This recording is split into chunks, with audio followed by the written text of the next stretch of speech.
strange scandal. Opie and Anthony on satellite radio. Host Anthony Cumia and Greg Opie. Controversial team. Opie and Anthony apologizing for yet another raunchy comment profanity later last. Is this the last straw for the raunchy radio duo? I have a raging heart on. Let me tell you something about this radio show you listen to. We are really good. Yeah, man, we hang out, we gonna be all wet. Yeah, man. We know when we suck. We know when we're great. But we do like when you say how great we are. Holy shit! Oh, my good golly! Hey, look, we're broadcasting again. But enough of this palaver. Let's get the show on the road. Ah, Friday. Nice. That's its name. Don't wear it out. Nice. Little Friday action for everybody. Yay!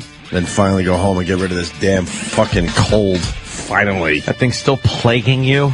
Well, yeah. You're still plagued? The cold, what, lasts a week? Yeah, about a week that. to 10 days, so Yar. it's on schedule.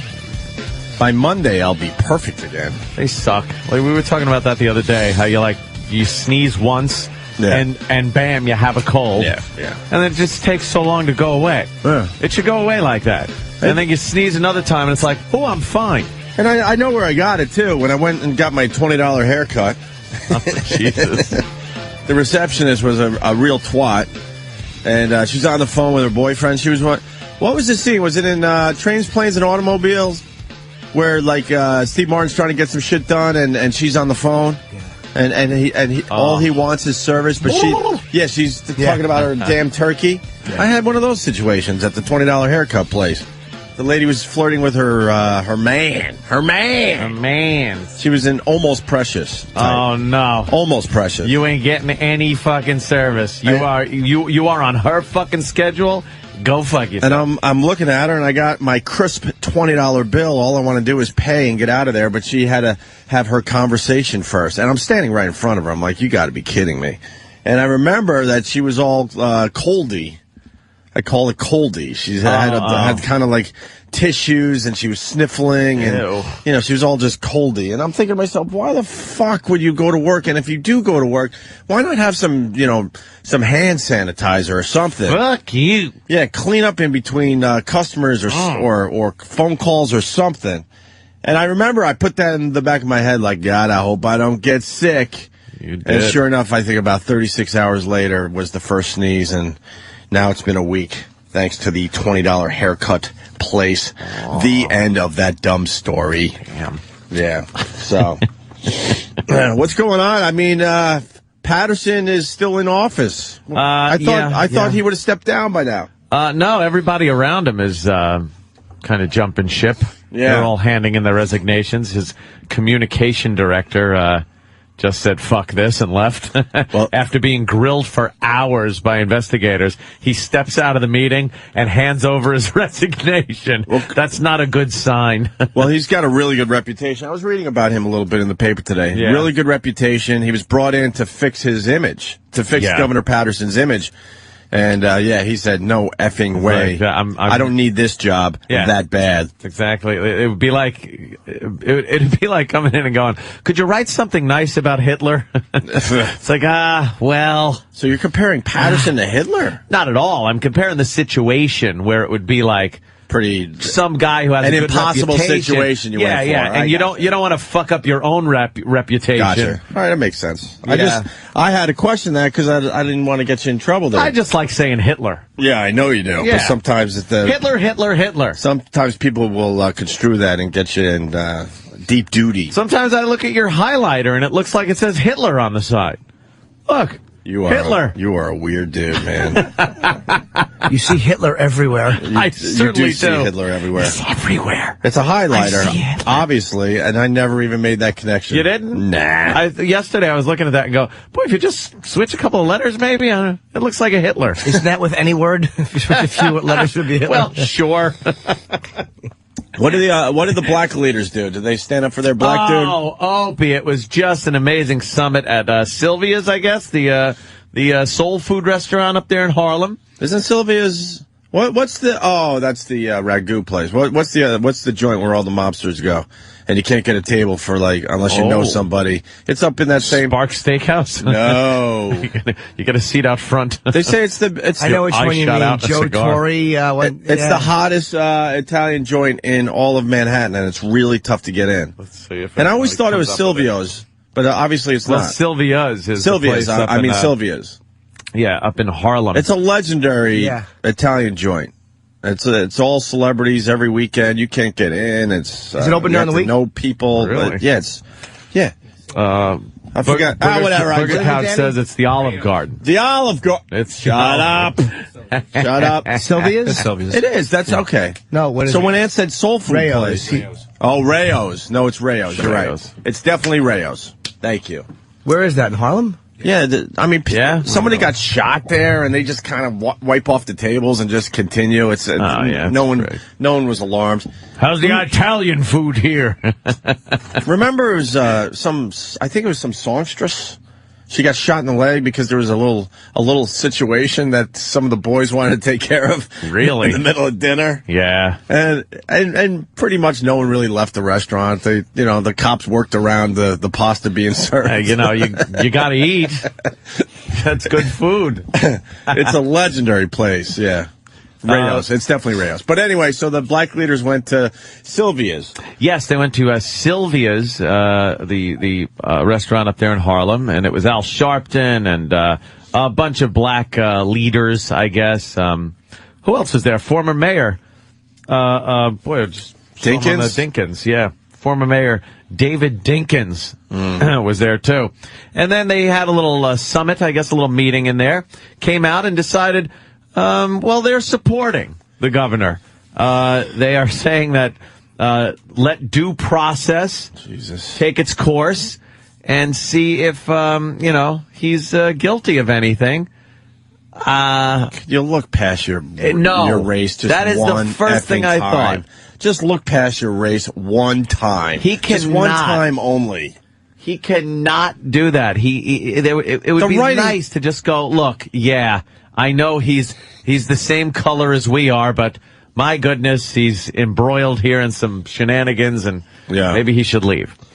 But no, they said he should stay in, and then asked about if this is a distraction to his job. Somebody else brought up the fact that Clinton was being impeached, and he still was able to do his presidential duties. But this is. I don't know. This guy's just got too much shit going on. I do politics 101. It seems like he wasn't right for the job to begin with, and had to step up because of the Elliot Spitzer situation. And now you got a lot of things coming out of this guy. The first thing he did as governor after Spitzer was thrown out was talk about his fucking extramarital affairs. That's right. And how he had done some things. And then they find out there's been some things going on financially, and then they find out the Yankee ticket thing, which on the outside doesn't seem like that big a deal. It's only Yankee tickets, whatever. But then he tried to cover it up with some predated check. And when you get enough things happening, you realize there's got to be more. Yeah. There's got to be more. And the more they dig, the more they're going to find. And it's going to there will be a time where he will have to step down. There's going to be. I bet you it ends with a doozy. You think so? I mean, the one that's out there is pretty good. With this AIDS, what? AIDS? What? Oh, no. The AIDS, what is this? How is this broad? Oh, his top aide, apparently, allegedly, there was a domestic violence. Choked a bitch. Dispute. He choked a bitch. And supposedly she had to leave the country. Why did she have to leave the country? She feels like, when the governor is fucking giving you shit and the governor's top aide choked you out, you start thinking maybe there are powers out there that are a little bigger than the law that you got to worry about. She didn't want to drop the case. She said it. She didn't want to drop the case. She was visited by a few people and told to drop the case. She didn't show up in court. because of these people's visits on what they're saying is direction of the governor. Wow. So that's witness tampering. How did it come out, though? What finally broke the camel's back? I don't know. I have not been able to find out who talked, who said what. They're saying it's one of his buddies, a guy that's in line to be governor, or at least lieutenant governor. What's his name? Sheldon Silver? Yeah, Silver. So, I don't know. He just looks like he's in a world of shit right about now. And he'll be stepping down. He's got to. He's power hungry. He loves. Unless he does an Arba Dwyer. He loves being governor. Comes in with a 6-shooter in a paper bag and misses 6 times. Just fucking standing there with a smoking gun. Bunch of bullets in the bullet holes in the ceiling walls. Bunch of broken chandeliers. Oops. Seems like he loves being governor, but doesn't want to do the job of a governor. No. I think he just kind of likes the power and, I'm the governor of New York State. I was listening to somebody talking about the personal aspect of it and how he is a proud man who has achieved a lot, even with his handicap and everything, and that's why he's so adamant about not stepping down. He actually feels that, look, I've built myself up to this point. I'm going to ride it out, and I'm not going to quit. That's been, I guess, the way he's been over the years.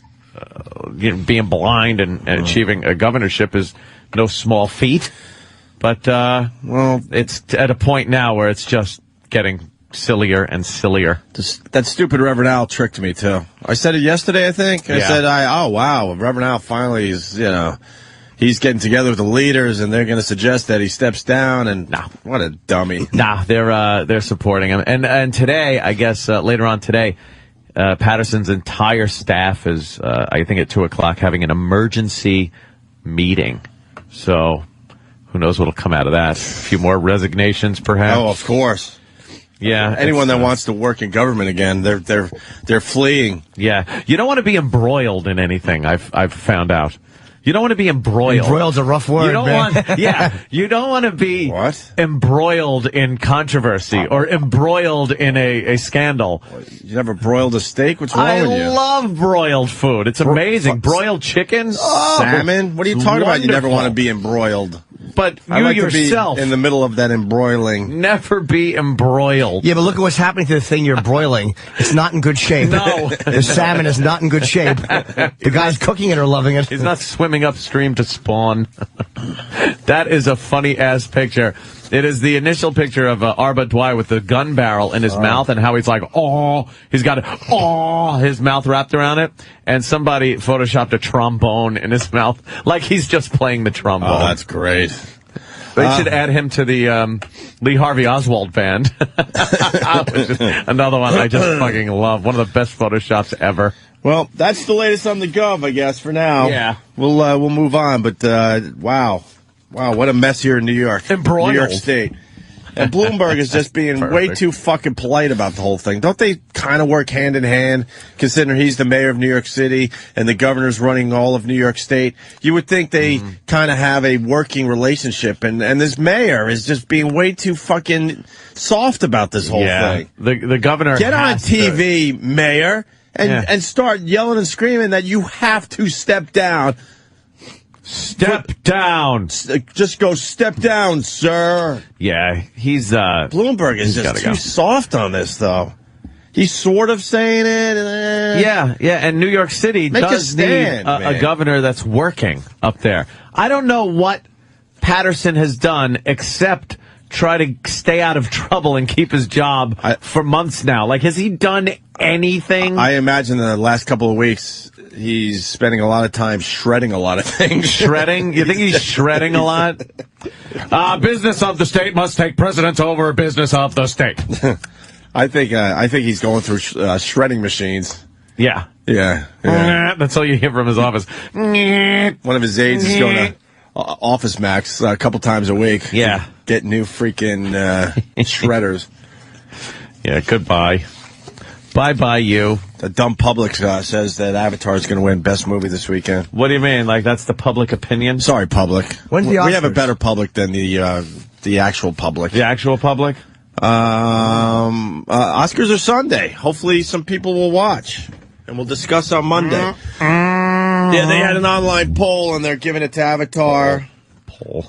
I think I think that if there was a oh wow, this is going to sound really stupid, but it's going to make sense in a Yogi Berra type of way. I think if there was a better movie that came out, then they wouldn't give it to Avatar. If there was a better movie, the better movie would have won. But think about that. Think about what I'm trying to say. Yeah. I think they might give it to Avatar because the other movies that are nominated aren't as they're not as strong. You know what I mean? Like if there was another one, how can I explain this? This could be. I don't think Avatar is going to do it. I don't think they give it. I think this is going to be one of those big black Oscars.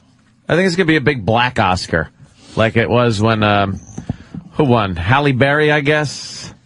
Well, you're going to have some precious wins there. There is going to be precious wins. I even think there might be some pressure for Precious to win Best Picture. I haven't said that yet. I know this is earth-shaking, believe me. But I think that might actually really be in contention to win Best Picture. That Hurt Locker, I love. I think it was a fantastic movie. Well, here's the biggies. Online poll. Avatar wins it. Actor Jeff Bridges. I'd be amazed if Jeff Bridges doesn't win this Best Actor award. Yeah. Amazed. I didn't see all the films. I saw most of them, though. Sandra Bullock. I saw that fucking The Blind Side. Was she good, or was it just a Hollywood feel-good thing? I heard she was great, but... Can Sandra Bullock be great? I don't know. I loved her. I tell you, I loved her in Crash. I used to hate her. Yeah. I thought she was great in Crash. Okay, well, she took what she did in Crash, and she redid it for The Blind Side, basically. Instead of being the giggly, bubbly, fun girl, right, she was the nasty Sandra Bullock. She was a bit bitchy in the movie, and, yeah. Do you know she was the highest-grossing actress last year? Why? It's quiet, so you don't even know it. I guess they're not really paying people well. I never got this Sandra Bullock. Never got her. No, I don't really. She was pretty damn hot and all, but... Well, I don't know. There's just something weird about her. Something that just doesn't quite fit. I liked The Blind Side. Features. I didn't mind the movie. I wasn't blown away by it, but it held my attention. It was a good little story. Knowing that it's based on a real story made it that much better. I'm sure they adjusted the real story. Yeah. But, man, I mean, hands down, they're giving it to Sandra Bullock. The online poll was saying it. A lot of the critics are saying it. Yeah. And then Best Director, they're giving it to Catherine Bigelow for Hurt Locker. And she used to be married to James Cameron. So That's look at that. That's interesting. Kind of ex-wife against hubby like that. But why wouldn't James Cameron at least get Best Director for that? I mean, that was a hell of a movie that he had to put together. Yeah, but are you really directing when you just have cartoons? You're directing camera movement, and I think you're directing even more. Are you directing the CGI? The fake people? Or is that some kind of fucking CGI director, people guy? But he's got a vision in his head, and he's like, you two got to pull, you know what I mean? And these two people don't have the same vision because they don't have basically a set in front of them a lot of times. To create the kind of tension visually in Hurt Locker, like you could have anybody just walk up to something and say, oh, there's explosives there, and be like, wow, I wonder what's going to happen. But there was visual tension in that movie. The explosions weren't just kaboom. Like when the top of that car shakes and you see the rust and dust come off of it in slow motion, like giving you the power of the explosion and the dirt coming up like that, that looked really fucking cool. Yeah. It was a great, I agree. Visually, I thought it was really good. But I think it was just too simple as far as an Oscar goes. I don't know. I'm not saying it was. It was a great movie. I loved it. I really was simple movie. Surprised. Is there another simple movie that was an Oscar winner? I can't remember one. I think most of the Best Picture winners over the years were pretty complicated. Really complex. I think so. I think that either the characters were pretty complex, or the acting performance was, or it was a pretty good story. Yeah, Let's say hi to Jeff in Rochester, New York. Jimmy's going to be there in a couple of weeks. Oh, yeah, we'll be around. Maybe 3 weeks or so, yeah. Right? Doing the comedy club. I'll be down there with you, Jimmy, with big old Joe T and the boys. Joe T rules. Thank you. Tell him I said hi if you know him. What's up there, Jeff?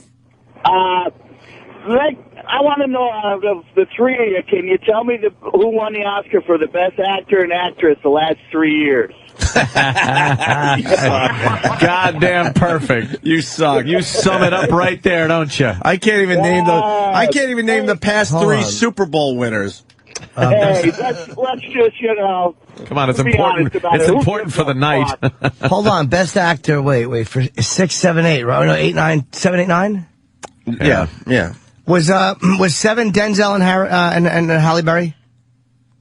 I think that was He earlier. hung up. I think that was earlier was than it that. earlier? I think. I don't even fucking know. Who won Best Actor last year? Let's start with that. Let's just go last year.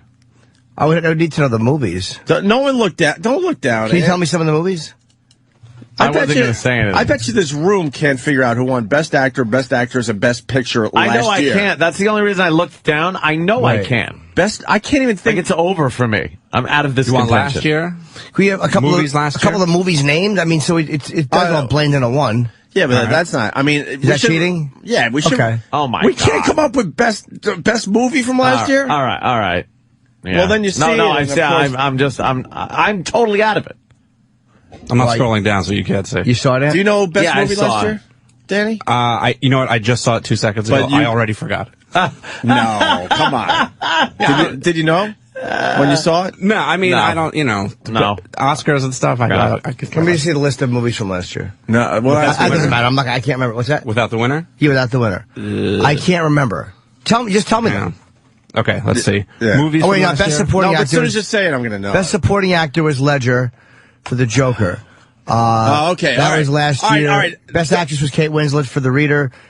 And best actor was Holy shit, see? Now that you got the Heath Ledger out of the way, now I'm starting to remember the movies. yeah, and I'm trying to think what best actor was. What was some of the movies? Just tell Well, me. you got The Curious Case of Benjamin Button. Okay, that You one. have Frost Nixon. You have Milk. You have The Okay, Visitor. it was, and The Wrestler. That's right, Mickey Rourke and the Wrestler. Okay, It's Mickey Rourke. Now we got it. Yeah, but you're right. And what was the best movie, though? No, it was Sean Penn. It was It Milk. was Sean did he Penn. really? Harvey Milk, yeah. Oh, that's right. Oh, that's right. And I want to recruit That's you. right. You're so right. Wow. But everybody thought Mickey Rourke Mickey was gonna Rourke win. might as well have won because everyone thinks he won. Well, he won for the Golden Globe, I think. I don't know. I just have the Yeah, best wow. actor here. What was the best movie? This is just best actor. Do you want best movie? Yeah, because I had Wrestler was best movie, right? Didn't it win Best Picture? And Milk must have won best movie, right? Milk? Was it Milk? Why don't you come back here with me?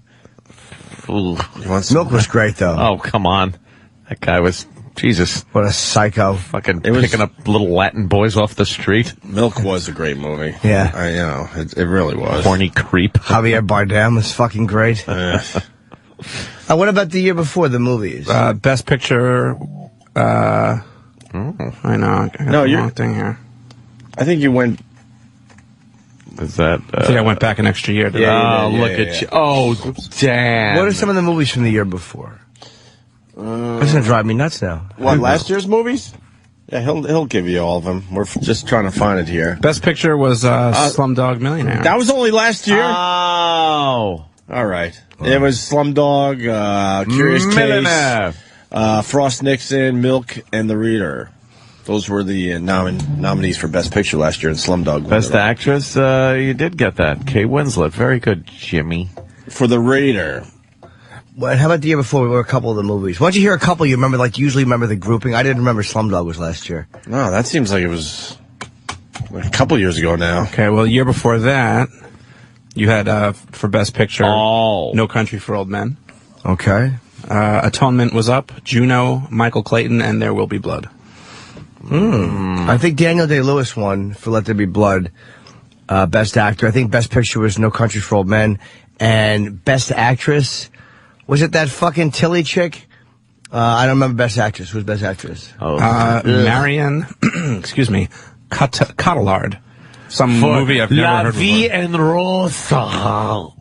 Okay. The hell is that? And how about the year before? Before that? Yeah, the Fro 7. Let's go back to 1950. Yeah, that's what I'm That saying. might be actually easier. On the waterfront. Yes, of course. Clark Gable. And now Spencer Tracy's getting out of his limousine. Spencer, can we have a word with you? 70, 79. Here comes the Negro actor, Sidney Poitier. They just got to mention he's black. The old days. All right, the year before that, Ooh, you had Best Picture, The Departed. right, and that was Scorsese's big year. And Yeah, he got Best Director. Finally got the nod, as they say, the nod. Yeah, that's right. It was given to him by Lucas, Coppola, and Spielberg. Well, the only reason they gave it to him, it was a weak list that year. What are the films were nominated? For Best Picture, you have The Queen, Little Miss Sunshine, Letters from Iwo Jima, Babel, and The Departed. Okay, I remember this little controversy. They said, you know what, we'll just give it to him because the field isn't that strong this year. Who won for Because he should have won for many other Raging movies. Bull. Of course. You could start there, but there were a few others that he certainly had a chance of winning. Goodfellas. Casino was directed great. I love the look of that movie. And Goodfellas and Casino, better movies than The Departed, right? I think so. Yeah, of course. The Departed was good, though. I watched it a few more times over the past year or so. That's a good movie. I like it. I thought Martin Sheen was the best thing in The Departed. I really did. He's really good in it. You know, he's never been nominated for Best Actor. Marky Mark was good in it, too, or Donnie Don, whichever one that was in there. One of the funky bunch. I think it was Donnie Don. So who was it? It was, hold on, it was The Queen, it was Helen Mirren. I want to see us here in an hour going. Cuckoo's Nest. Was it? Who's Best Actor? Best Actor was Forrest Whitaker for Last King of Scotland. I didn't remember that was a good one. Yeah. You ever see Last King? It's great. Oh, my God, what a great movie. He was great in that. Oh, my God. What a fucking prick. When you start... I thought he was his pal. When he cut his wife up into fucking a bunch of pieces. Yes. Oh, yeah. Well, she was naughty. But that's all you have to do is go back a few years and you realize there's not a lot of great movies being nominated this year. There really isn't. Yep. No. There's no real front runner.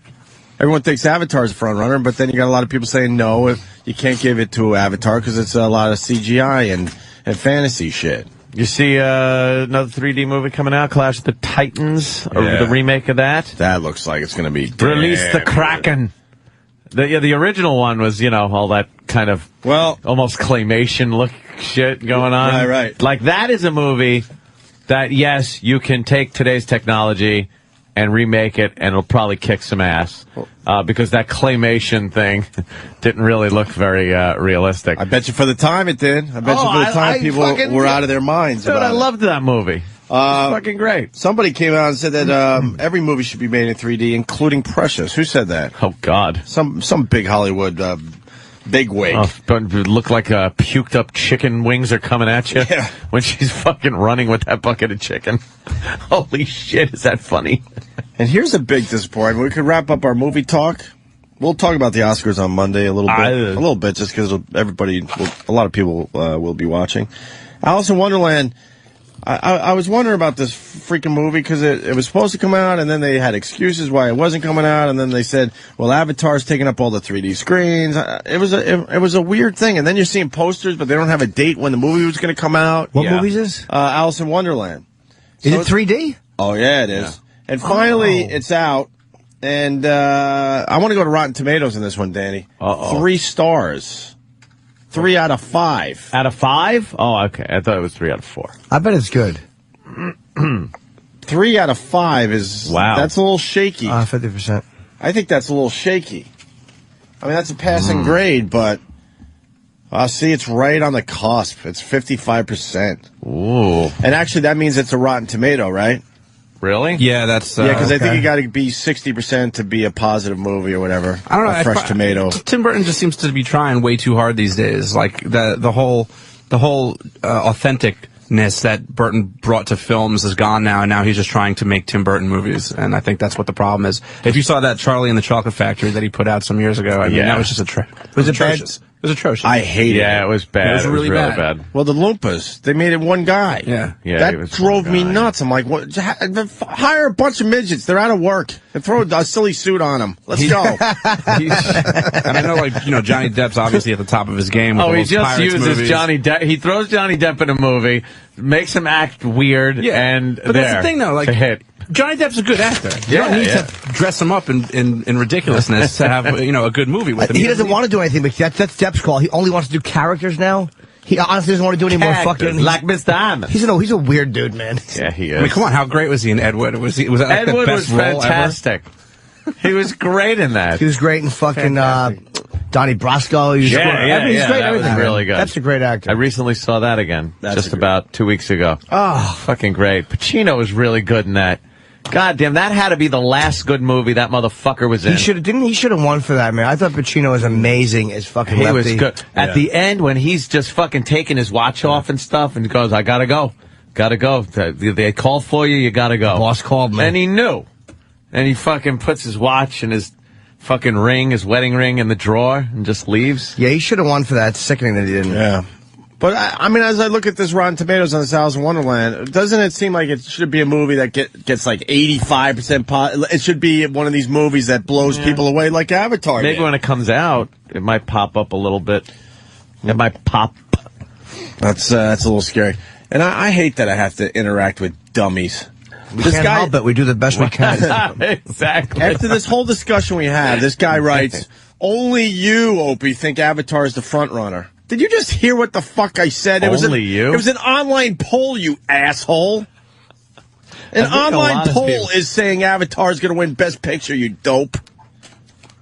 Gotta ban you for stupidity. I hate to do that. Stupidity ban. Stupidity ban. That's just a dumb fucking instant feedback. I like the stupidity ban.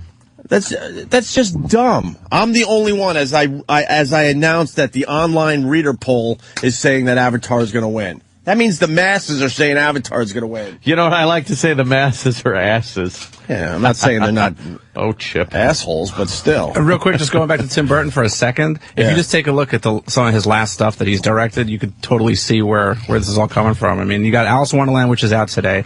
Before that, you had Sweeney Todd, which did nothing. All right, that was another. Did you check it out? No, I didn't. Depp. I saw the. It was another Johnny Depp being like a crazy person with makeup on. I like that. Corpse Bride, Charlie and the Chocolate Factory, Big Fish, which I heard was good, but I didn't see. And then that awful Planet of the Apes remake back in 2001. Oh, yeah. You know Big Fish wasn't bad. It was, oh my God, Jimmy would be a blubbering mess. Isn't it about it's like a father issue? It's a father-son thing, and the father dies. Here's the story. Hold on. I read the book. Did you? I just got to give a little insight to this real fast, and then you can give it away. I read the book, and I was excited. I'm going to see this freaking movie. And then my dad dies right when the movie's coming out. Oh, then you can't. Yeah, exactly. Come on, man. What, are you going to sit in the theater blubbering? So I've never seen Big Fish. Don't tell me the ending. I'll say it now. I won't tell you. It's not like a movie where there's well, yeah, there is kind of an ending or something, but it's just this guy who I don't think he appreciated his father much and thought he was full of shit because he told a lot of like big fish stories, right? Yeah, and things like that. And then he realized as time was going on that he was quite a magnificent man. He realized that after he was gone. So I thought it was just about Abe Vigoda from the show Fish getting really tall. That's funny. Chip is a sensation. Chip's kind of fucking picking up steam. He's finding his comedy chops. Hey, goddamn, look at that. Let's go to Steve. Who was that? It sure looked like Jackie the Joke Man to me. Did he say hi? He peeked in the window, gave a little wave. What's he doing? He got his old gig back?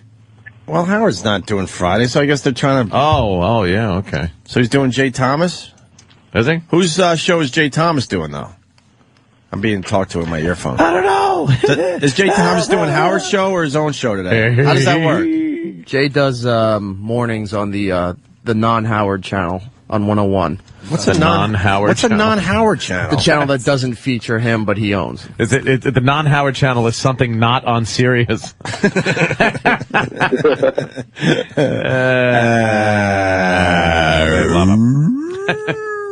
Steve in Vegas. Steve? Morning, boys. Good morning. Happy birthday, Jimmy. Morning. Hey, no, I saw Alice in Wonderland last night. Pretty decent movie. How? Johnny Depp did a real good job. How'd you see it? It was a Midnight showings. I'm in Oh, yeah? Vegas. Sorry. It's 4 a.m. The guy just got out of the freaking movie.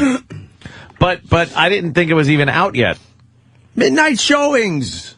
Like Midnight. I thought like it was coming out in April or some That's shit. the only reason I brought it up. I said that it 3 stars in the paper. It comes out today. Oh, okay. 3 out of 5.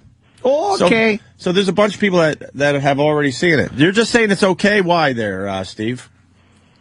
Well, visually it was pretty good, but in the storyline, we all know the story, so... You saw it in the 3D? It's the same thing. Yeah, it was 3D. No, it's not the same story, though. No, what's funny? He goes, visually, it's pretty... Yeah, if Tim Burton doesn't make a movie that's visually pleasing, then he's in deep trouble. Yeah. Because that's what he's really known for. It's not the same story, though. It's Alice going back. It's like the same characters and shit, but it's not the same story of little Alice going through the looking glass. She goes back in years later and meets up with she goes back and has some kind of wacky adventure. Yeah, you know, as far as that goes, I guess it's the same. I got to see it now that I know there's going to be an adventure. Yeah, an adventure. Yeah, Helena Bonham Carter, she did a really good job, too, as the Queen of Hearts. Oh, wow, she's in it? What a surprise. What does he cast, the same people? It's the same people in every goddamn movie. Do you saw it in the 3D there, Steve, the 3D? Yes, sir, I did. Was it good? Was it 3D-ish? Nice? Yeah, it was 3D-ish. Hold on, I got this fucked up. Because there's now going to be... No, I got a good 3D question, I think. Yeah? Because just about everyone has seen Avatar except for Anthony. Yeah, I know. Terrible. 3D as good as it was in Avatar. You know what? For Avatar, I had really shitty seats, and like half of the screen was out of my field of vision, and I got this fucked up astigmatism anyway. So. Jesus, you're a mess. Sorry, I don't mean to laugh. Yeah, what are you going to do? I guess. I had a bad seat in Avatar, but the technology just brings the whole thing in front of your face no matter where you're sitting. That's what I found pretty amazing about the whole thing. Seat. And he's got that stigmatism. Yeah, the stigmatism. What are you going to do? Why am I asking you? I'm sorry. Really? I'm sorry, Governor Patterson. Here's what's going to happen, though. There's going to be... Now, 3D is the sensation now with movies. You're going to start noticing good 3D, like anything else, good 3D and bad 3D. Like, all right, The Matrix comes out, and they have The Matrix move. And then other movies start using it, and it doesn't look good. Like, some of them looked really badly done. Right. And that camera move was a sensation for many movies. But 3D, I think it's going to be the same thing. You're going to start seeing good 3D and bad 3D. And then just the fact that it's in 3D doesn't mean it's good. Yeah, well, and what's going to happen, too, people aren't going to care about 3D as much anymore after the initial, look what they're doing with movies wears off, and you have all the movies just using the same technology. Now it has to be a good movie no matter what. It was a fad in, like, the 50s and 60s, 3D movies. I'm wondering if this whole thing is also going to be like a fad kind of a thing. I don't think so. I think because, like you said, people get tired of it and just want to see a fucking movie. Is HD a fad? No. All right, but and how they're different. No, not really, because they upped the 3D technology. That's why it's not going to be a fad But anymore. If some movie makers start making movies that are 3D and the stories suck, people are going to go like, look. Stop with the 3D and just make fucking good movies already. I think what's going to happen, like Sling Blade, I wouldn't care if it's 3D or I understand. not. Although it would be hysterical. I think I think stupid Melinda's flowers right in your fucking that retard face as they're walking down the street. His potted meat can, books swinging in your face. It's a little loud.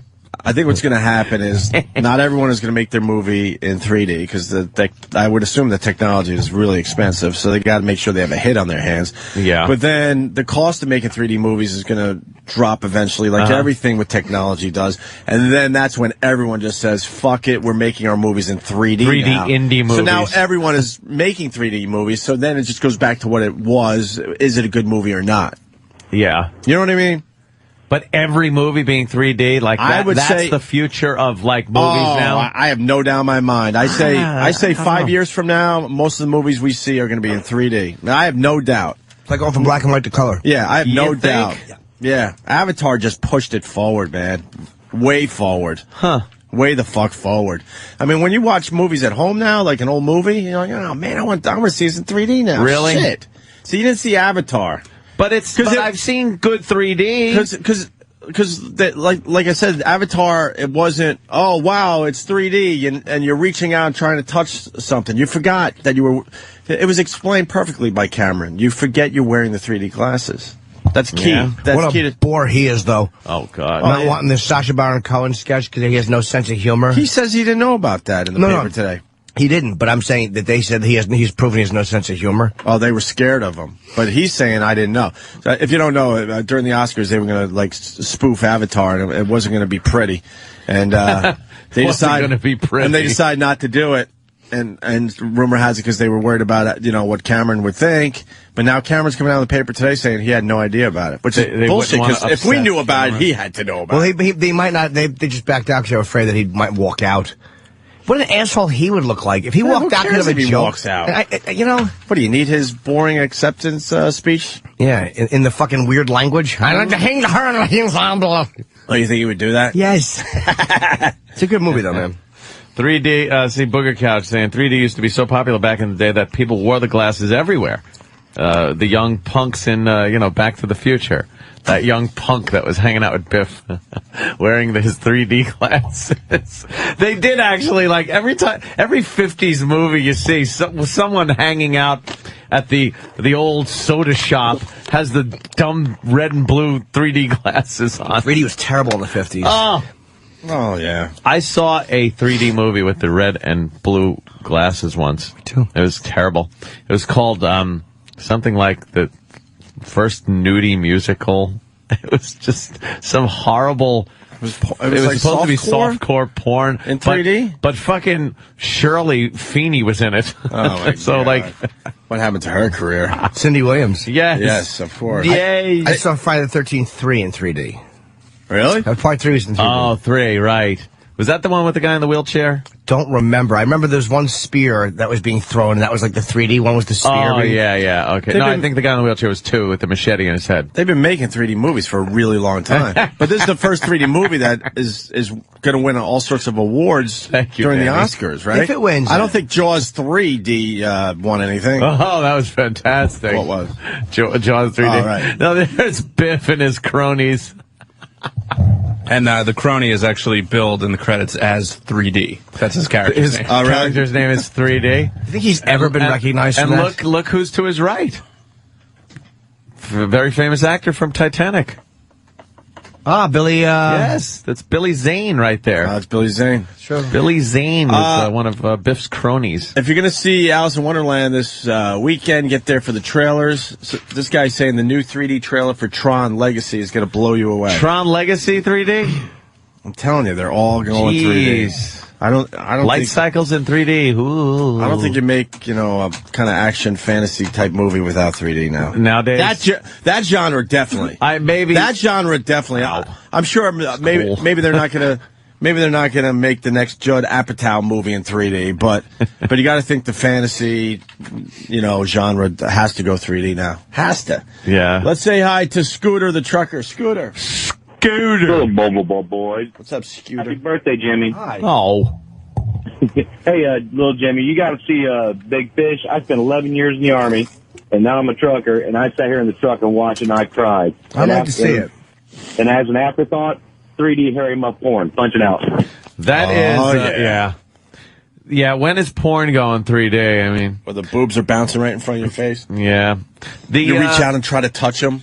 Oh, just squeezing the back of the person's head in front of you.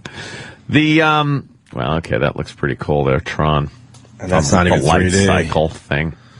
And that's not even 3D. Yeah, I think Big Fish was one of those, because I've always talked about maybe a Ghost was like one that I kind of teared up at a little bit at one point when it first came out. And I think Big Fish was another one that Anthony actually was choked up at. Were you a faggot? Yeah. Yeah, I am. I'm crying? I'm a fruit. Cry baby. You cry baby. There's a part in Big Fish where the spaghetti hits the wall. Oh, got to me. Poor sweet Anthony. I know. I was so scared. I just wanted one. I would have rubbed scented oils on Anthony's shoulder. Rub marinara sauce on it. Let's go to Greg in D.C. Greg. Hey, good morning, Bobo. Hello, Greg. I'm calling just to let you know that I obviously don't know this myself. I saw it on TV, so now I'm an expert. They say that the reason 3D isn't going to take off as much, IMAX was supposed to be the next big thing because after Batman, everybody was watching the IMAXs going, oh my God, these films look great. And then IMAX theaters themselves, a screen to show IMAX costs almost 10 times as much as a regular projector does. Yeah. And there are less than 100 IMAX projectors out there right now. That on top of the fact that 3D has to have its own type of projector also. Now, a 3D projector doesn't cost as much as the IMAX, but it does cost. And then to get 3D IMAX, which is what we saw, if you were lucky enough, you saw Avatar in, what you might see Alice in Wonderland in, it's costing a lot of money. And the theaters can't switch over because, they're broke. Yeah, I said the technology is definitely going to have to come down before you see a lot of movies in 3D. But the other thing is, like, Avatar was in regular theaters in 3D, you know what I mean? Yeah. Like, you could see it in IMAX in 3D, or you could see it in a traditional regular movie theater in 3D as well. Absolutely, but they still didn't have it in every theater that they showed it in was not in 3D because they don't have that many projectors for 3D. I think there's only I gotcha. like 300, 400 3D projectors. I think they're I think they're building some IMAX machines because I remember seeing it on How It's Made. Oh yeah, did you see that one, Danny? How they make a fucking IMAX projector? You know what? That might have been one I didn't see. I think it's great. That's got to be crazy. I think it's two different issues there, sir. I think, I think we're not going to see a lot of IMAX theaters anytime soon. Yeah. No. But I think we'll see more. I'm just to dumb it down. I think we'll see a lot more 3D movies than just regular traditional. I mean, the guy makes a great point though, because the projection equipment is so expensive that even if just to convert a single theater. I mean, and who has just one theater in there? Yeah, it's multiplex. But I mean, it's a big undertaking. It's a lot more than you think. Oh, I know. That's why the technology, the cost of it's got to come down for all this to happen. And the theater owners, they barely get to keep a slice of the pie in the first place. So where are they supposed to get this money from? Maybe what we're talking about here is all the theaters just going away and we're watching 3D at home. Who knows? God, 3D TVs right around the corner, right? I have to retrofit my theater now with 3D. That's the next problem is that when you watch this in 3D in the theaters, you can't watch it in 3D at home. Yeah. So if you're getting the DVD, you're not getting 3D. God damn, Greg, being an expert today because he saw something on TV. And what a game. You rule. And I have a microphone in front of me because my phone is hooked up to it right now. Oh, then you're absolutely right all the time. You're pretty much a broadcaster. Yeah. Start telling everyone you broadcast. Thank you, boys. All I'm right, punching Greg. out. How much is IMAX ticket there, Opie? You go to that theater. Yeah, I paid for two. $15, $16, right? I was going to say it was just under 40. I think it was 38. All right. I think. Unless maybe I threw a popcorn So it's like in there. $16, $17? Yeah. 16, $17. I think it was 38 for two tickets. Yeah. Damn. Yeah, I think so. That's why the numbers on this film are a little, a lot of money because it costs people a lot of money to go in. It cost you a lot more money to see Avatar than it did The Hurt Locker. Do you think they And that's should, why those numbers look even more impressive. Do you think they should do that whole value of the dollar thing when they talk about films and like, because you always think of, all right, Jaws. Right. What did Jaws gross or even Star Wars? How about you kick it up and take the value of the dollar from 1977 and increase it? I think you go even further. How many fucking people saw Jaws and how many fucking people saw Avatar? Yeah, think about that. Usually Usually the answer is a simple one. Fuck how many people saw each movie? I think more people saw Jaws than Avatar. Yes. What? Well, I think a lot more. What's the criteria? I don't know. You mean for the year the movie came out? Because then I would agree with you, not agree with you. But if you're talking about Jaws over the years compared to Avatar, no, I'm not talking over the years. I'm talking during its release. Now I'm thinking worldwide, domestic. I am thinking more people saw Jaws. More people per capita. No, more people, I think, saw Jaws than saw Avatar. Since it came out? No.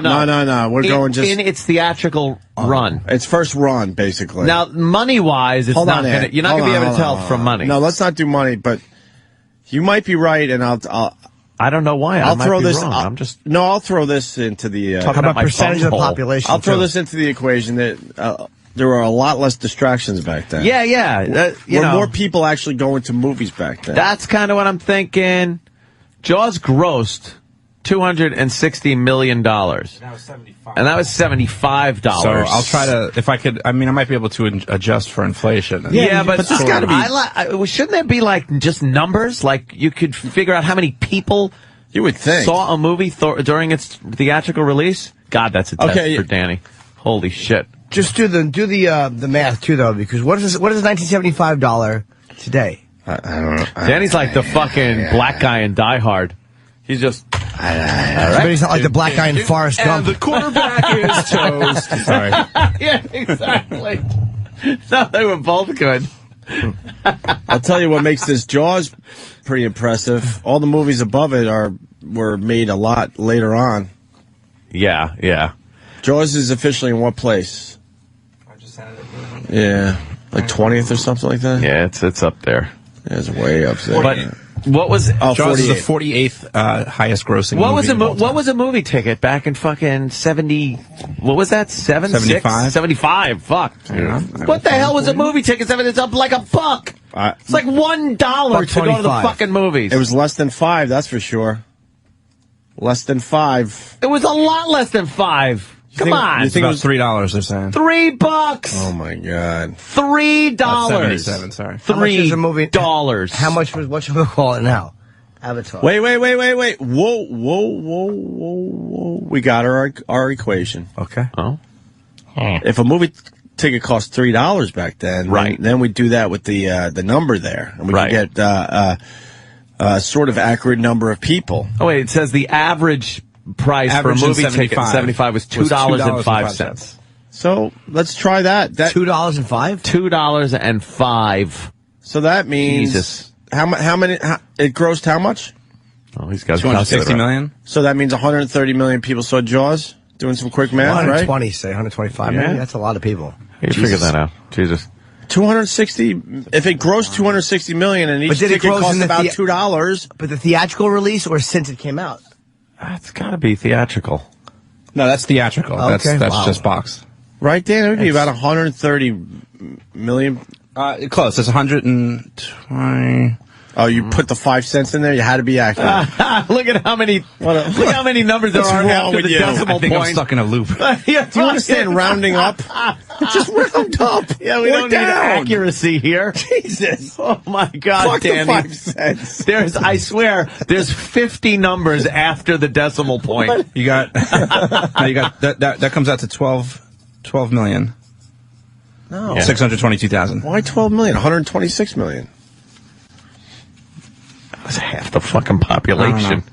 Yeah, that really is. It would have to be 126 million. Maybe I did my math wrong. Oh, how many did Danny come up with? Wait, dude, if the movie grossed 260 million and a ticket's about $2, that means 130 million people spent $2. 130 million times 2. So it'd be it has to be about, but then with your 5 cents, it's 126 million. 126 million, call it. Call it. We suck with decimal points, I'm thinking. Yeah, it's that decimal. Yeah, you're right. No, I did. Right. It was my fault. I was missing a zero. 126 million people saw it. So now take 126 million and multiply it by the cost of a ticket now. Yeah, but the Avatar is a little weird because if you average it out. If you bought online, $9. I don't know. I think it's more than that. I think it was more than 9. I mean, in my neighborhood, average ticket price is about $11, $12. Yeah. And then if you're going to see it at IMAX, that's even more. It's like 17 and change. All right, so throw in fucking 13.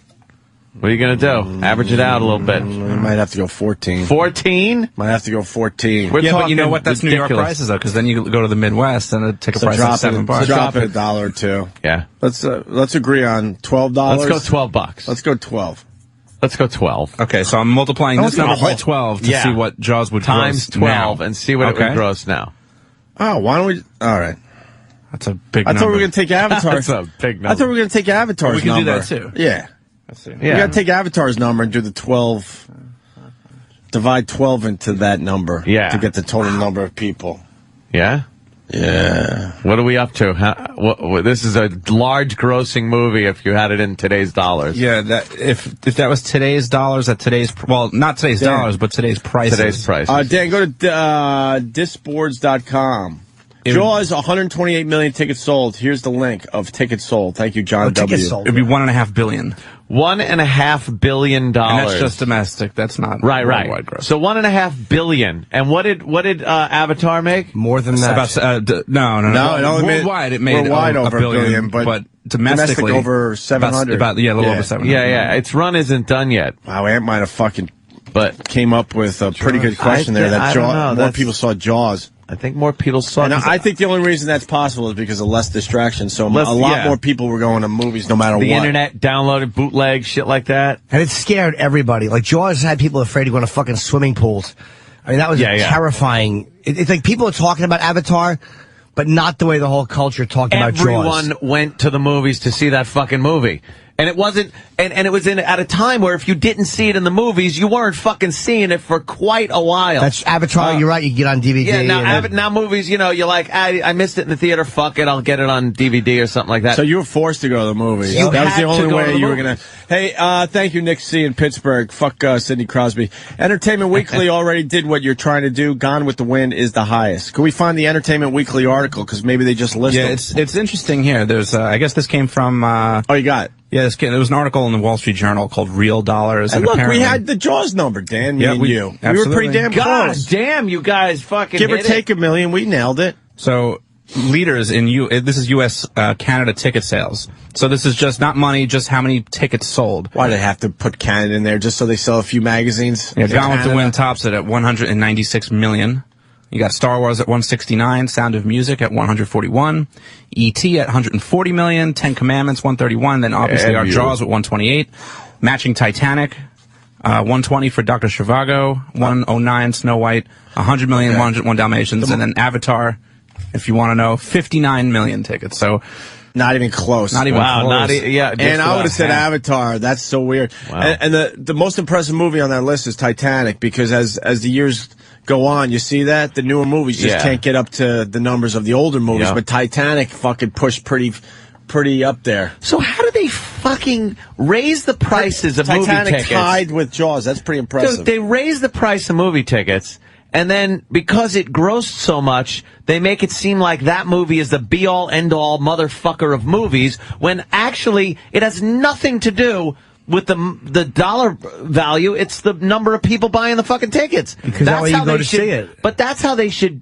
dictate what is a blockbuster, is how many fucking people are walking through the doors. Well, their argument would be the one you made, which is that in this day and age, it's a much different playing field than it was, especially Gone with the Wind, when there was nothing competing with it, and even Jaws, where the whole country was talking about lynching. It's like, but you just whittled. Back then, you just whittled the movies. Back then, you just whittled and waited for the movie to come out. Yeah.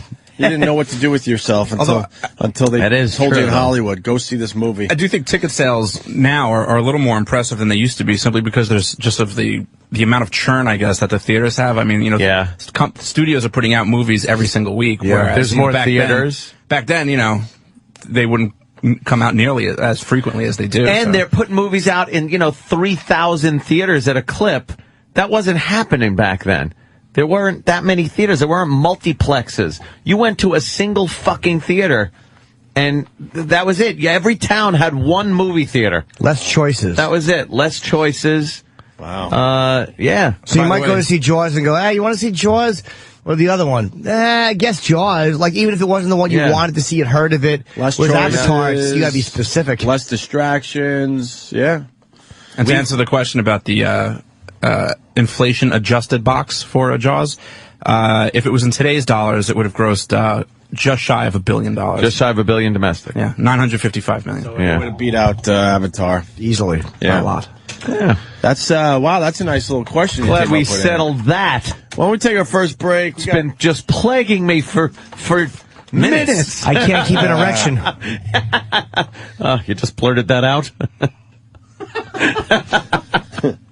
No, I meant like I've been bothered by this question. I understand. I thought you were just blurting it out. No. Can't keep an erection. By the way, I have a couple of. I want to give Bobo some clothes. Oh yeah, you brought a big. Oh, it's in a big Christmas bag. Is that the bag that my your parents brought your stuff in into the fucking casino? Yeah.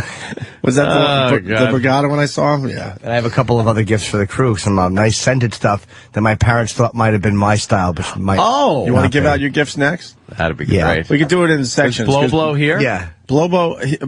He's here? I don't think he's here yet. All right, good. He should be here. So you can give out some of the gifts, and then when Bobo gets here, you give him his clothes, and that'll be that'll waste 20 minutes. It'll make everybody feel good.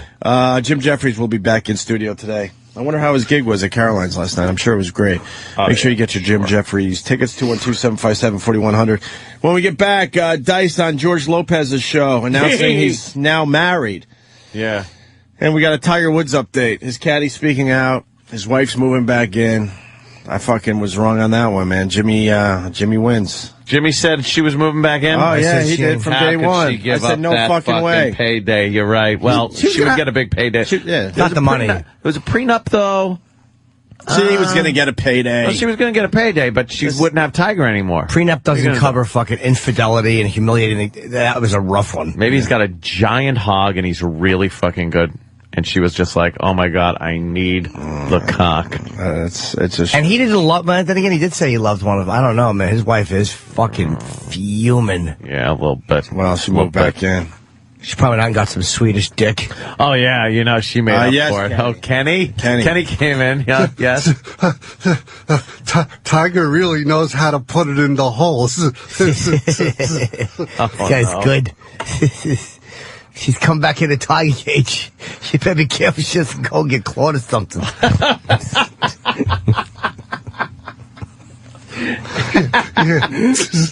That tiger's a real animal. This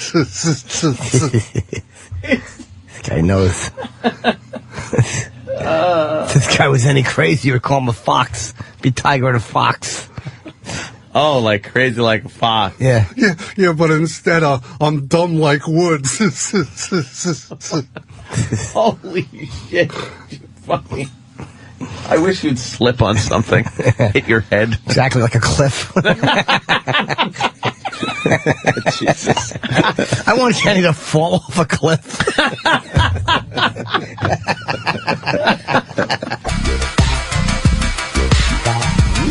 I like this song. You can't blah, blah, blah, blah, blah. I never know the words, though. You can't blah, blah, blah, blah, toodly-doo. A toodly, toodly-doo.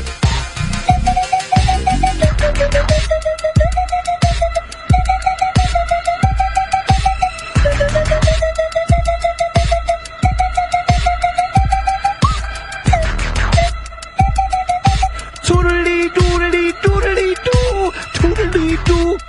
Sorry, just toodly-doing while everybody is urinating, I guess. Opie and Anthony show on a wonderful Friday.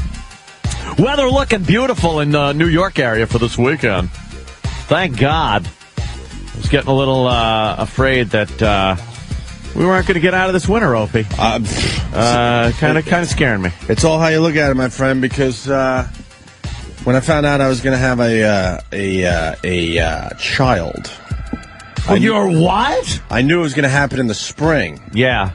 And I'm like, the spring's that's months away from now. So far away. So for me, I kind of want the winter to last a little longer. Yeah. For once. Yeah. Because I always had in my head, well, as soon as that weather starts changing, you're going to be a father. Oh my God. Yeah. So what's your itinerary for, like, right after the birth? Like, are you taking some time? Are you? Well, I'm gonna flee to Mexico, I think. Are you gonna just live in Mexico? Yeah, like Jesse Ventura. Well, I don't want to do none of that stupid girl stuff, maternity leave, like Travis did. I know really? I'm entitled to paternity leave. I can't. I mean, we're known as shock jocks. We're in the genre of shock jocks, even though we hate that term. That's not paternity leave and shocking. Yeah, exactly. Doesn't really mix. I like to look at it this way. I'm going to take a few days. Few days. That sounds a lot better than I'm taking paternity leave. Well, because you know something, you got to be there with the little woman first of all. First of all, it shouldn't be called paternity leave. No. If you're one of these pussy guys. Just tell your boss I'm going to be taking maternity leave. They didn't say that back in the old days. No, of course not. No. The guys worked through all that. That was it. They worked. Let her take care of it. I figure I would probably miss, I don't know, maybe a week. You know, Yeah. But that's my vacation this year. You do what you want with your vacation. I'm having a kid with my vacation You're this having year. a kid. So it's not even a paternity leave. I'm taking vacation right at the moment that the kid's born. Yeah. Yeah, that's what it is. A little vacation. That's nice. And then you get to bond because you need that bonding thing, I guess. Bond. You don't bond with a kid until well past 3 months. Really? Yeah. I thought it was Uncle Paul. No, the kid. Not talking about that kind of bonding. The kid is still developing outside the womb. Yeah, but they technically the kid should stay in there another 3 months. It's still developing. It's still just a eating, pissing, shitting machine. That's all. It doesn't care about anything else. But no, don't they smell stuff and know that's mommy and that's daddy? That comes a little later, I'm thinking. Yeah? The first 3 months. You're just going to leave your sweats in the crib? Oh, yeah. It's like, all right, now I'm bonding. Oh, daddy's home today. No, the first 3 months, it's all about the boob. Yeah. Yeah. Well, then you should be. Oh, come on now, Anthony. That was uncalled for. It's all about the boob. You're taking a week to make sure everything's just cool with the little lady, and I think you got to take a week. Spend some time. I think like with your arms around each other, taking pictures. A couple of pictures. Yeah. Changing diapers. Baby class is Tuesday. I'll have a full update. Yeah. It's going to be a 4-hour baby class this time around. Ugh. And we have to dress comfortably. What does that mean? What are we doing? They didn't tell you what you got to do, but you got to dress comfortably? They said something about we're going to be... Come in a robe naked. No, you should come in tuxedos. A tuxedo and an evening gown. And a tiara. Just fucking come in waltzing. They said we're going to be on the floor for 4 hours. On the floor. And I want to say, isn't that the reason we're here? I get it. I think we're doing some of that Le Mans that you see in movies. Right. So that's why we got to spend a few hours on the floor. Yeah. Ugh. She doesn't want to do it either. She doesn't want to do it either. She realizes, just like you had to take that pre-Canaan crap if you get married in a Catholic church. What a waste of time that was. And this is pretty much a waste of time, too, because everyone just says, look, you'll forget everything they teach you, and you got nurses doing everything for you. And that baby's coming out. The baby isn't going to say, look, let me tell you something. You didn't do this right. No. You're not doing the Lamaze procedure correctly. I'm going to stay in here. No. And what's been fun the last few weeks is kind of just feeling her baby. Well, technically that's what I was doing. Feeling her belly and you feel the baby moving and stuff. I could actually find the head in her belly. Really? And then I put my hand kind of sort of on its head through her belly. Yeah. And then it's like, what the fuck? And you see it move. So it gets all mad that you're fucking with its head. So obviously it's got my personality. That's just wonderful. I was praying that maybe a little more of her DNA is in the kid than mine. But I hope the baby gets her looks and her brains. Pretty much everything. You know what? I'm not even. I would be thrilled. I would really be thrilled. I don't want the kid to have to deal with my bullshit crap that I deal with. But last night was the first time something actually, and the people out there that have parents could relate to this. People that out there have parents of people that have kids. I'm tired of this fucking cold. Has killed me all week. Something popped out of the belly through the skin. Like alien shit. Like a kneecap or something? It's fun to watch her belly when you just kind of see almost like kind of movement that goes from here to here. How does that not freak a woman out? How does that not freak a woman out? Oh, she'll tell me, he's kicking me in the ribs really hard today. That's a living thing inside you. I get freaked out when I see like a tick on me. I'm like, parasite. She gets kicked in the ribs? She gets kicked in the ribs hard. Opie does it. He's just after a bad radio show. Make dinner. No. That's why I don't have pets anymore. That was for the pets. Chester. But last night, a little hand or something popped straight out. It was creepy as all hell. You see it like bulge in the stomach? Yeah. My girl's a wise ass, though, because I'll come home with some of my dumb bitching, and she'll go, "Oh, really? Yeah. Really? That's your problem today? Take a gander here. Do you realize I freaking made a spine today? Will you shut up?" Made a spine. I'm like, okay, I guess. All right, you put in perspective. All right, we did a funny bit on. Yeah. We were talking about shit, and I'll be complaining about something and go, man, I had a tough day today, and she goes, really?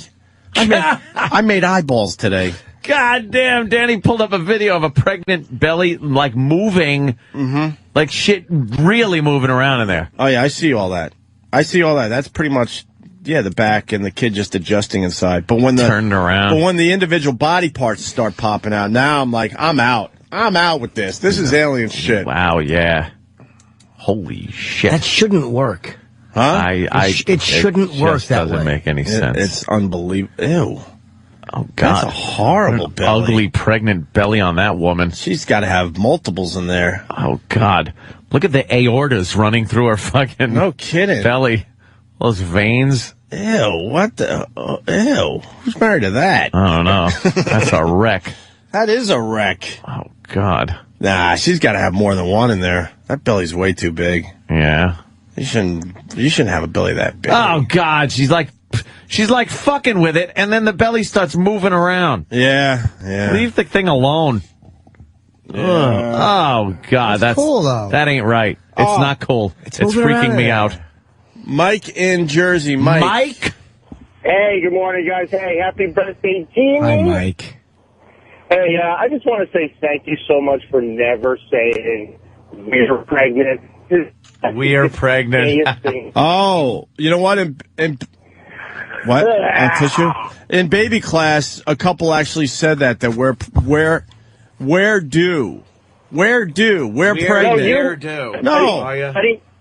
No, man, I can't.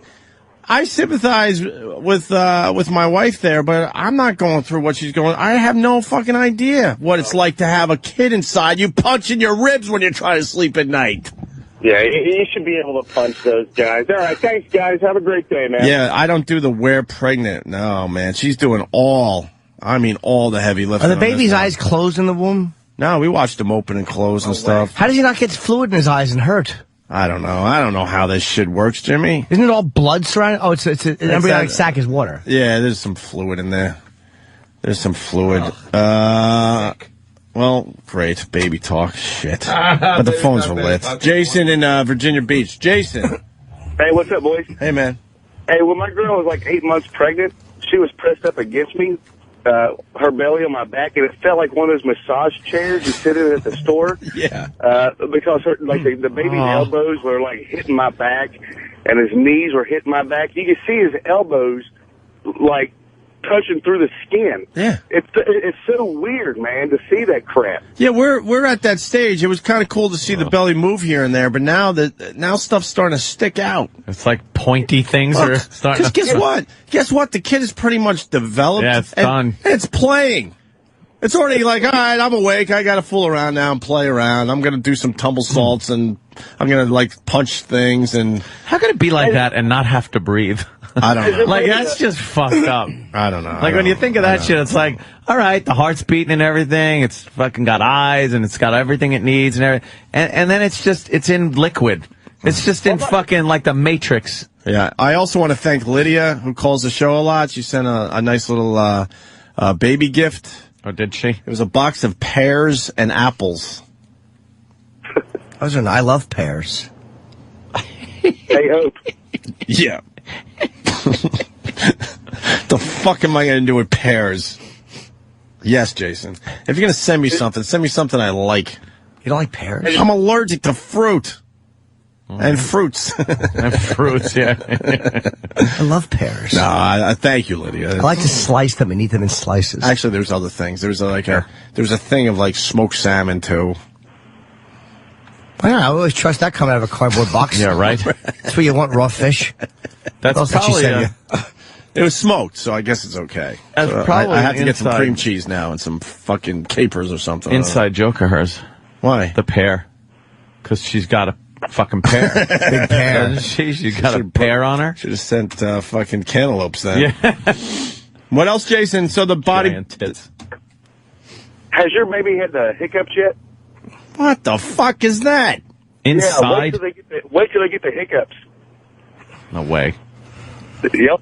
They'll get hiccups closer to delivery time. Right. My girl was sitting on the couch and her stomach, she looked like she had the hiccups, but the baby has hiccups. Oh, that's wonderful. Hey, there's a video. Thank you. There's a video someone sent me on Twitter, Danny. If you can find it, it's 30 seconds where they explain childbirth, like what they don't tell you. Oh, no. And it's a Scrubs clip, I believe. And it's 30 seconds, and it puts everything right in fucking perspective. Yeah. They have to cut the vag sometimes. Well, episiotomy they call it. Oh, I don't know. Is that what that is? An episiotomy. Yeah. I think you gotta go to YouTube. They must and hopefully we luck out. Baby's big giant head. Too many fucking coming through a tight pussy. Slit. Hey, Doc, put in an extra couple of stitches. Let's say hi to Joe in New York. Joe. Hey, what's up, boy?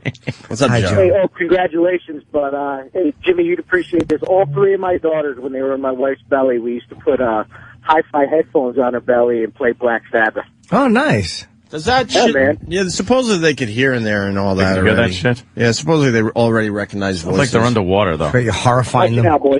With Black Sabbath, really. Would you turn it low, I hope? Huh? You have to keep the music low. I don't know. I think it would sound pretty damn muffled, right? Hey, whoever sent me that freaking Scrubs pregnant clip, could you send it again? It's worth showing these guys. They'll laugh pretty hard. Now, I got to ask you this also. Oh, no. You're a very light sleeper. Have you given thought to what, like if a key goes in a door a mile away, Opie hears it. Yeah. Now, what are you going to do with the crying baby thing as far as your sleep goes? You're going to be surprised by the answer, but I've already accepted the fact that I'm going to sleep a lot less. Really? It was panicking me at first, but now I'm like, you just got to go with it. Yeah. Yeah. I mean, I got a couple rooms, so I'm sure the baby's going to be in our room a lot, but if it gets to a point where, like, holy shit, I got to at least get a few hours, then I'll move to another room in the middle of the night or something, yeah. You're going to be, like, on the same sleep schedule as the baby, so you're both sleeping at the same time. Just some wacky sleep schedule. Hope you wake up crying and needing a baba. You know that, yeah. I'm a cranky motherfucker, and that's with a good night's sleep. Oh, man, we're going to have some fun radio shows. All the people that want the angry version of me back, it's right around the corner. Hey, I've got 20 minutes of sleep last night. Great. Do you think that you're going to have... there'll be a moment where, like, you probably trade off, like, she'll change them sometimes, you'll change them other times. Well, I mean, thank God, the first, up to 6 months or so, she's got what the baby needs. Yeah. But changing diapers, I mean. I'll do all that. Have you done that with the nieces or nephews and stuff? I'm not going to sit here and be the cool guy. Hey, fuck this. No, but you might be tired. I'm going to do all that, yeah. You might be. There's going to be one time where you're really tired, and she's going to go, it's your turn, and you're going to go, I paid for all this. That's what you would say. Of course I would. I know you would. Jimmy, I paid for all this. Exactly. You want to live in a fucking one-bedroom hovel in Staten Island? Go take care of the millionaire's baby. Oh, my God. Gotta put your foot down. I think any shit. I'm all in. I mean, if you want to make good radio, I could change my answer, but I'm all in. But I'm hoping we could, I want to hire some help. Yeah? There's a little thing with that going on right now. But I'm like, let's hire help for stuff that doesn't matter as far as the baby goes. You know what I mean? Like, you'll do the baby stuff, but then you won't have to do other stuff because... right, exactly. Stuff. Exactly. Instead of people that do it the other way around, where they just, fucking throw the baby at an illegal alien and just fucking... I'll tell you. And, I mean, California, it's Mexicans. New York, it's blacks. For real. I mean, this is not anything crazy. No, and this is what scares her, that I'm thinking in this way, and I'm not. That, the kids are being raised by nannies. Oh, you always see a black woman, and they're usually like Jamaican. Jimmy, do you or leave something. your building and all you see is black women? A lot of it, yeah. Just strolling white kids all over the neighborhood. The parents are nowhere to be seen. It's probably both parents and they're working, and they're working all day long. And I know some people that like their nannies better than their own. I think they're Jamaicans, their own parents, right? Mm-hmm. Aren't they all usually Jamaican? Look at the little boy. I just see black. A coochie cool. You got get in the elevator. Edgar, you're not going to get back in here. And the kid's white with blonde hair. Looks like Hitler's nephew. Get in here now. Stop running around and causing a ruckus. He's that little kid that Hitler patted on the cheek for taking down a Russian tank. And the other thing I see is that these parents are so fucking selfish that they barely sat through the interview process. Because I see some really bad nannies out there all the fucking time. Oh, there's horror all stories. The fucking time. Yeah. I see like little white. I say white kids just because the people pushing them around are obviously not their parents. Yeah. And the woman is on the phone, yippity, yippity, yippity, and the kid is screaming bloody murder. She don't give a shit. And that's her job, right? She was hired to kind of take care of the kid. Push her around, push the kid around in a stroller outside. And then you see them in Central Park, and now they're having like little coffee clutches. They're all like hanging out. Oh, all of them get together with the kids? Smoking on their cell phones, texting, and the kids are just screaming Bloody Mary. Wow. Kids aren't Bloody murder, not Bloody Mary. I'm telling you, I'm fucking tired. That's me. Bloody Mary! Need one, please. You know what I do when I see that? When I see like a Jamaican lady pushing a little white baby, I scream, "That Negro has stolen that child! Police!" In my building, I yell that. In my elevator. Oh, this is great. The Negro has stolen that white baby! We're almost done with baby talk for today. Dan in Florida. Dan, listen to this one. Go ahead, Dan. Dan? Hey, little Jimmy, you probably like this one, man. The woman's body goes through a lot of changes during pregnancy, and my chick is going to be due at the end of the month. And she has the meatiest freaking pussy lips I've ever seen in my life right now. Wow. Everything is swollen. They plumped everything up, is huh? fat and meaty. I got done eating her pussy the other morning and looked down at it, and it just looked amazing. I should have taken a picture. That's because of all the extra weight. The blood is being forced down. I bet her ankles are bigger, too. Poor lady. She's trying to relax, and she got you look at her meaty lips. Yeah, and she's got the most beautiful, fucking delicious nipples, and the doctor says you can't fucking suck on them because it causes contractions, dude. Oh, wow. So, through the whole pregnancy, I've been just wanting to suck on her tits and just... Mommy issues much, this motherfucker? But isn't it funny how the human body works? Like you can't control, like, don't lick her ear or the baby will pop out. Yeah. that tells the body that the baby is ready. All right, we really are out of control idiots as humans. I'm just going to have regular sex again, man. How long after the baby until you can have sex? How long is it? Is it a week or a month? That's a few months. 6 weeks. 6 weeks? I said a few. Okay, a month and a half, 2 months. You gotta watch that shit, though, because I've known people, man, they knock them right the fuck back up. Oh, my God. Irish twins. Yeah. It's called Irish twins. Twins. Me and my brother Scott are only just over a year apart. Wow. Yeah, just over a year. There's a site, Dan, that might be worth checking out. I saw your nanny.blogspot.com. Hopefully it's pictures. If it's people just talking about how bad these nannies are, that's not going to be fun. But I want to see some of these. Video or, yeah. Thank you, brother. Let me say hi to Striker. Striker. Good morning, boys. That's no pictures. That site ain't worth shit unless there's pictures. Hey, Ope, I want to give you a quick horror story. About 20 years ago when my neighbor's wife went into labor, as they were getting out of the car at the hospital, he happened to be standing in front of her. Contraction hit. She kicked him so hard. Her foot came up. She was sitting in a wheelchair. Her foot came up, kicked him in the balls so hard. He spent 3 days in the hospital with internal damage. Ow. That's wonderful.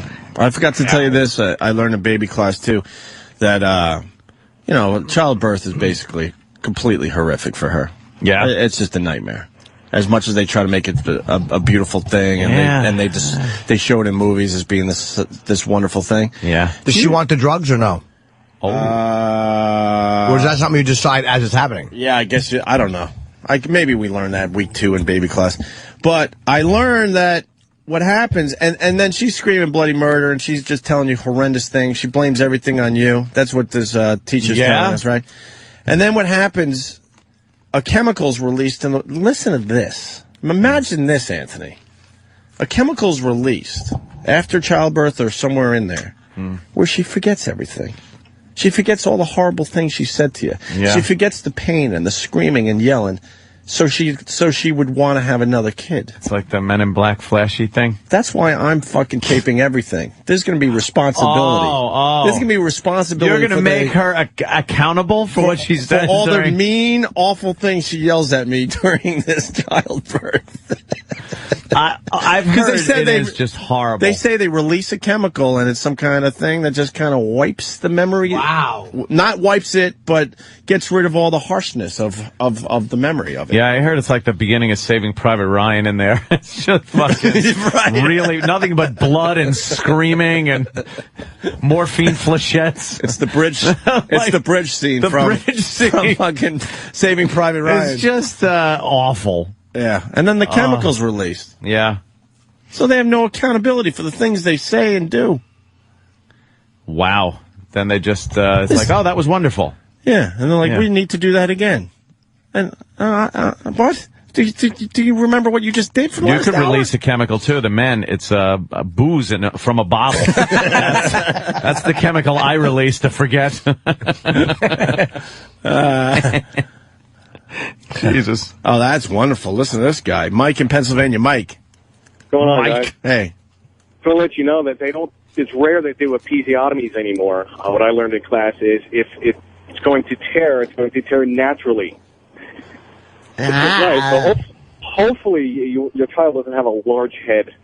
And the second thing is if your wife isn't going to have any drugs, she has to make a decision. Because if she goes too far into labor, they won't give her anything to numb her down. Oh, yeah, you got to be on your game. Oh, you reach the fail-safe point, and then it's over, I do remember Johnny. she said that last week. Oh, yeah. Gets to a point where it's too late, and then you don't want to see that. You feel really bad for her. Yeah, what do they call that? They pretty much numb everything from the fucking... Oh, they freaking... epidural. What is that called? Epidural, right. Epidural. And the women don't feel anything? Yeah, it like fucking numbs them out. Oh, let's say hi to Paul in Boston. Good for rape. Paul. Hey, guys. Have you heard about the massage being talked about, Opie? It's a piece of shit. I really am a fucking piece of shit. You're right. I am a piece of shit. Christ, man. What, Paul? The massage? The massage. When my wife was giving birth, her friends were talking about this one doctor in particular gave a really good massage, and she didn't know what was going on. Maybe rub her neck or something, get her shoulder sore. They actually massaged their pussy to help the head come out. Come on, the doctor does. What's doing that? The doctors get like lube on their hands, and if you watch the birth, you'll see this. And with I'm gonna knock a fucker out. Yeah, then you got it fucking now, what are you doing? What are you doing down there? I'm knocking a fucker out. You see him put lube on his tongue. It's time to fucking really punch that fuck in the head. That's why they don't allow video in the fucking delivery rooms. Yeah. I'm knocking a fucker out. It's amazing. And also, I would highly, highly recommend the drugs. It changes the experience, makes it enjoyable. You only know when there's a contraction because you see it on the little computer that's hooked up to her. Wow. What? Are we done with this for today? Yeah. Punch out, guys. Thank you, though. Thank you very much. I really appreciate it. Thank you. Oh, well, this is wonderful. Oscar in Indiana. Oscar. Hey, Hope, I had a little experience. The day after my wife had her baby, in the afternoon, she wanted to go to the restroom, and I helped her out of the bed, and as she was walking to the restroom there, blood clots fell out of her cunt. It was like a can of cranberry sauce. Jesus. It hit the floor and just went everywhere. Hope you divorced her. Yeah, actually, the bitch divorced me. Later, boys. All right, and finally, we'll end with Bill in Alabama. It's pretty good, I guess. Go ahead, Bill. Morning, boys. Hey, Bill. Happy birthday, ball baby. Hi, baby. Hey, my wife's cousin, these hillbilly fuckers, they had sex in the delivery room right after the baby was born, and he told his mother about it.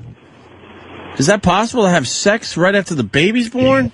She told his mother told us about it, and I couldn't figure out why would you do it, first of all, and then why would you tell your mom that you did it on top of that? Maybe they did it where the poo comes out. Maybe she gave up the back door. Poop comes out, yeah. Maybe they had an asshole baby and did it in the front. I don't know. Wow. That is a good time for anal, though. When the epidural's still hanging in there, fucking poke her right in the dumper. Right in the shitter. That's my favorite. I poked her right in the shitter. All right, boys, punching out. All right, enough of that. Enough. You didn't put a paddle up though, Ann. I told you when it gets too much, we don't want to fucking be one of those shows where it gets to be too much with that baby stuff. That relationship talk. Yeah, I know. Yeah. Although, man, I would love to get my mom on this fucking show. You want to hear fucking radio? Yeah. Oh my god. Yeah, I wanna. Oh my god. Yeah, you guys, you would all leave the room. Yes. I think the audience would turn off. I would absolutely leave. They would. You would leave. If what? If I talked to my mom on the radio. Why? It would be uncomfortable, I mean? Or she would... Oh, yeah. Of course it would be uncomfy. Of course it would.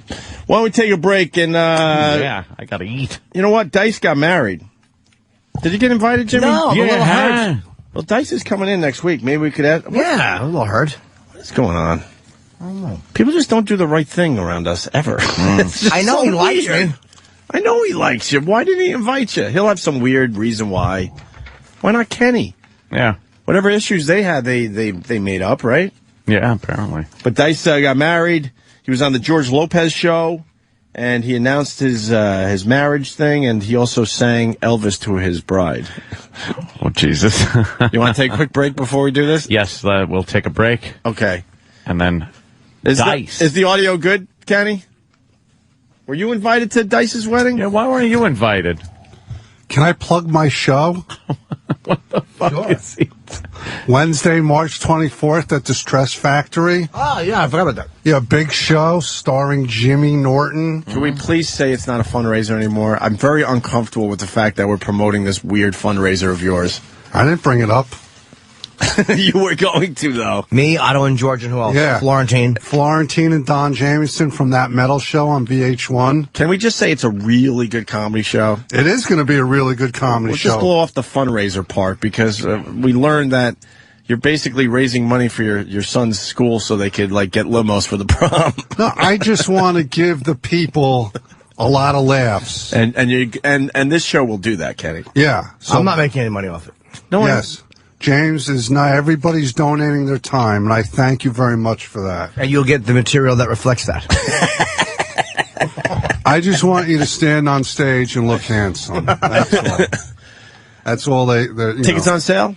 Tickets on sale now. StressFactory.com or not .com.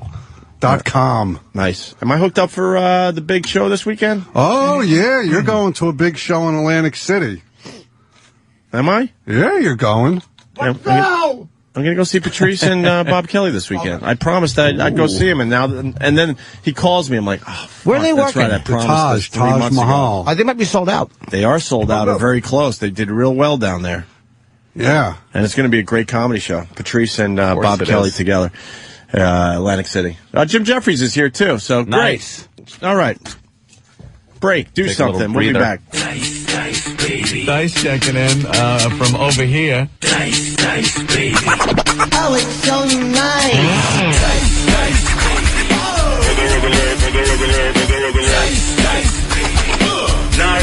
Nice.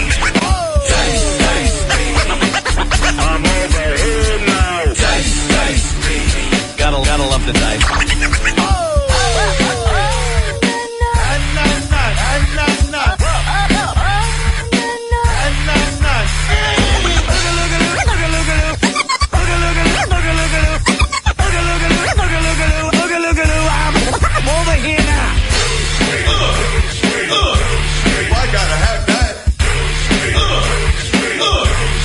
Got your legs. Okay, terrific. Don't just stare at it, eat it. Just look at me like a chick with balls. He's a jerk-off. It's plain to see. Dice. He's a scumbag. Nice. I'm over here. Nice. I'm good like that, my friend. You're full of crap. Oh! Look what we did to you again. Nice little dice, baby. We're going to talk about dice in a second here, but we got Jim Jeffries back in studio. He's got a big run at Caroline's here in New York City. And the first show went real well last night. It was a very good show, yeah. Very good. And he'll be there for the rest of the weekend. 212-757-4100. Don't want to miss that. No, we played Dice Dice Baby because we learned our old friend Andrew Dice Clay just got married. He's hitched. He's hitched. Again. Yes. Glutton for punishment. And he went on George Lopez to tell the world he's a married man. No. He's doing Vegas at the moment, isn't he? I was in Vegas. There's heaps of billboards for him. Yeah, he's doing the Hilton, yeah. Oh, Kenny takes Kenny, he's doing the Hilton? He still knows. Yeah. He just got a long-term deal at the Hilton. Long-term deal at the Hilton for Andrew Dice Clay. Wow. Things are looking up for Dice. I used to stay at a hotel with him. It was the Elvis Hilton. It was the same way Elvis used to walk down. It was actually pretty cool to walk down that corridor where Presley used to go. Oh, he still does. He's alive. It's going to be an extra. It's going to be an extra in Dice's show. I think I found Elvis's hat. No one found it. But Dice is going to be on the show next week, I think. Next week he'll be here for a day. Hopefully just a day. Oh, my God, I know. Hopefully just a day. Dice in small doses. That's how you need them. And by the way, that doesn't come from me. Ann started that one. Ann hopes for a day. Just a day? Yes. Because when he goes, I'll be in tomorrow. Right. You're like, oh, no. That's 2 shows in a row that we can't get a word in. Yeah, it pretty much turns into the Dice show. Dice show.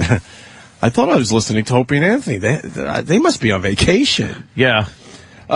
So he went on Lopez yesterday, and I hear his new woman's very lovely. She is. Last time he sexy. came in, he had to brag and show us all pictures of her and stuff. Yeah, so, very We had attractive. Passover dinner with him and his wife. Boy. And we hung out with her, and she's very pretty, and she's a nice girl too. What's Passover? Jewish holiday. I don't know exactly It's what. a Jew holiday. I don't know what it means. But he's from Brooklyn, It was and he's back Italian. when the I thought he was Jewish. Is he Jewish? no the pharaohs wanted the dead, the firstborn dead. So they put the blood on the door so the evil spirit passed over you. Amen. Amen. Or something. Stephen S. Verbatio writes, did Jeffries find out any more lunatic info about Elvis being alive? Lunatic info. You guys, I can show you more evidence, but you're not going to believe me. If that pool house picture isn't enough for you, then I don't know what to say. If it isn't enough for you. Yeah, we debunked it, though. Like he's I saying, think Danny came up with it. It's obviously a reflection of... Jim is saying, look, if you ain't buying that fucking picture, then fuck is all. Because that is definitive evidence. Like Elvis would dress like that and look out his pool house door. Right. He'd have a wacky fake beard on or There's something. easier ways to kind of take a peek. What he did was, Jeffries. after he died, he grew a beard, lost some weight, and he hung out in Germany for a while and hid out there for about 2 years. Oh, he went to Germany, too? Because he knew Germany. It was the only country that he ever traveled outside of America in. Wait a minute, that's Dice. Hey, I'm in the pool house. Pool house. I was changing, and then I need some swimmies. I got very intimidated when I met Dice Clay. What? I was quite nervous when I met Dice Clay. He was one of these ones. He's an intimidating guy when you first meet him, yeah. Yeah, when I was a kid, I sort of liked Dice Clay. You know, it was like the cassettes I used to get in Australia of Dice Clay. And I did Down and Dirty, like Norton Show, and I met him. And I was that was like, one Andrew was on. Yeah, yeah. Okay. And I met him, and I was like, wow, I got really nervous. He was a nice enough bloke. Yeah. Comes over, though, but he's always like, so fucking with you. you're a British guy, Australian via... what is that? Yeah, where are you from? Where you were one of those fad countries? When we filmed that show, because Lemmy was there, right? I was like, I actually saw Lemmy, and I was like, oh fuck, it's Lemmy. Oh, you like Lemmy? Yeah, love it, right? And he just looked like Lemmy should look. He had the exactly, he was perfect, right? And so I see him in the soundbox, and one of the producers goes, "Well, Jim, do you want to meet Lemmy?" And I was like, "Yeah, fuck, I want to meet Lemmy," right? And so I go up to him, and you know when you want someone to like you, so you just you're just like a sycophant. I'm like, I really want you to like me. and they go, this is Jim Jeffries, he's a comic from Britain. They go, oh, you may have seen him on the internet. He got punched in the head on stage. Is how the guy introduced me. And then Lemmy was like, oh yeah, I've seen that. He goes, you should have shot him. And I was like, and it was like the worst joke. And I was like, oh, good one, Lemmy. And I just felt dirty afterwards. You were servicing him. You were definitely blowing him. Yeah, stop with it, your Lemmy. laughter. You're killing me. You're killing me. That's great. Yeah, Lemmy. You But fucking... he did give me a Jack and Coke in his dressing room because there was no alcohol in any of the dressing rooms. Why? Yeah. Why? They weren't giving us any alcohol. He Lemmy's dressing room. He wants Jack and Coke, and he wants fucking sour cream and onion potato chips, and like he has the worst eating habits. It's really funny what he wants in his dressing room. It's nothing fancy. I was hammered that trip we did out to L.A. For the poker thing, and the second day for like when Lemmy came on and straight, just pouring Jack and Cokes and drinking them. Because you know something, if you get the opportunity to drink with Lemmy, you do it. Just so you got the story. And he's just, telling his stories and shit like that. And I'm like, holy shit, trying to keep up with Lemmy? Forget it. He drinks a lot in the morning? Stop it. He would drink. You weren't I've there, never Jimmy, seen for him that? not I drinking. left for a gig. I have never seen Lemmy not drinking. He drank a lot in that hour. I think he has a drinking problem. He went through most of a bottle in an hour, man. It was unbelievable. Well, Ann helped him out, I guess, but I mean, it was a little bit. It was. No, he outdrank you though, Ann. Lemmy likes Nazi stuff too. Lemmy is really into Nazi memorabilia. Didn't they find, though, when Michael Jackson died, that he had a bit of a Nazi memorabilia stuff? Did he really? He liked military outfits, didn't he, Michael Jackson? When you see him on stage, when you saw him on stage, yeah, he kind of did have like this pseudo kind of military fruit look. Yeah.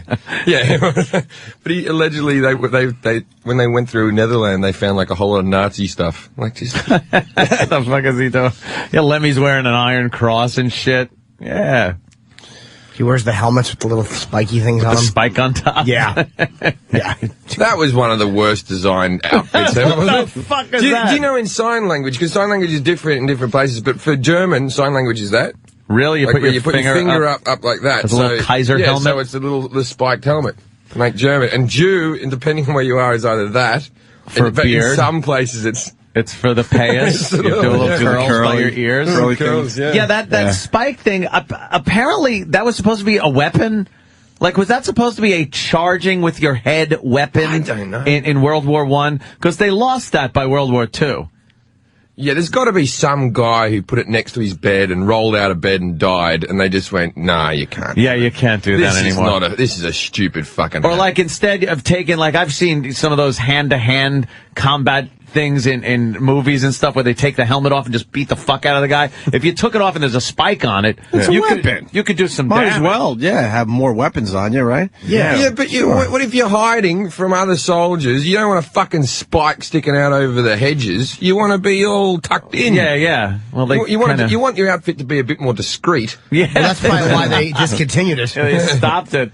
Apparently, Steve from Bayshore saying that in the late 1800s, American helmets had a spike on it. I don't remember that. But look, American armies... Steve from Bayshore would know absolutely what the spike was, what it was for. But American armies had their own issues. I mean, the Revolutionary War, we had a band that you marched. always had the fucking... had to have the guy with the drum and the fife. It's like that was could that guy pick up a fucking gun, please? Pull the baton twirling and all that type. Yeah, the flag guy. Weird. Who the fuck thought that was a good idea? If the flag guy went down, another guy had to pick the fucking flag up, and now that's one less guy. That's actually two less guys that can shoot. Yeah. Here's a quick quiz question: who designed the Nazi outfits?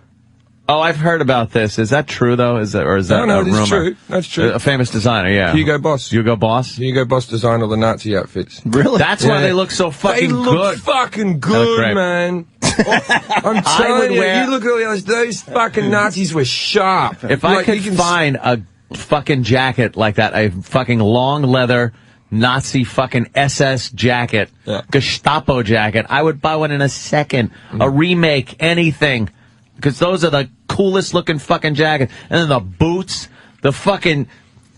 like anything. They had the shit as far as clothes went. It's also like Hitler approved the Volkswagen Beetle design. Yeah. And he kept on going, more headroom. We want more headroom. It's a bubble. He didn't like being enclosed in the cars. He went, I want a car with heaps of headroom. And It's the big bubble the thing car. is now that car's like synonymous with hippies. And love and peace and flower people. It's fucking the Hitler car. It's the Hitler car. I don't care what you say. Was he claustrophobic? I don't know about. I didn't know him that well. I think he was a little fucked up in every I think sense he of the had word. some, He probably a few had issues. some of that in it. I Yeah. imagine that was one of them. All right, let's get into this Dice thing. So Dice was on George Lopez doing the marriage announcement for everybody. Yeah. Yes. So let me say congratulations, because on Valentine's Day you got married. Dice got married. And better than that, she's a Latina. She is, you know what? Better than that. Come on, George. Let me tell you, you don't marry a Latina girl. You know, all the they're the hottest thing in the world. Yes. You don't marry a Latina girl on the most romantic day of the year and think you're not going to be working that night. You know what I mean? Now I know what it's like to try to put out a brush fire, if you know what I mean. It's still smoking, I'm telling you. Yeah. I actually went to the doctor over it. You know, he said it's just a head wound. Am I allowed to say that? Yes, You know yes. what I mean?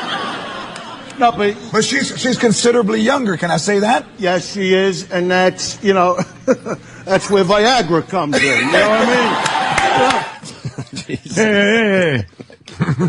El Succo my Caco.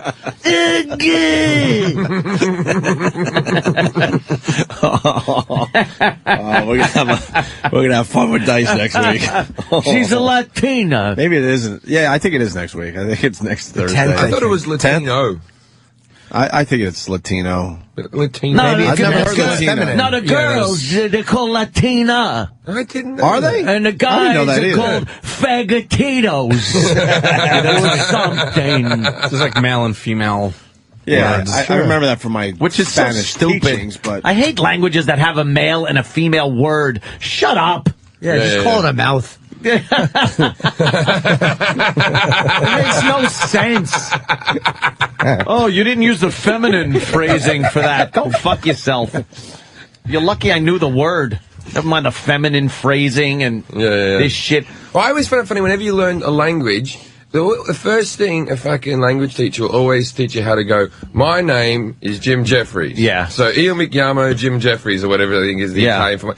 No one in English ever walks up to someone and says, my name is such and such. You just say, if someone goes, what's your name? You go, Jim Jeffries. You don't go, my name is. That's like, you know what else really sucks? I wasted a week on that. Well, about every other language except for English. They teach you the shitty English. version of Spanish. Do they? Yeah, they don't teach you the right way to speak the damn language. English rules, and I will tell you why. You can take a phrase in English like, wow, that is a beautiful car. I bet it goes really fast. Yeah. And in any other language, it's pretty car fast. Like, there doesn't seem to be details in any other language. But for their Like, language, it you makes could- complete sense. Yeah, it makes sense, but how about some fucking details? Like, you can't really elaborate as much as you can with English in other languages. They just seem to get the fucking shit out there. And then said, pretty woman hair. Good. What the I fuck don't know is that? if that's really true. No, it is. I swear it is. I think the Italians have a word. They're a very romantic bunch. You fucking translate English into some other language or translate, take another language and take a phrase and translate it into English. And it's so fucking basic in the other language. Yeah. Like write out a phrase about something in English that is detailed and nice, and you'll get some kind of half-assed fucking, like, no detail, no fucking finesse. Bella. I don't think you're pretty. No, I don't think your theory has legs, man. Yeah, that's good. You translate an opera into English, like an Italian or German opera, and the lyrics are beautiful. They're not beautiful. Italian that's what they operas. added in You go the to good opera? shit that English puts in. Yeah. We're all Wait, fat. It's you traitor to your language. What are you doing? What's wrong You with guys you? invented this shit. I studied classical music at university. Oh, did you? You really go to operas? I've been to a few operas in my day. Yeah. Which one was your favorite? I've been to La Boheme. I like the Mozart operas. You know, Magic Flute, Don Giovanni. Magic. Do they sing The in those? magic flute. You suck on my magic flute. Yeah, I don't like Wagnerian stuff. It's too fucking. Do you know how to heavy. play shit? I can do little. I'm not getting into this, man. Yeah, you are. What do you play? I gotta. He plays the saxophone. Google it. Google it. What do you play? Come on, what do you play? Do you play the lute? If I told you, you wouldn't believe A me. piano player. French horn. Don't say the French horn. When I was 17 to 19, I was in 3 professional operas. There you go. Were you? Are you a vocalist? I was a singer. I was for the Australian Opera. I was in the opera house in Sydney. You really were. I really was. That yeah. big fucking opera house in Sydney. The one that looks like a whole lot of nuns in a scrum. Yeah, That was you. Can you give us a taste? You were in there? See, this is You have to give us a taste. You'll never believe. You have to give us a taste. This is why I never bring this up. You'll never believe me. What happened was I got nodules on my vocal cords through just, smoking and drinking and all, to singing too much, right? And that's basically calluses on your vocal cords. So I had to have surgery on my throat. And I couldn't talk for like fucking 2 months. Like I just sat there with my mum yelling at me going, "You've wasted your talent! You've got nothing! Now you've got nothing!" Just sat there in the house, just rocking backwards and forwards. Like, Oh shit! You can't even fight back. yeah, and I watched a lot of stand-up comedy TV videos in that time, and plotted my revenge on society. That's Yeah. Wait, you couldn't sing again? No, I can't sing again. No, So you can never sing So again. wait. So your mom? I think it's even on Wikipedia or something that I used to be. Wait, an opera singer. Jim. So Yeah. your mom really thought you really had something with this? Oh, I did have something. I got my best friend in Australia is an opera singer. That's my best mate. I would never guess this one. Yeah. He's a guy called Andrew Moran. He's really good opera baritone. So can we hear a little bit, even though you can't hit the notes like you used to? I'm not. Why? You know who else is an opera singer? Mike Rowe. Mike Rowe did it for us a little bit. Mike Rowe was a bona fide opera singer. He fucking belted out like a moment ago. I'm not. No, I really. I like how Jimmy goes, "Mike Rowe did it for us." Like he's trying to add in that guilt thing. Like, come on. I haven't sung. I literally haven't sung in 10 years. Really? But it was alright. I was in. Do you miss it? No, I miss singing. I miss being able to sing. You don't sing in the car when you're alone? I sing in the car. I sing in the shower. Can you sing karaoke? I can sing karaoke. Oh, yeah, wow. I can do a bit of. I could never do opera again. What karaoke do you like to sing? I haven't done karaoke for years either, but I like doing Elvis or something. Karaoke. Can you do an Elvis as Elvis? Or are you doing with Jim? I love Elvis, man. Of course you will. It's all starting to make sense now. All right, well, let's hear some Elvis. I want to hear a little bit. I'm not singing for you. It's just not happening. I didn't want to bring this up. You know what happened was doing the dance. I showed a little bit of knowledge on a subject you didn't think I would know about, and now because I'm slightly more cultured than you think I am, you're treating me like I'm a fag. No. I just snorted, man. Come on. It's not Jimmy wants to hear a little Elvis. Jimmy, you want to hear some Yeah, Elvis? but not like, I don't want to. I was in The Flying Dutchman by Wagner, and I was in Charles Gounod's Charles Gounod's Romeo and Juliet, which was in French, and that was Do you speak pretty. French? No. This is how I would learn songs, right? They would give me the stuff in French. I'd go off to a library, get like an old recording of it, and just mimic what they're doing. I didn't know whether I was singing about. I'd go, "What's this about? Is it love, hate? What am I doing?" Holy shit! Wow. Really? That's a talent, though, man. And then Some like Japanese bands do that too. Yeah. They sing in English and they have no idea what they're saying, and it's hysterical to listen to them because they kind of fuck the words up a little bit. There's a Japanese Beatles tribute band in Tokyo, right? Which I went along and saw. And they perform every night, and they're huge. Like, it's always packed out every night, and they're really good. But the weird thing is the guy who plays John Lennon... John Lennon? spitting image of Yoko Ono. Like, if you can... Got it all wrong. If you can get a copy of this guy... Oh, shit. John Lennon. rough me. We can do it all day. Yeah. Oh, no. When did you start with this talent? As a real young youngster? 16. Rice pudding. Yeah, 16. I was in a couple of school musicals, and And I got a scholarship as a young artist. God damn, look at you. Yeah, it was all accidental. So that's why your mom fucking hates you. Yeah, she hates me. You were supposed to be an opera singer. I was supposed to be an opera singer. She was very proud. And now she I'm doesn't cunt really... boy. I probably say cunt more than any other comic on the planet. Because you brought up your mom a lot, where she's like, yeah, not. I mean, she's proud of you, I'm sure, but she's not thrilled with your career as much as you probably would like. Dude, you went from like the most respectable, now it all like makes sense. A parent would look at an opera singer as a child as an opera singer and be like, I never did comedy in front of my mum or anything. And the thing is, my mother was always, she was always, my dad comes along and sees it and he enjoys it and that type of stuff. So I came back, I had the only DVD of the HBO special. I came back to Australia and I said to my mum, I said, just watch it. Like, you know, I just basically just going, love me, please, love me. Yeah. Right? And I put it on the DVD player and my parents were watching it and my mum was laughing and I was like, fuck, this is good, man. I felt really good about myself. And then my brain went, oh, the Gunter joke is coming up, right? And I sat there. Now, if you don't know the Gunter joke, it's basically a joke where I say over and over again that my mum's a fat bitch. If you've ever sat next to your mother while she's watching her younger son saying she's a fat bitch on TV, you just sit there awkwardly going, What'd she do? She did what all mums do. You know, like, your parents want to believe that you're a good person. That's just what parents want to believe. It's that whole thing. If your mother finds, like, drugs in your bedroom, you can always do that lie of, I'm holding them for a friend. And your mum will believe you, but you have to be willing to lose a friend. You have to have one. Because she wants a name. She wants a name. You have to have one guy that you're going to have to cut free. Yeah. But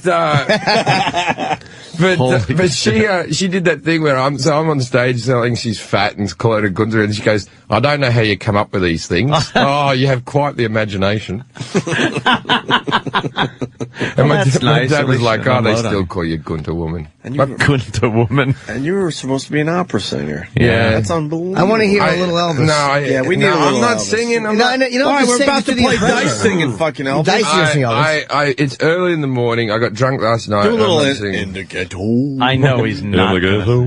See, you have a voice. It's obvious you could do. You sound like Elvis when you sing. No, Steve I don't do impersonations. impersonations. What if we get Steve to do his? Will you do yours? No, I'm not going to sing for you. Steve goes, sing a little Elvis, fucko. Fucko. I'm not going to tell you people anything anymore. Why? Sing for his breakfast. You use things against me. No, I completely understand. I'm on your side. You know, if I said I used to be a porn star, would you get me a chick to fuck in front of you? No, yes. Why not? Even if you weren't. Get Bobo in here to blow you. Yeah. Oh, Bobo, is he here yet? Oh, please, no. He's only 10% gay, though. I tell you what. No, I'm right with you. My friend who is an opera singer, I went back to Australia. I went to the opera house to watch him sing, right? And he's like, he's really popular now. And afterwards, they had a little after-show party. And there's just old women in shawls just fucking, like, all over him, fawning, having pictures. You're at least getting some nice trim. Yeah, and then I thought to myself, I think I chose the right job. Yeah. It's a kind of a job. You can't go out or anything. Like, why? Because you got to take care of your voice. You got to take care of your voice. You can't, like, yell at a sporting game or something like that. You can't drink. You can't, you know what I mean? It's a really difficult What do you have job. to do to maintain your voice? Just a lot of, Apparently he doesn't know. Fucked it up. What have you heard? What do the successful people do? It's warm-ups and all that type of stuff is really important. And there's... They are important. They help you. Yeah. What's a warm-up? It's like the vocal... In the old days, like Caruso and all that type of stuff, the Sopranos, they used to fucking cup of jizz before they went on stage. What? Holy shit! No, I'm not kidding. Google it. Google it. Wouldn't that make your voice go like... Does it, Jim? Does it burn, does it?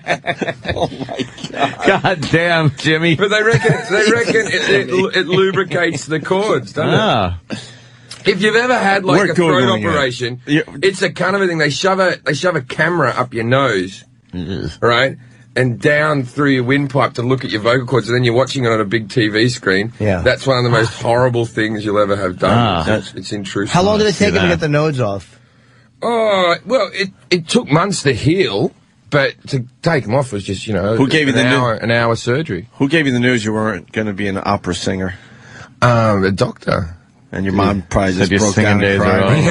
are over. no. You fucked up. I was kind of relieved. I was done with it, really. I wasn't making a good living out of it. I was only working as opera singer a couple of months out of the year, having to do singing lessons every fucking week. I never liked it, even as a kid. What happened? I was just doing a school musical, and then the teachers were like, "Oh, you can sing," and everyone sort of pushed me into it, and I just wanted to be a fucking. Were you able to hit those real high hold-em notes? This is why I got a gig, right? Because I'm 6 foot and I was a tenor, and most tenors are short, dumpy little fuckers, right? But all the romantic lead roles are always tenors. So you've always got this big fat bitch soprano, and then this little tiny short guy, and that's like, it just doesn't look right.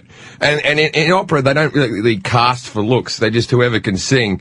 And so they thought, 6 foot tall tenor, that'll be Did you take useful. the lead? Were you the lead in any of them? No, I was too young for that. Did you ever have to kiss one of the soprano girls? Only in acting class or something like that. It's very incestuous, what the opera jizz world. taste like, you fucking homo? It set you up, you dummy. Why you answer that? I didn't want the answer. You know what I like about that? You probably had that planned a long time. Of course he did. 20 minutes ago. I was wondering. Really? What were you saying about opera? Everyone's sleeping with each other? Everyone's fucking each other, man. Yeah. Really? Yeah, it's like, they're not, you think of them like they're going to be really, like, polite, sort of, But refined. They're all shagging each other, yeah. Wow. Really? Oh, no, it's like a rock fucking... like a rock tour going on. It's like a fucking drama, that place, It's like, yeah. But it was interesting, that opera house and everything, it's like, world famous, isn't it? How big is it? The problem is, it looks really good from the outside, right? But because of the design outside, it's a bit shit inside, because it's all like pointing like that. It's like all the rows taper in until there's one bloke in the back row just... in the point. You've seen that. In the point. But that's like a landmark. Architecturally, it's a fucking marvel, that thing. What is it supposed to look like? Billowing sails or something? That's the Sydney Opera House. In Australia, we call it nuns in a scrum, like in a rugby league scrum. Nuns in a scrum. Yeah, that's good. How many seats? Well, see, it depends. These are all separate little rooms. There's like a little tiny, like if you want to go do stand-up there's a little room that, like a 250-seater, where touring acts, like American acts and stuff, they always go, I played the Opera House, but you're only playing this little wing at the back. Small room. And then, like, there's the concert hall stuff, and then there's the opera room's another smaller one there, and... Wow. Oh, they're all different rooms. Yeah. I didn't know that. Huh. So it's it's the talking architecture on the open air. We'll go anywhere, man. Famous buildings from around the world. We've seen the building. Yes. I never saw it. Our entire lives. You've never seen a picture of that? Never. Are you out of your mind? Never saw the city. I'd heard of it, but I thought it was like an older building. I had no idea it looked like that. It is an older building. That picture This thing's been around for a while. Looks like someone's going to be sailing away and be careful it doesn't get blown to the ocean. It's funny, the guy who designed it was like a Danish bloke, right? And then they started, like, the government started going, nah, we want it different on the inside. And he fucking lost his rag and just went, oh, you can go get fucked then. Right? Right? But most of it was already built, right? He fucked back off to Denmark or whatever. And he's never seen it since. He's never come back to have a look at it or anything. Fuck it, it's there. Yeah, you can get fucked. And he's like 100 years old now, and he's still bitter about it. He's still all pissed about it. How old's the building? I don't know. It's probably fucking. I wouldn't know how old. It's probably 80 years old, I guess. Wow, maybe. Really? I don't know. I might be completely wrong. It might have been built in the bloody. It's probably built in the 50s. Well, we're not going to get Jim to sing Elvis, but we do have dice on George Lopez, so that's what this led to. Yeah. So here we go. But she is the sweetest, most lovable, happy girl I've ever been with, and I plan on keeping her that way. You know what? I love that. And, I don't know, I know we're both doing the Hilton Hotel. Yes. I just signed a long-term deal with them. Congratulations on that. You signed a long-term deal with the Las Vegas Hilton. And George is going to be there this weekend, too. He's going to be in the Elvis showroom. Yes. And since it's that kind of thing, I'm going to do a little something special. Beautiful. Let me feel it. Let me feel it.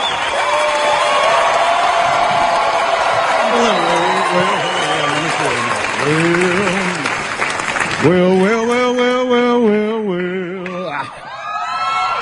It's for you, baby. Take it off, fellas.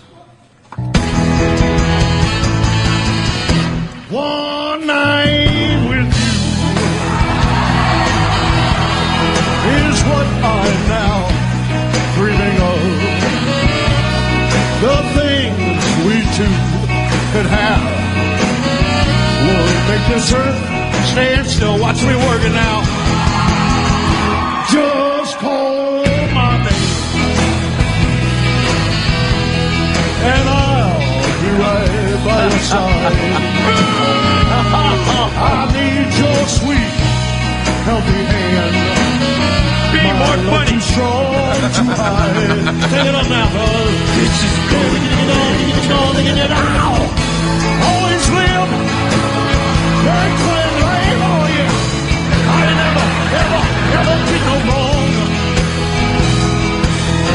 Well, I know that life without you has been too lonely, too long. One night. George, I gotta go, man. Always loved you, always will. Take care, God bless. Okay. Now go home and get your fucking shine box. Okay, faggot, what's next? Hey, I just want to say. We're cakes for nutches! Come on, Jim, we're doing a little thing here. Hold on, give us a moment. Give us a moment. We're doing a little thing. He does these impersonations. I swear, you would think it was the real people.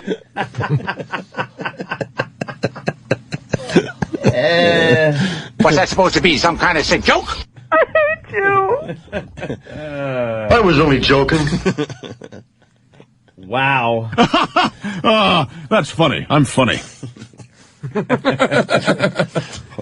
wasn't that bad an impersonation. It was all right. No, hold on. Actually, that's a really good Elvis. Yeah, hold on a minute. Hold on 1 second. Yeah. Hold on hold on 1 second. What happened? What do you do for a living, character? Character? Yeah. He's done that on our show. Yeah. Do we have the Elvis he did on our show? KRS! KRS. I'm just speaking Spanish. I gotta learn, I gotta be multilingually. Hey. La plume son la table. Or something. Or something like that. You got the Elvis? This is what Dice did for us. For years, the Las Vegas Strip has played host to some of the world's best entertainers, from the Rat Pack to Tom Jones and Siegfried and Roy. Now set your sights on a new entertainment destination. Ladies and gentlemen, live from Convention Room A inside the Holiday Inn Express in Henderson, Nevada, the latest and greatest tribute to the king, Elvis Dice Clay. She's a rider. Well, she made me love, going on. Decked out in an authentic polyester sequin jumpsuit, Elvis Dice Clay karate kicks his way through 25 years of solid gold Elvis Presley hits. We're gonna do all your favorite songs, ladies and gentlemen. All 5,452 of them. I'm a steamroller, baby.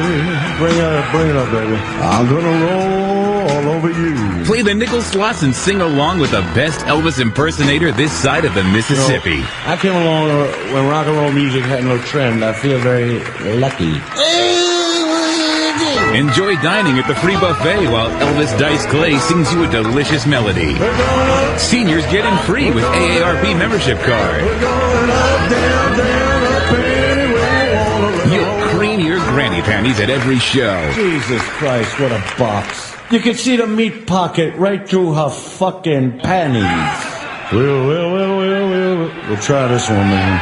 For Dixieland. The latest and greatest tribute to the king, Elvis Dice Clay. 8, 9:30, and 11, 7 nights a week. Live from Convention Room A at the Holiday Inn Express in Henderson, Nevada.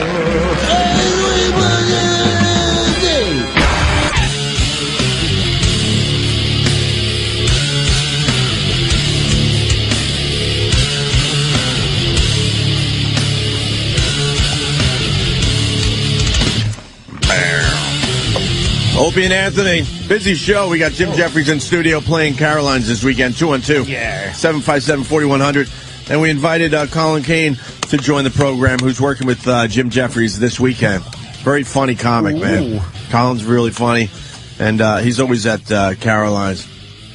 Oh, you guys don't get along? No, we get along. You just gave a look like this isn't a good idea. What are you doing here? Right. Yeah. I was waiting for him to fucking talk. You're talking about looked him. at me like I sat next to you on the bus. Like, oh, dude. No, I wanted to say hello, but there was a microphone in front. We get along. Oh, okay. Yeah. You gave a look like, man, I should have told you something before you decided to do this. I like Colin. Right, I think he's too good looking to be a comedian. He's one of those fuckers. You just like, how did you develop being funny? You're probably popular and people liked you. Ugh. I don't know how people do it. It's like one or the other, right? Yeah, you got to be ugly, Stop right, it. to be a comic. You gotta have something wrong with you, though. It could be just good-looking comics. It could be internal, his problems. I do. Yeah, you just nailed it. I do. Yeah, for sure. It's internal. It's because people they look at you and they think you have it easier, but it's the same for everyone else. I think. Yeah, if you've seen his comedy, he's got issues, man. Obviously, there's times he wants to take on the whole crowd. I'm like, dude, chill, man, chill. Yeah. Holy shit! But you know when he's you gonna meet- strangle someone tonight. You know when you meet a good-looking girl and, like, she'll do this type of thing? She'll be, like, at a party going, it's really hard because sometimes people don't see me. People just see the way that I look, and it's like, I wish I could scar your face up. Yeah. so everyone could see the real you. Shut up. All that horse shit. A little bit of boric acid right in the face. Will fucking teach you a thing or two about manners. I love it when good-looking women lose their looks. Oh, it's that tragic, and you see it in Hollywood every day. You go to an audition, and there's like they're all holding their photos, waiting to go into the audition, and then there's the girls who have just gotten to Hollywood who goes, I was the prom queen in Oklahoma, and I'm going to do some acting, right? And then you got like that woman who's like 30, but she's still trying to get the 22-year-old role, and she's just primming her face and putting makeup on, and she's just a bag of shit, like she's just a mess. A bag of shit. And everything's gone to shit in her life. She never got as famous as she wanted to, and I just laugh. You love that? I love it, because I've still got stand-up comedy. All you've got is acting, you useless bit of skin. Because during the glory years of their life, there early on, they've depended on their looks and got along with just their looks, and then it goes to shit. And now what? Exactly. Now what? This is what I love about Facebook as well, is because I don't date anyone my age. That would be disgusting, right? Like, wouldn't that be disgusting to go out with someone as old as you? How old are you? I'm 33, but no, it's just disgusting. And so I try to date girls that are about 25-ish, like that, right? And that's why I love Facebook, because I look at all these pictures of girls that I went to school with who I haven't seen since school, and I'm like, look at you, you old pig. Look at how it's all gone to rubbish. I'm still young. I'm a man. It is a horrible double standard, but Yeah. So, Colin, you get probably tired of people, because he's a handsome dude, but he's a funny dude, too. So you probably get tired of people, not Jim, because he's a comic friend of yours, but like when people judge you, like oh, this guy's good looking, what does he have to feel a certain way about? You're probably like, I'm the same fucking dude as everybody else. I still, lose my erections or fucking get shot down or have mother issues or whatever the fuck else makes you. Yeah, same exact stuff going on. It's just What's your big issue? Big issue? Anger. Definitely anger. Just a disdain towards people. Fucking hate people. Where does that come from? If you see I had a great upbringing, too. Nice parents? Oh, great. Just the nicest upbringing. Just, certain people. Just. Didn't you, go after a blind woman once at a show or something? Dude, I didn't go after. I was doing the show, and I was killing. I was doing really well, and she wouldn't look at me. That show, just right in the front row, she wouldn't look at me at all. And I'm like, don't address it. Just keep going. Pay attention, And then finally, I'm just looked at her. I'm like, why aren't you looking at me? Just look at me. And then I looked underneath her chair, and her stick was folded up. So I'm she shouldn't have been sitting in the front row. She didn't know he was talking to her. Yeah, she should have been sitting at the fucking back if she's blind. I didn't know she was blind. Apparently, the whole room did. I showed up late, so it was one of those things. I pretended I was the comic before me, and I just kept on going. So it was one of those things. You didn't address it? I did. I said I was the comic before me. Still. Oh, that's funny. I said my name was like Charles Simmons, but I'm not getting on stage. The crowd should have laughed at. That's a very funny moment. Yeah, okay. Yeah, the comics loved it, and it was just one of those things where I had to address it. I can't just not say anything. And her friends have a sense of humor by putting her in the front row. Sure they do. Her that's a bad spot for anyone. But imagine if you're blind. What are they doing to her? They should have faced her the wrong way. If they were any real friends, they would have fucking turned her chair towards the fucking back. I was doing a gig in San Francisco 2 weeks ago, and this was like the perfect storm of misery, right? Now, in Australia, if a redheaded person's having a kid, we always go, oh, you're having an orangutan, are you? Right? Just a little joke. You're having an orangutan, right? So there was this pregnant woman with red hair, right? And I'm like, oh, you having an orangutan? Like that, right? But boyfriend's a black guy, right? I didn't mean it like that. So it's a red-headed woman and a black guy. So I've done that thing where I've gone, just like back up, just get out of the problem. So I've gone, so what do you do for a living? And then she went, I work at the zoo. Not good. Yeah, no. It was it was the perfect storm of shit. I was at Caroline's probably like 3 months ago, and I do this bit when they aren't laughing. I just say out loud, like, if you guys don't start laughing, I'm going to lock the door and start a fire in this shithole. That's what I say, just, because they're not laughing at me. And I said that.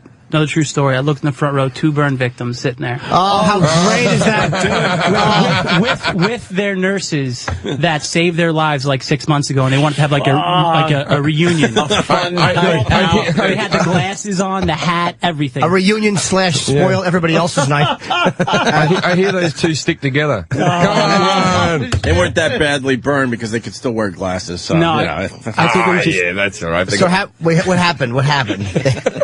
So I looked down and they're like, no fire, no fire. And then I looked at them and I totally knew right away. I'm like, fuck, I can't. I mean, I couldn't stop and be like, I was just, I was kidding. I just had to just fucking stay up there and say it. It was just. Did you address the awkwardness of it? That's a weird one when it's burn victims. I can't. They were still on fire. These guys. They seriously were. They were fresh. I could smell it up there. It was, you know what? That happens. Sometimes you do the wrong reference and fucking. But what are the chances of that? But at least people see them for them now. I know. Unfortunately, it doesn't happen every night, because if you get a burn victim every night in the front row, what a fucking great career you can have. I've had that one where I've heard that like a noise, sort of like a rocking sort of noise. And I've gone, shut up, you fucking retard. And yeah, it's a retard. I had that once too. Yeah, where you just like, it's in the dark, you don't mean it. I never call a retard. You just, Yeah, what are you, retarded? And all of a sudden, you see that fucking face, you're like, Do you feel bad about yourself? I once got heckled by I'm bringing him. I once got heckled by a blind, retarded guy, right? And I said, I'm just going to be up here for about 20 minutes or something in a set. And he went, that sounds too long. Like that, right? Like just a stupid heckle. And I was like, all right, I'm going to rip into this cunt. And I look in, and it's like a blind, retarded guy. And I did that. Oh, thanks, fella. Yeah, hope you have a good night. And then the audience lost all faith in me. They should have. You should have asked him, what are you doing when you're not ruining family photographs?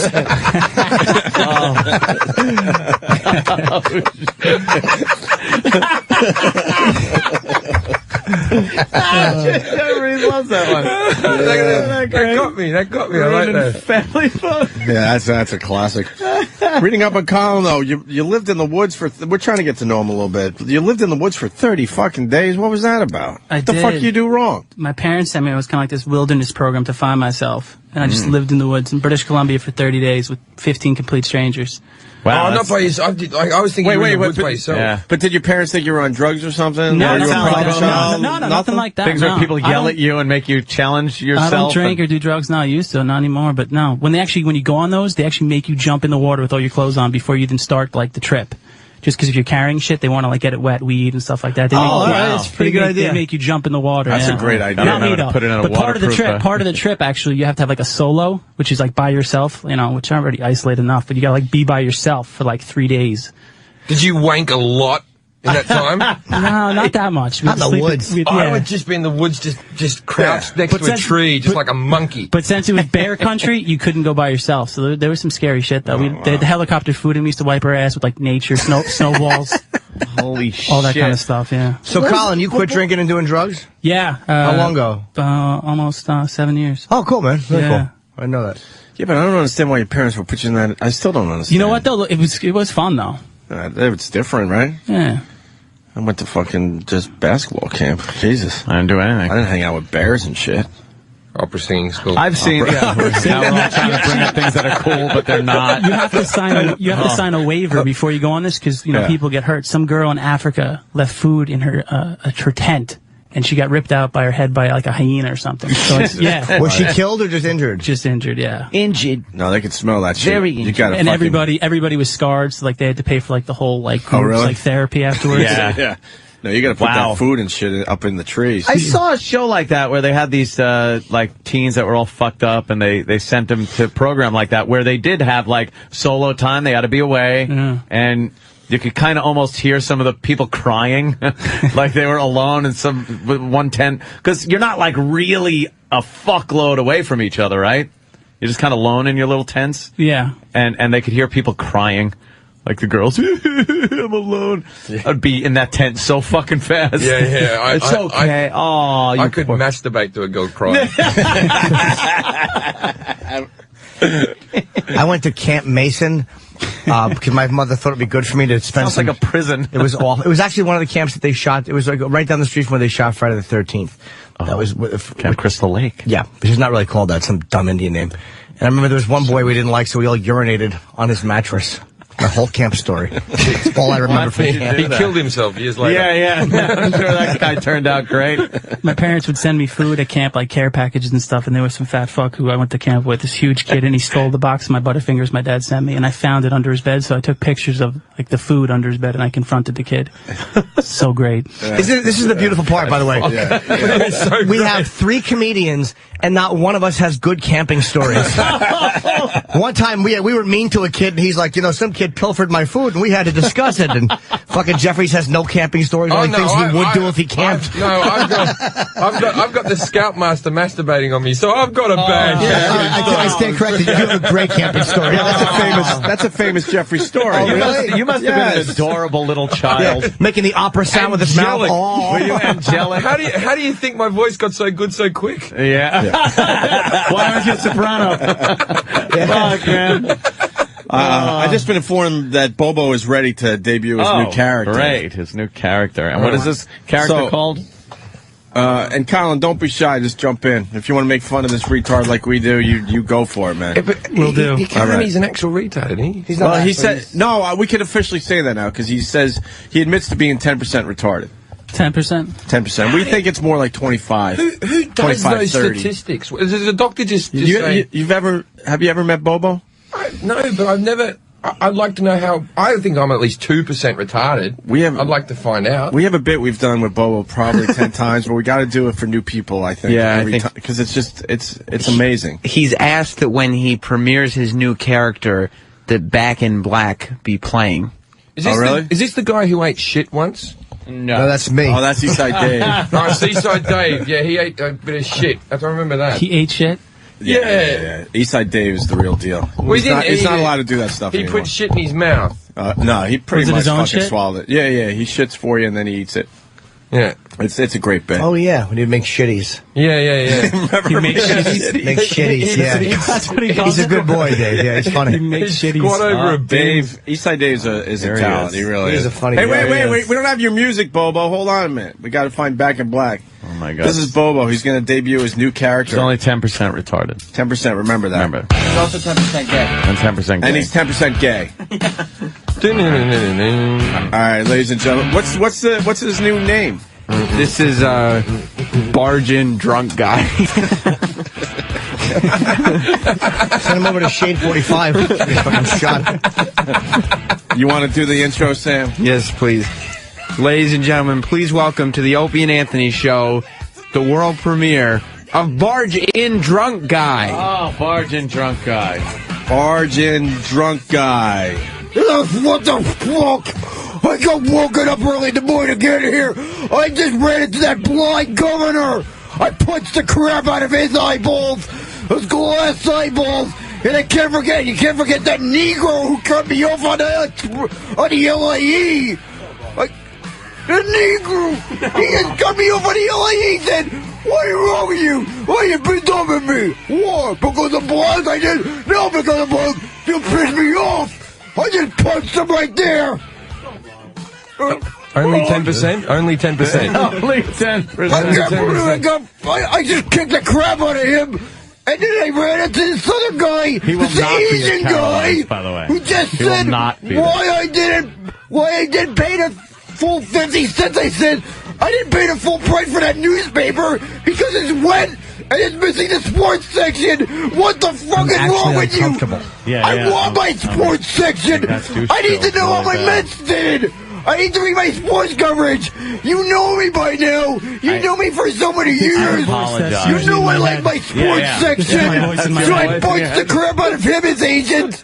I said, hey, I thought you knew Kung Fu. What's the matter? I just kicked him right there in the balls. In me head, Eddie. Jim Jeffries around. That guy has no ass, so I couldn't shove my foot up his ass. It's a grower, this character. And then this other Indian guy at my deli. Yeah. I got a sandwich yesterday. You know what happened? There was only one little slice of meat. Where's the meat of my sandwich? I want a sandwich. I want a pack full of pastrami. That's why I only go to Italian delis. It's the whole reason.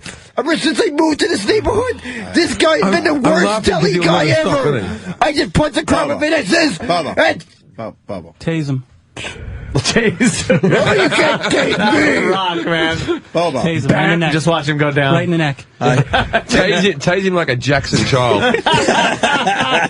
And Bobo supposedly had a couple beers to get ready for this character, Sam. We break this down a little bit because we don't know what the fuck's going on. Yeah, what is this? Bobo, he insisted that to do this character, he would need 2 beers. So now, why? What is the difference between 2 method beers acting and just this? Retardation. Yeah, because it looks to me like you would have been able to do that without any beer. Well, yeah, I could, but to really feel it, to really feel like I'm drunk, I kind of have to, really feel it. And it's with your arms. And to really act like a crazy drunk, I have to actually be drunk. It's when you hide the thumb and grab it. That's when you hide the thumbs. That's when you know fists it's and when you hide the shaking thumb. them around. Well, you really have to be drunk to really feel it. Yeah, just keep plowing right through there. To really feel it. Stephen S. for Bayshores, he's got a great idea. Could you do the cowardly lion for everybody? You do a terrific cowardly lion. Yes, it's unbelievable. Let me see if I can do this. I Twitchell's did that. I'm not really known for doing a cowardly. Twitchell's does it, but Bobo does it much better. Do you like when Twitchell's does it? Oh, yeah, it's freaking hilarious. All right, here we go. All right, let me try. I've never done this one before. Put 'em up, put 'em up, put 'em up, put 'em up, put 'em up. If I was the king of the forest, I would not be just a nothing. My head all full of stuffing, my heart all full of pain. No. Jim Jeffries singing. There you go, Norton. Got a little taste of Jesus. I don't know what it was in tune. When it was in tune. Yeah. So what? He had a couple beers to get ready for his drunk. Yeah, he had 2 beers and then he chugged 2 giant Monster energy drinks because he loves his monsters. Yeah. And this is what he decided to come to the table with today. This is the big phone call prepping that he had. Yeah. That he had worked on this character. That was uncomfortable. well, the barging guy is the barging drunk. It's uncomfortable being around the barging drunk because he's a barging drunk and he's a complete asshole. And you know this guy could get easily pissed off and beat the crap out of you if he was a real person. That wasn't why, but I mean, I guess that does make sense. Yeah, it wasn't a comedy character. I think I got an idea. It's theatrical. He does characters. I think we should all come up with characters for Bobo. I got one. All right. Inappropriate flasher. Inappropriate. Drunk flasher. Yeah, make believe we're at camp and we're all young boys, and we're not gay or anything, but you're the inappropriate flasher. You're kind of a pedophile. No one knows that. You're the camp counselor at the camp, and all of a sudden you barge in, and we're just kind of hanging out, doing our thing as campers. And you come in as the inappropriate flasher pedophile guy. Can you do that one, you think? Just add things to the word. That was great. All right. I'm not so thrilled about doing this because I'm not so the best. It's not a pretty sight, but... Well, clearly. You want him outside the studio and barge in as this guy? Yeah, I feel like you guys should take on the role as campers where you'll all speak like, and then the inappropriate Do I get on my knees and tie my hands behind my back? Well, I usually thought of a way to do this character on the spot because I've heard stories about crazy idiots like this one. So all right, you're gonna come in. You're gonna come in as this guy. Yeah, inappropriate flasher. Okay. You see where he's had plastic surgery on Clinton? Oh, Clinton? Facelift, yeah. Yeah? You see where the skin's He's got a real boozer's nose though now too. Yeah. He's like, oh, yes. He's got that fucking thing. Yeah. My wife's got cankles and a cock. Yeah. Hey, kiddies. What? Kitties. Hey, kiddies. How Kitties. you doing, kids? I hope you're having a great time here at camp. But I need to make you aware of a certain problem.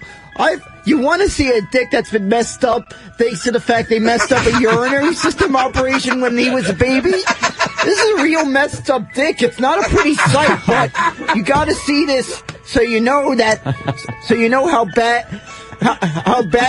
If you think you have it worse, if you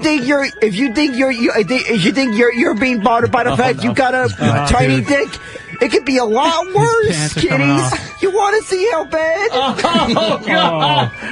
You see? It could be a lot worse. Bobo Is that a clit? You see, it could be a lot worse. He just You pulled see, his pants they really down. messed up the operation, It doesn't kiddies. clear the pubes. No. It's, It really had a messed up operation. I It's have not the never best. felt so good about myself. Watch it. you feel like I a have to porn admit- star. But it does change. It does I change. have to admit, though, Hold on, Bobo, I'm hold kind of on. lucky Is that because the there's a lot 10% that's worse. retarded? Hold on. Yeah. Bobo. Well, now we're gonna now you segue watch- into our watch- greatest watch bit of the all magic. time. Now you watch the magic. Watch the magic. Watch the magic. Stay there right now, because do you know that Christina was in here before? Did you see her?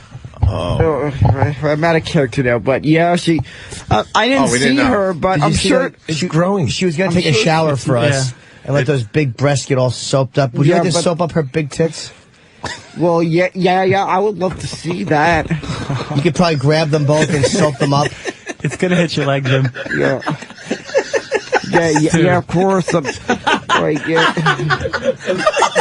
Just believe me, I would love to see that. You'd Yeah, like to those see tits that. are so big and heavy, right? But it's the first time, like, Colin's been in here for how long? Yeah, I need to sit by myself for a day.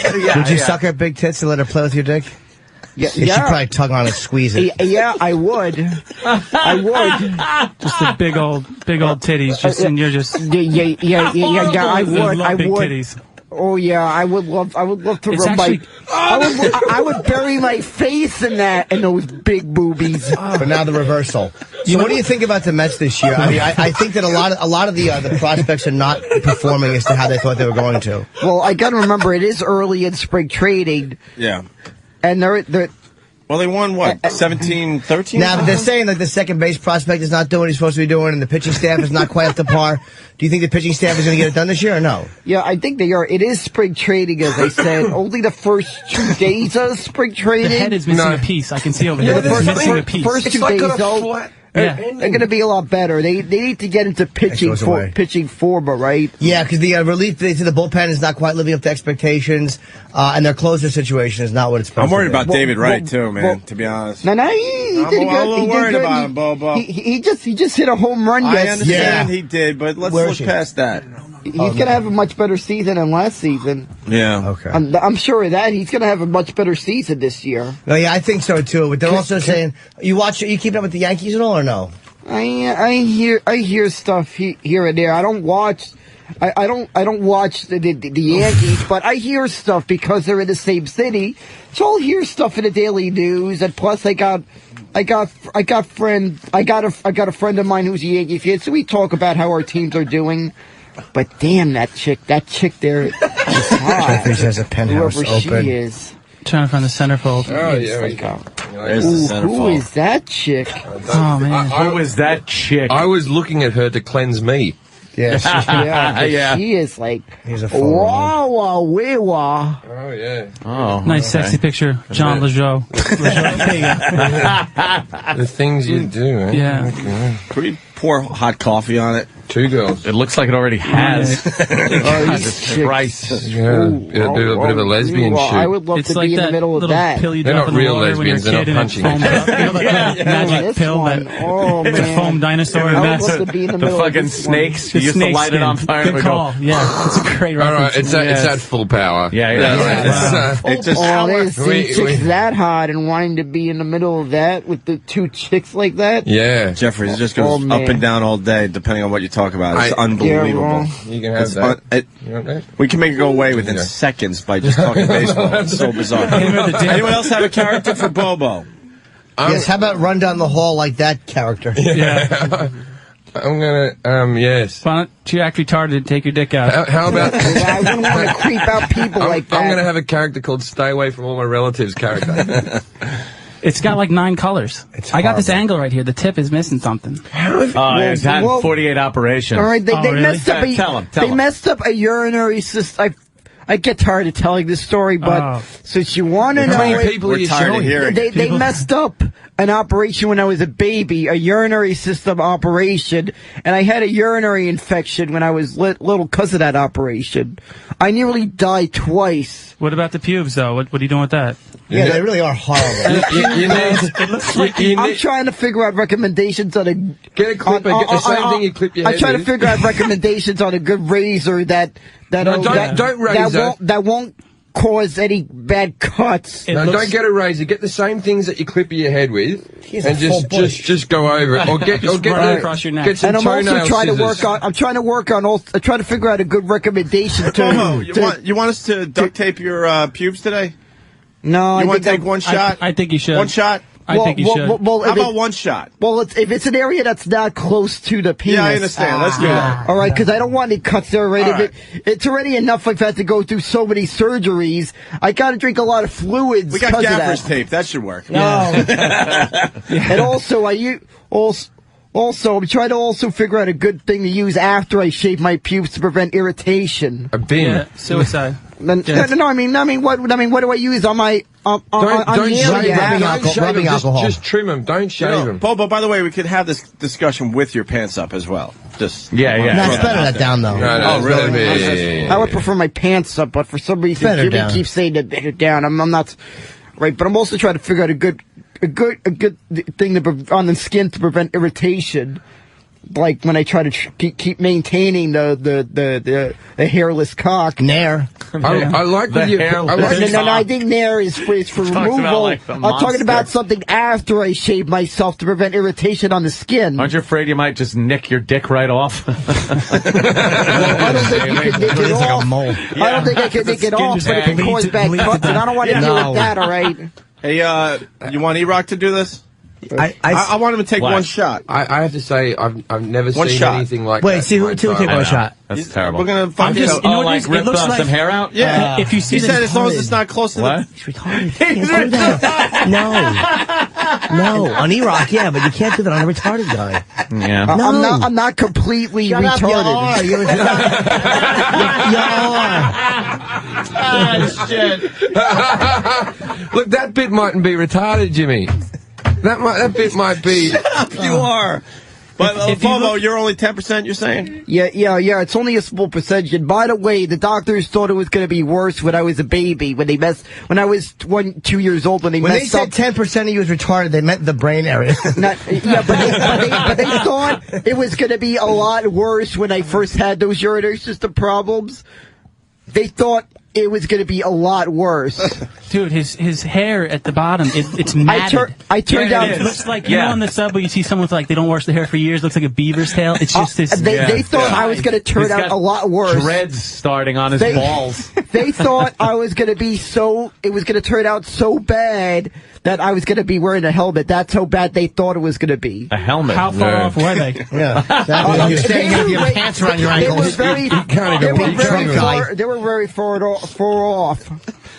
I'm interested. You do the pants up over the gut. I'm a tuck under the gut So am guy. I. Like I do that, right? So too. it means that my waistline's never changed. I've still got the same. I'm still at 33. I've always been at is that 33. why that is? Okay. Yeah, Well, he pulled them right up I've to gotten the fatter. It depends how long the pants are. If I'm wearing pants that have long pants legs, I'll put them a little bit more up Fascinating. because I don't want them to drag below my feet. Really, Bobo. God, Bobo. Yeah. God bless you. Yeah. You big cocked man. All right. Well, I wish it Turn was a around, lot slap bigger. Kenny's face with it. I wish it was 2 more inches with. I wish that my dick was at least 2 2 more more inches. You inches couldn't than it deal is. with a 4-incher. Yeah. If you're gonna wish it was bigger, it's not gonna come true. So If you that might as was well your one say. wish, Yeah, that's the genie but for more. I could handle a 4-incher. Yeah, you can. Handle a 4-incher. How big is your penis, honestly? It is about with the erected 3.5 Smarty inches. packs. It must be nice that a girl can always deep throat you, though. Yeah. It's always a gift. Bobo, what about the gay thing? 10% still? Yeah, it's moving. 10%. It's moving. No, we did gay stuff, and it doesn't. Just retracted when I said it's moving. It moved, and then it went back. Yeah, it doesn't pop. It doesn't pop. Would you be turned on with Sam's dirty asshole over your face? No. I thought you were 10% gay. I think you like dirty asshole. 10% gay. Look over there, there's porn that's there, though. chick, There's the yeah. chick with big tits over there. Yeah, though. Look at those things. Oh, man, who was Imagine having that. Look at it move. Things you Picture her, look at grandma's attic. Picture that right there. You could get a tip wank just underneath one. Listen to the noises he makes when he looks like. I know, he's like, got the right amount of hair, just that nice little peach fuzz. Got that nice little peach fuzz. You got going. the same thing, peach fuzz. Same thing. Not. He's a secretor. Holy shit. He's got a massive toupee. The bottom of it looks all scaly. It's horrible. Oh, yeah. It is just in the shower. it's a I would mess. be in the bathroom. Abomination. Mess is not the word. It's like, how's he got Mess is not the word. If he's not shagging anyone, where's the Man, little I VD? wish Is he it a was virgin? possible. I think so. Unfortunately, no, but I wish there was a hot chick that would help me with that virgin problem. Hot chick. How about Any hot any chicks that chick? are I have a interested, wart please on my cock contact that's the me. same size. Any hot chicks interested, please contact me. Oh, it's fucking up You'll call it now. on Facebook. Holy shit. Wow, he's a full. Bobo, why are you getting hard? Because It we're looks talking like a about like gay melted stuff. No, he's showing porn to him. Yeah, But I'm seeing this Did image you of a say a hot melted chick. chest piece? Yeah, look But that image I'm seeing, Colin looks like a melted My angle. chest piece. Oh, man. That's funny. Hold on.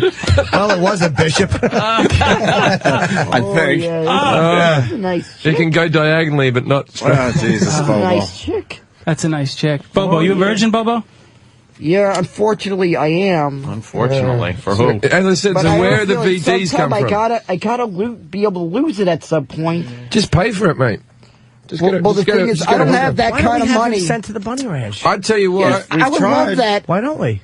I would Yeah. love that. I would love that. I could use a nice trip to Vegas. Then why don't we do that? It's not in Vegas. It's in Reno. Yeah, we'd love to send you Reno, there. whatever. I'll have a memorable trip to Nevada. That's what I mean. Nevada? Nirvana. Nirvana. That's yeah. Nevada. I don't know how to pronounce.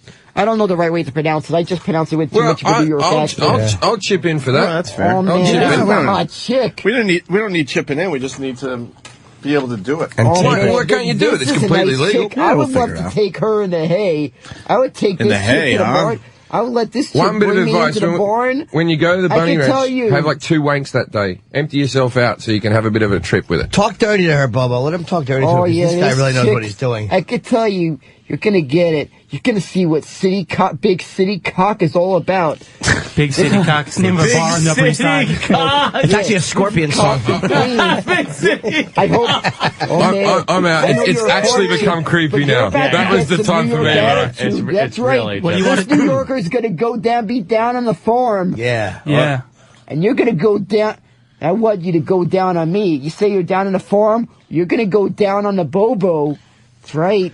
You're gonna go down on the Bobo. You can do that. Yeah, that's right. I want you to show me your He's just milking standing skills. there. I feel You're like I'm gonna part go- of a crime. I hear you. I think you are. Milking. I want to see your milking skills.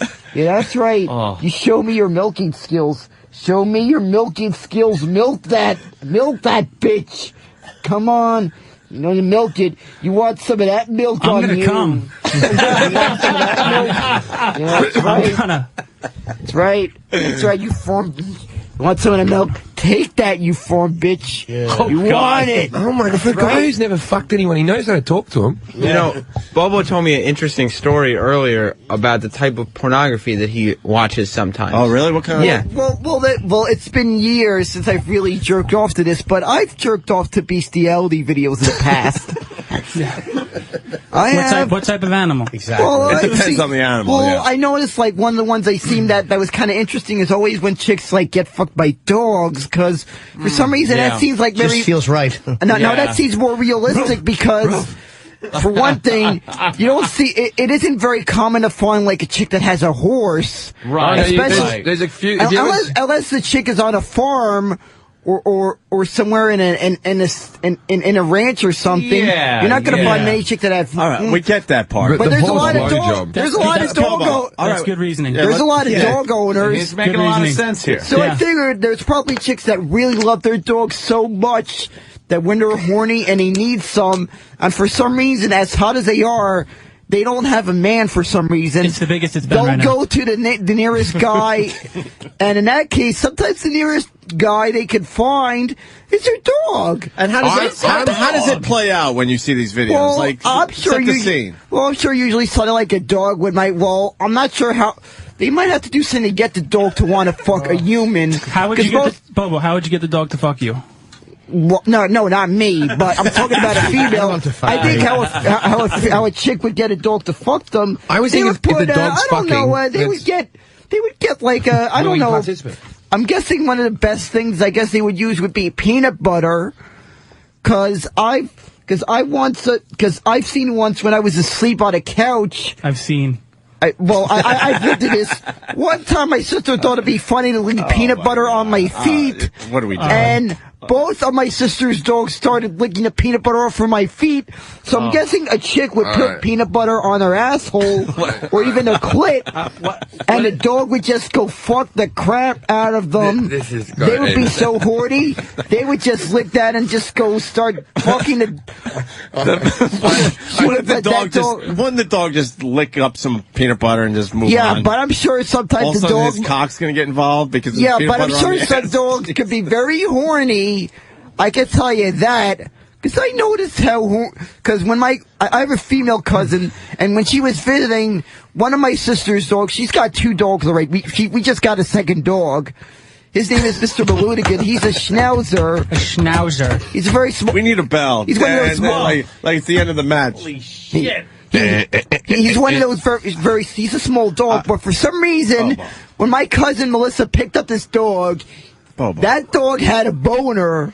If you could see it, I think you had to use a magnifying glass to find more like a real cock than yours. To find a boner on that dog. He's talking about the dog and the erection's not going anywhere. Yeah. That dog has a small cock. How would you? And my cock was big compared to his. All right. Yeah. But I could tell that dog had a boner.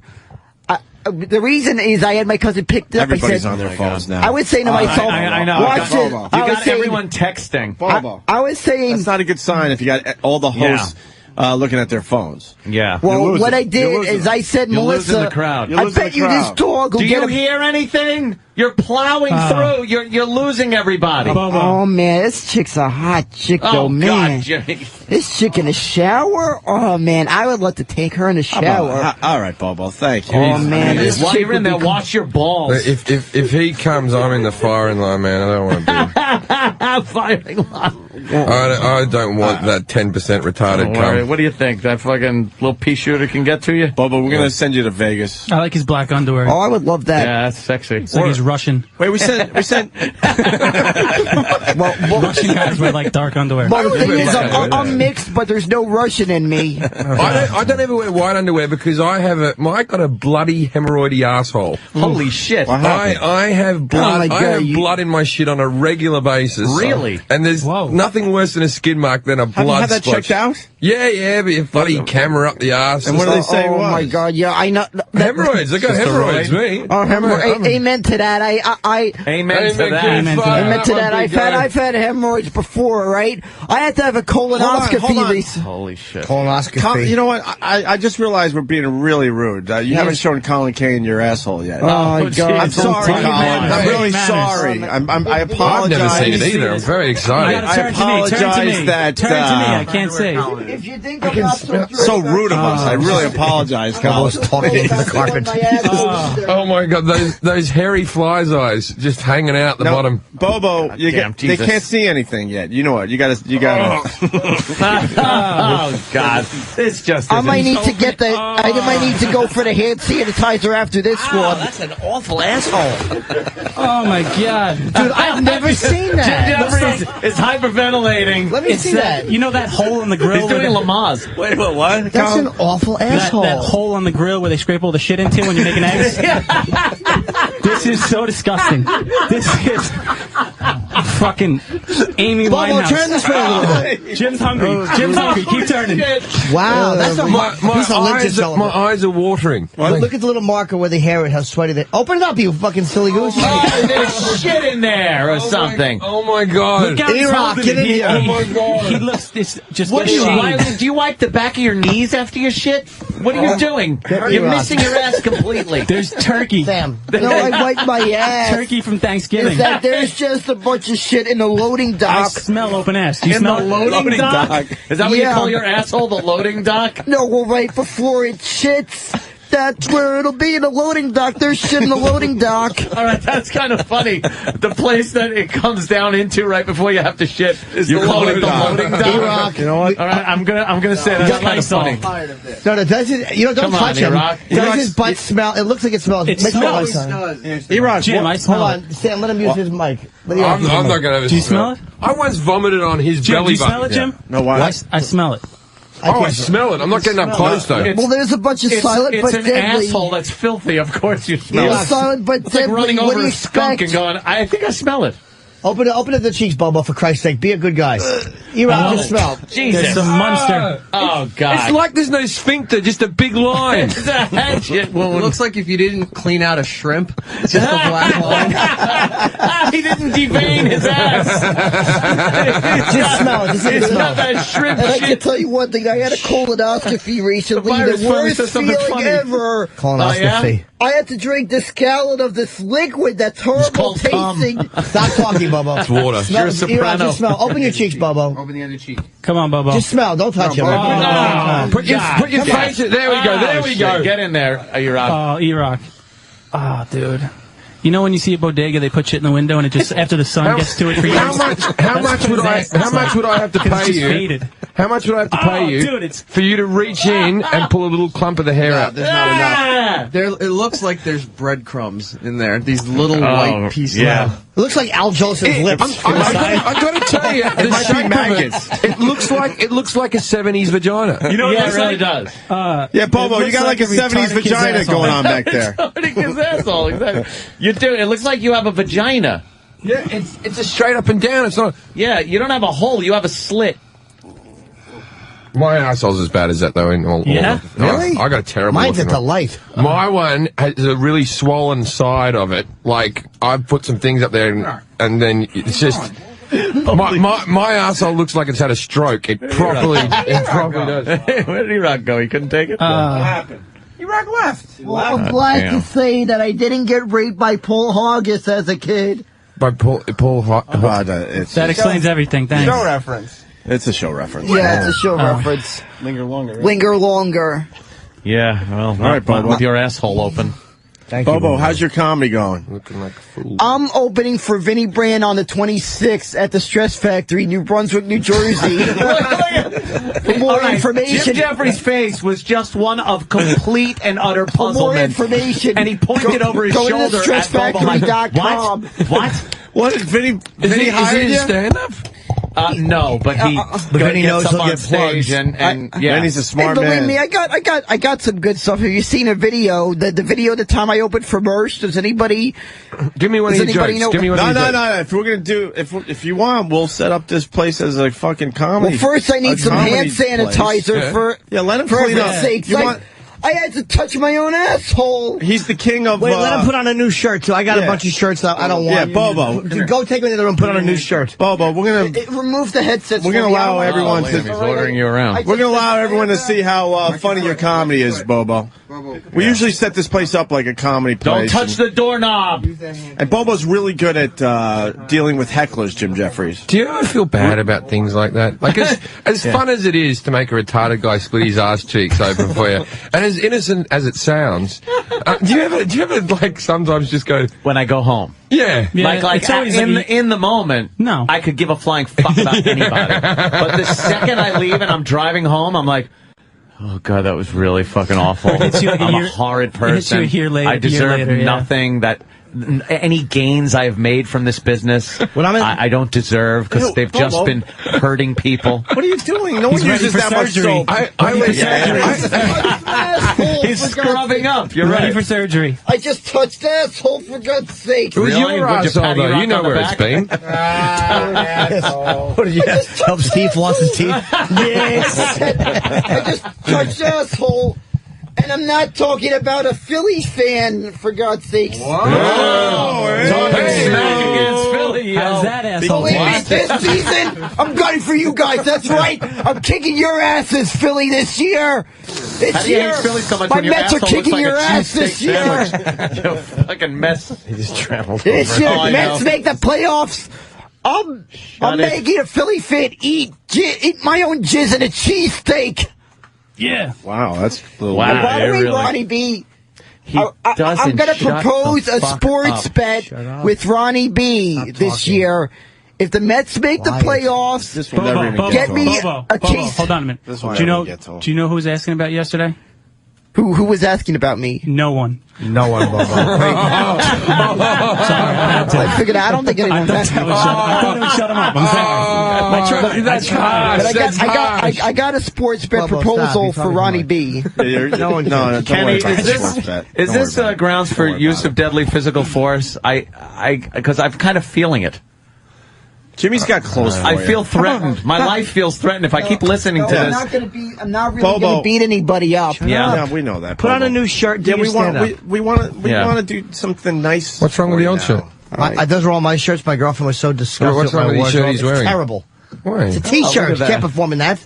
I get a good perform in shirt one on. of those T-shirts. No, Get a good shirt on. You gave me that look of course you do. Jimmy brought in a lot of stuff from home. What that are he's those, giving out sex today. toys and stuff? Oh, no, it's No, cologne. they're just awful things my parents gave me for Christmas. Do you have like Dracar? No, they gave me Axe. Body spray? Yeah, I'm like, what am I, fucking, like your teenage Puerto Rican son? What am I going to do with Should have that? gave you axe in the chest, like fucking.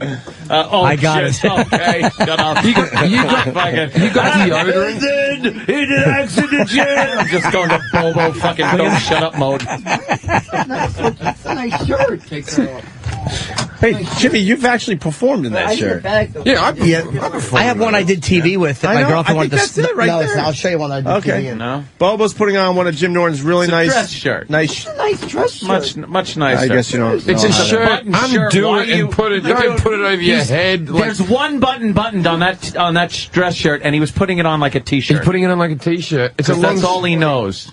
She hated. It's Pavlov's idiot. She hated this one. What is it? What is? Ew. It's a fucking bad shirt. Good, she should. It's I got have some like really bad clothes. It's embossed. That shirt is embossed. With little suns. Yeah, little suns. And then you got another wrinkly dress shirt. Are those Van Heusen? Right? Good call. Nice Did you dress get them shirt. at Wallach's? I hate to iron this when I get home. This is Hey, Bobo, you look good in that shirt, man. It's a good shirt for you. Shut up as Jimmy's yelling shut up as Bobo tries on his nice shirt. Yeah. Those black oversized jeans. Like, you know when an immigrant comes to like the U.S., they don't know what to wear, so they just wear these fucking huge jeans. That is what he's got on. I always get done in this country He wearing too belongs in skinny the corner, jeans. People like, always just tell me selling off. fucking Coach bags. Waiting for fucking. Don't. No, don't put it around. Oh his no, neck. don't! He's giving him a Michael Hutchins feel to the outfit. He just put the belt around his neck. It's hanging. I don't know what clips of the kitties try to do with this. Try to make this Tie a necktie. resemble a tie. Yeah. Yeah, make it a there tie. you go. There you go. There you go. Ties in here. No, take the belt he's off. got him. a tie. Yeah, take the belt off from around his neck. That's scaring me. Yeah, it's Put it around my neck. Exactly. Have him drop Put it his around pants. my fucking eyes. I don't want to see this anymore. Horrible shirt. I wore that when I taped fucking the Metro Comedy Show on TV. Yeah. That's a bad shirt. Did you come straight from bowling? Dude, that's a fucking Yeah, horrible. that is a bowling shirt. Colin Quinn told me I look like a Dominican, a Cuban domino player in that shirt. He was absolutely No, right. leave the other shirt on. He looked good in the other. No, this one's better. All right. Bobo, That's a great shirt. Bobo, that's an actual TV shirt Oh, right here there. we go. He Right? just morphed into someone else. Did No, you see that? There was a moment. There was a you're doing the moment. buttons up wrong, mate. Look, Now let him. That's fine, Jim. That's fine. Yeah, those are pants. The one button hole. probably have to You wear ever this do when that I'm when you were going- 5 years old and took the one buttonhole that was below the button and you button your shirt all the way up? No, That's please, what please Bobo's let him got button going his No, shirt that's up. perfect. There you go, Bobo. He looks dude. good. That's perfect. You got pizzazz in that shirt. Dude. Look, Jim Jeffries is tapping out. No. He's tapping out. No, he's got to be able to put his own shirt on. Bowling You against my have to- brother David. You have to tell him to wear the shirt properly. Like, It looks good. because that's what you do to another human being. If you see someone who's got like, food on them or something like that, looks pretty good. You point it out. You don't just mock them. Yeah, I am totally feeling Jim Jeffries here. I really am. Hold on a second. I rushed when I button. Yeah, All see, right, yeah. button your shirt properly. Yeah, you guys are just going to I leave rushed him. when I did this. Yeah. Because It's I want to okay. see what it looks like. Bobo, it's okay. I feel Yeah, I the know. same way. Bobo, you got material today for You look everybody? better, Bobo. Jim, when did you wear that shirt? You got material? Oh, fucking years ago. Like years or like a year? Wait, hold on. You know what? She hated the button has flames on it. I don't have the new material, but I have to say this about... No, don't do your material Hold on, yet. you're not dressed yet. Do you want, I don't want to spoil it for the people that are about to see that will be in the audience. Don't worry about it. I don't want to ruin the surprise, but you want me to debut my Miss sometimes they like to hear the old Palin jokes. material. He's going to do a Sarah Palin material. Yeah, because she annoys me. Hold on, we're not doing it yet. Isn't she your mum? Oh my God! And you're yelling at us? But that's funny. Come on. But you're yelling at us. Humanity goes out the window when you got a good one. Yeah, you got a good line. Fuck it all. Exactly. God, is that true? Holy shit, that was good. All right, Bobo, we're going to do it like this is a comedy place, all right? All right. And by the way, Colin, he loves hecklers. He's really good with hecklers. Really good. They don't get to me. No. Jim Jeffries, he loves hecklers. Women could work a crowd. Kenny, he loves hecklers. So Kenny's good. All right. For all intents and purposes, I've been outside. You want us to? You want an intro? All right, when we, That all right, outfit, man. that's a good idea. I got to think. We'll take a break, right? And when we get back, Bobo does some stand-up for Colin Kane and Jim Jeffries, both playing at Caroline's tonight through the weekend. 212-757-4100. Hit it. All right. Opie and Anthony, we got Jim Jeffries in studio today. He's fucking headlining Caroline's, and he only comes around like twice a year at this point. So make sure you get your tickets this weekend to see Jim. 212-757-4100. And one of the guys with Jim Jeffries this weekend is Colin Kane, a very funny comic that just needs a break in this business. I think everybody does, but Colin is waiting for that fucking break to happen for him. And you're going to definitely like what he does at Caroline's as well. I've been laughing my fucking ass off. Yeah. That's some funny shit. Thanks, guys. Very good, man. Well, he had a line about the razor because Bobo wasn't sure what to do with the razor, and Colin said something like, how about you run it across your neck or something? I heard it. I heard it. That's fucking great. I heard it. People hear everything out there, so if you think you're throwing a line out and you're like, oh, fuck, I didn't get anything, someone out there's laughing, so. Why is this here? Someone brought in a whole... You haven't done the heckle bit with Bobo yet? I don't think he was here yet. I don't think he was here for that. Okay. Actually, I'm not up with this one, but I'm gonna... this one. I'm gonna do it. Not to... It's the mob mentality. I've got to be involved. Yeah. Jim, it's not to... Once you do it, it's fun. Yeah, you'll see. Yeah. All right, look, The first one's the last one. Yeah, I'll hit him. Wait, it's like the first kill in the Nom. You know, you feel kind of bad, but then after a while, you're taking ears. You don't care. Hey, four gooks today. That's it. At first, you're throwing up and crying and shit, and then you're just like, hey, yeah, take some scalps, some ears, teeth. There's one thing I want to ask Colin before we move on to Bobo's stand-up. You stole some chick's car after you had sex with her? Yeah, this was when I was down in Florida. I worked at Abercrombie. Of course you go did. figure that one out. Yeah, there's one guy in this room that could work at Abercrombie. I did it because honestly, I see you on a lot of bags. I did it because I needed some money, and then my manager, she was this hot chick, so she wanted to fuck, so I stole my girlfriend's car at the time, in the middle of the night, to go fuck my manager, and got pulled over. You fucked your manager? It's a bad career. Maybe Wait, not hold for on. you. The Abercrombie manager. Oh, that wasn't a career job. Yeah. What the hell? It's funny, the fucking car theft or the cheating didn't bother him. Yeah, the manager. Don't ruin your comedy career. You know, the girl that was making $12 an hour. Right, yeah, fine. Yeah, fuck everyone her. knows once you get into comedy, the manager fucks you. Hey, motherfucker. Yeah. Hi-yo. Hi-yo. That's such a funny thing after a joke. It's not the laugh a comic wants, but you'll take it. Hi-yo. I want to hear what happened now. You got pulled over. I got a ticket, and then I had to explain it to my girlfriend where I was going, and she found out, and I haven't seen her. She hasn't talked to me since. This was years ago. Oof. And then I saw her recently walking down the street on 14th Street. We looked at each other in the eyes, and I just kept on walking. She's one of those moments. Why did you say you were sorry? Make amends. I did at the time. Oh, you did? Okay. Yeah, I did at the time, but it's one of those things where, I don't know, you're not gonna... What are you going to say? Yeah. Why don't you just lie and say that you had a bad dream or you fucking needed to get out and think for a little while or anything? Because at the time I didn't think about that. I was all fucked up. So then when you went on to become the Hugo Boss underwear model. Also, we have to lie because we have to keep our women. Right? He just fucking goes, that is true. I was just going to fuck my manager, so I stole your car. Okay, take care. What a great way to live. I grovel if I'm watching a show she doesn't like. Yeah, this motherfucker does look like he belongs on a soap opera or some shit. Jesus Christ. All right, you guys ready for Bobo stand-up? No. Never. All right, let's bring him in. The comedy stylings. Yeah. What else are we going to do? Are we going to get a Club Soda Kenny intro? Yeah. Also, I think Jackie the Joke Man wants to come in and say hi today. Yeah, what's he up to? He's just doing shows. He did Jay Thomas. He's done at 10, and he said, yeah, I'll come in and say hi to the boys. Around. Have we ever had him on the show officially? Who? Jackie the Joke Man? I've never met Jackie. Really? No, actually, that's not true. I worked with Jackie once many years ago. He was actually really nice to me. People told me, yeah, he's a prick, and he was really nice to me. He was nothing but nice to me the bunch of times I've met him. He seems like a real nice guy. Yeah. Is he like a... He's like he used to work for Howard. He was on Stern Show for like 15 years. And he's then, kind of a comedy legend. He's been around for a long time. Yeah. Just telling Kenny something. This has been a fun show. It really has been. That will end not right for the now. listeners, but for us. It's one of those days. All right. Are we ready for this? Yeah. All right. Someone intro Bobo. He'll come in with one of Jimmy's TV shirts and do a little stand-up for Colin Kane and the great Jim Jeffries here, who, by the way, has been killing on the show the last 2 days. He needed a compliment. I got my compliment. You got your compliment. There's your compliment. There you go. Fished around for it. You got it. There you go. Yeah, Jim's like, well, I'm doing my best. You know? Jim fucking is. Yeah, Colin's doing really well. Yeah. No, during the break, I go to Colin, hey, man, you're doing real well, because it's the first time on our show. I'm joking. I'm really... What the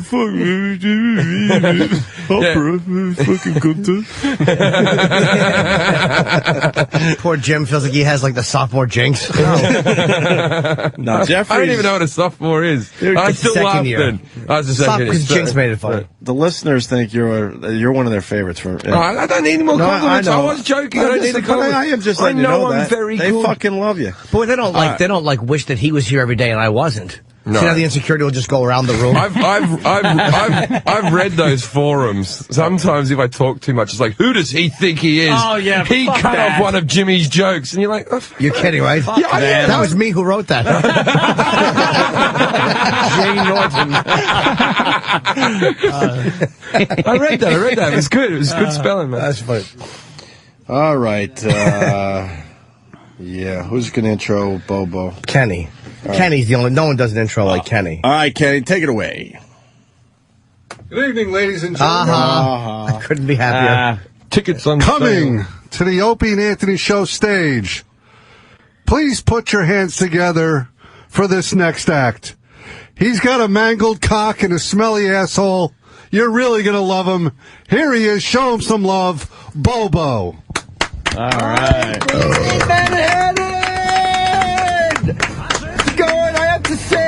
I was watching Leno last night, and I noticed Sarah Palin was on, and man, I have to say, that woman's a fucking bitch. She is the reason why we're stuck with Obama. I was pissed off that John McCain went with her as a running mate. That woman did nothing but held McCain down. All right? For one thing, this is the reason. I think he made a mistake because she's way too conservative, all right? Just look at her. She's way too conservative. And her daughter, Bristol, I have to admit she's hot. If I would have been with her, I would have told her, abort that damn thing, all right? I'm back. I don't want to have to deal with these. I do not want to have to deal with these payments, all right? Jesus. I don't want to deal with. I don't need to deal with these settlements, all right? I would have told Bristol, abort that thing. I don't need to deal. I don't go to your job telling you that. I don't know your job tells you that. All right? That's because the joke. No, but he actually is at your job. I'm going to your job saying that, all right? Yeah. But I have to admit, though, Palin is too conservative, all right? She is way too conservative. How conservative is she? I cannot say to her. She thinks you're supposed to carry a burden of so many kids, all right? Listen, I don't care about your ideals. I use the rubber, and I will say, if I don't need, if I'm not ready, if my bitch ain't ready, if I'm not ready to handle the being a father, Not funny. I would tell that chick, abort that thing. Abort it. Damn it. Abort it. 3 inches. I got it. 3 inches. All right. I got mine's bigger than yours. You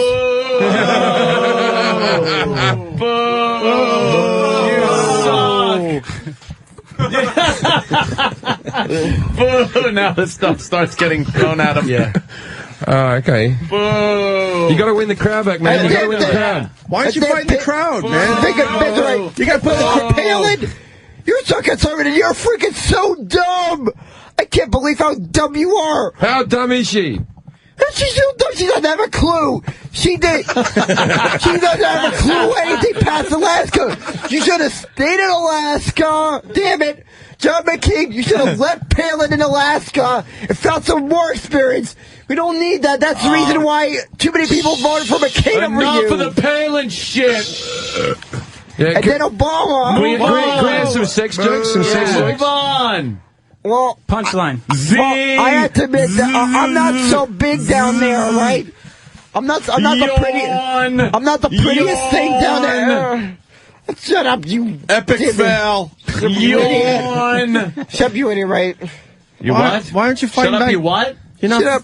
You're not fighting the hecklers. What did you say? Shut up, you what? Shut up, you asshole. I don't go to your job. That's because they don't have a ramp. You are in my job. Well, not everybody has a cock as big as yours. Not everyone has a cock as big as yours. What insult that is. Not every white guy was... God damn it, he said I had a big cock. This motherfucker, I'm going to punch him when he got Not every white guy was blessed with the cock of a black guy. He's saying you never had to develop your personality because of it. Yeah. It was quite cunning. Not every cock was blessed with the cock of a black guy. Oh, wow. I'm a white... Did you hear what Colin said? I was pretty much blessed with the cock of a white guy. Bobo goes, Actually, I think I was blessed with the cock of a Jewish guy. He just won't even. I was blessed with a Jewish cock. Bobo goes, I don't go to your work, but he doesn't answer, so Colin goes, yeah, because it doesn't have a ramp. I was blessed with a Jewish cock. Right back into it he goes. My father was part Jewish. Hold on, hey, fucking wrecking ball, hold on. That's going to be line of the day, that one, man. Oh, God shit. So, you can move on. Come on, tell some jokes, motherfucker. Well, dance. What's wrong with you? Well, I have to say, I was watching Fox News. I'm freaking tired of how manipulative they are, right? You people who voted for Obama, you didn't vote for Obama because you thought he was the right person for the job. You voted for him because you were stupid enough to believe what stupid Fox News told you. I can tell Why you. would you vote? Fox Fox News is conservative. CNN is the boo! You can't get your facts straight. You fucking piece of shit. You suck. I didn't pay for this shit. And those news channels are all the same to me. I want a refund. Fuck this. You're losing a Bobo. Fuck you too late. You're already paid. Fuck you. Fuck you, no refund. You suck at comedy. I'll be fucking bitches thanks to your money. What? I'll be getting laid thanks to your money. Congratulations. You just paid for my night. You just paid for me getting laid. Getting a prostitute? I haven't paid for it yet. Yeah, but you just get paid. You just got paid for me losing my virginity. You just got paid I'll be losing my virginity thanks to your money. Wow. Congratulations. What a... Congratulations. I'm getting laid thanks to your money. You see me where I am right now? Yeah. In my place. In your place? Yeah. You have been there. put there properly. I'm getting laid thanks to your money. Yeah, we heard that already. Come on. You suck. And then the other thing, I notice too many people are afraid to go to say they voted for McCain when they're in a black neighborhood. But let me tell you, I ain't afraid to say I voted for Obama. You guys just vote for a black guy because he's black. You don't even look at how smart he is. You'll vote for the dumbest fuck. You would vote a black girl ran for president. Say it. You would vote for him. Say it. Come on, Michael Richards. You would vote for him if he was president. But I can tell you, I'm not that dumb. I'm not that easily manipulated by CNN and all these other fucking news channels that are manipulated. Jesus Christ. I voted for McCain. Be funny. Be funny. I didn't think he was going to be as political. And then, Yeah, I know. It's very political-based humor. And then let me tell you, I've also been through so many surgeries. No, we heard all that. Here we go. No. We heard all that. I've been through so many surgeries. Bobo, do your racist material. And I did that part already. That's in the same category as the Obama thing. No, right? No, you've done a lot of racist material on our show over the years. But you could break out some of the old stuff about the delis. I'll tell you something. I've noticed lately when I was taking a bus a few days ago. What size was the bus? Everything pretty much normal, like bus trip. But I noticed they use these brand new buses, and they have these things that don't make sense. They got these computerized announcements, which I like. That's just your friend and he's speaking spell. No. I think it's better than these things that are clearer, but I can understand on the subways that they need announcements, but they don't need fucking announcements on a bus. I can hear the driver. These drivers yell. I'm not moving. I can hear it quite clearly when they say, I'm not moving this bus one bit unless you move right before the yellow line. Do you understand? You're just babbling about here's your act. And then I went into the elevator and hit 3, and I got out on the 3rd floor, and I walked down the hallway. And you're just talking. There's no jokes here. There's nothing funny about anything you're saying. Anything. You're doing Steve Martin. What are you doing? Trains, planes, and automobiles. You finally had it. These announcements. You finally had it. I had it with him. All right, Bobo, listen. My wife likes me. You don't need to say the doors are now opening. Bobo, we're packing your stuff up because we got Jackie the joke man here to say hi. Do you do any impersonations? No. We got to move on because Jackie's here, man. Where's Jackie? Jackie's outside the studio, Bobo. Why don't bring you him in. Just bring Jackie in. You can't make him wait. Damn. Why don't you sit down there, Bobo? Are you saying? Yeah, Bobo, take a goddamn seat. Yeah, take a seat there. Yeah. You're a mess. Yeah, we're It was all right. Oh, you're going to do that at the fucking... Put your heels up. You're doing that at the comedy club? Yeah. That one I'm not doing. That one you're not doing? You're not going to do that one? It's material he's working on. That's his... You're only seeing the seed of what it could be. Oh, that's good. Yeah, exactly. In front of... You don't want to spoil anything. Over a million people. Probably half of them actually. We're all comedians, so we're hypercritical as well. That's true. I'm going to use the better material, right? Yeah? You did good, Bobo. You're going to have to lift the microphone up, mate. Good, Bobo. I'm going to use the better material. You did good, Bobo. Yeah. Good, Bobo. Good. I'm going to use You did good, Bobo. Good, Bobo. Good. It's like the commercial going on, you know, like Channel 4, like, good, Bobo. You want that? A surprise for anybody.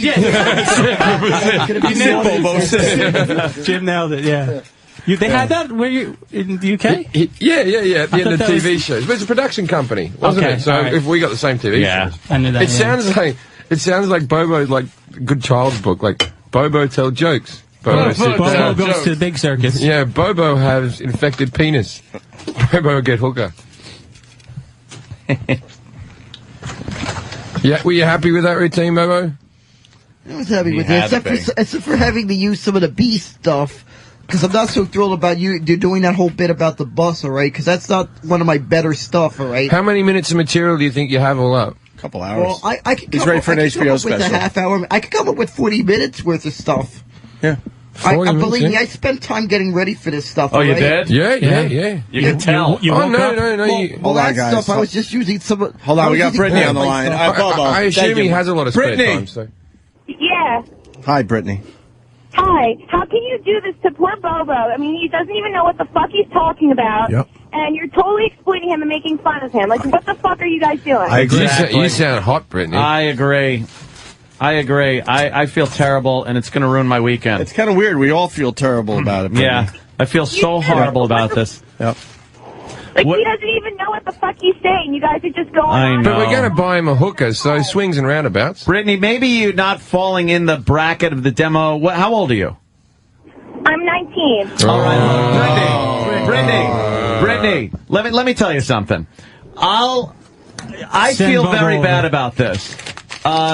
Maybe you could teach me how to be more human at my house this weekend. No, fuck you, man. Like, All right, she's right. You want to fuck? How would you feel if you had a child that came out retarded? And What? then you had people. How would he feel? He'd take up his karate kicking skills again. Because he missed the first time. What's the matter, Brittany? Does this hit too close to home? Do you have somebody who's a little slow in your family? You'd feel like you should have cut the cord a bit sooner. No, Brittany, what's the problem? I think you're right, dear. You're 19. Who do you look like as far as celebrity goes? Everyone looks like one. I don't fucking know. Don't people tell you, like, hey, you look like such and such a celebrity? Yeah. I've been told that I look like Snooki. The Jersey Shore. Yeah. Let's hope you get treated like her. I understand your empathy now because you look retarded as well. Holy shit. Fuck yeah. Yeah, you're right, Brittany. I'll be at Caroline's all weekend if you want to come. Snooki's not a good-looking girl. Are you short know that, and right? squat and fat like Snooki? What? Are you short, squat, and fat like Snooki? No, she's not short and fat and squat either. She is. Too. Yeah, she is. Tall and got the shape of a stegosaurus. Girls that have like a little bit of a figure on them. She's like a stump. Oh, you have a little bit of a figure? She has a body like the Tasmanian devil. What size tits you got? What size what cup size are you? What? What? Yeah, how's your top? Yeah, we're trying to find out. on. We're trying to find out how big your tits What kind are. of question is that? It's a fucking reason. Fine, I'll play along with it. It's their fucking F cup. F cup. Jesus. Your tits probably smell like lamb underneath. F cup. It sounds like a cop show. Yeah. F cup. Yes. Yeah, you're huge. You don't have an F cup and you're petite. So what's your waist size? If you got an F cup, what's your waist size? I'm not telling you my fucking leg size. Oh, but you tell us your tit size. Your tit size. No, So what is your someone's waist got size? something. Yeah. What's your waist? What is your waist? What's inches? What are we talking? Yeah, come on. Don't be ashamed of it. Who cares? Yeah, come on. 49. If it's really big, I'll just fuck the F cups. Wait, you want my shoe size or my leg size? How do I do my No, your waist. Your waist. Your pant size. Yeah. See, well, I'm 5'4", so whatever. How much you weigh? I don't know if that helps. Oh, yeah, how much you weigh? That's a good question. Yeah, come on. 130. All right, cool. So that means 140 and she's 5'3". 145. All right, cool. 5'3". Jackie! Perfect timing. What's up, Jackie? Good to see you, buddy. Jackie? It's been a while. What's up, man? Many moons. Yeah, It's been a while. How are you? Still cooking? Yeah, things are good. That girl, she came on with all the good intentions. I know.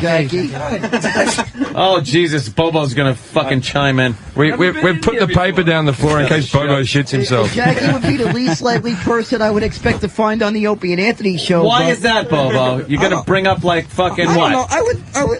I would be. I just walked in here and you just start breaking my balls already. Yeah, I'm a nice enough guy to walk in here, see my friends. That's right. And right away, you're getting fucking fresh. Bobo, we have no problems with Jackie the Joke Man whatsoever. Why are you talking shit, Bobo? Yeah, No, why are you because talking shit? Well, I got the mad respect for Jackie. He's very funny, but I would be least likely to expect a guy that's become more associated with Howard to show up here. Why?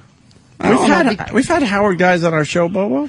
Yeah, I know I that. just did Jay Thomas. I have my own show on Howard 101. Yeah. I'm a serious guy, and these guys are serious guys, and we're old friends. Yeah, how about we yank Bobo out of the studio? No, I got good respect for Jackie. Good respect. Not just respect. Oh, no, That's what we do for you, Jackie. Wait a minute, wait. Did they just physically drag? You didn't remove him. You dragged him. You can't manhandle a retard. It's just. I didn't do it. That should be a commandment. I just said we need to get him out of the studio. That looked very wrong to me. Clubs out of Kenny. That I actually dragged him out of the that was the room. horrible. That really was bad. Norton, that had nothing. I had nothing to do with that. No, you know that. absolutely not. I caused none of this. No. Nothing. I walked in. They invited me. I walked in. That was all what you the did. hell have I done wrong? I haven't said anything funny. I haven't said anything dull. I haven't done anything except watch.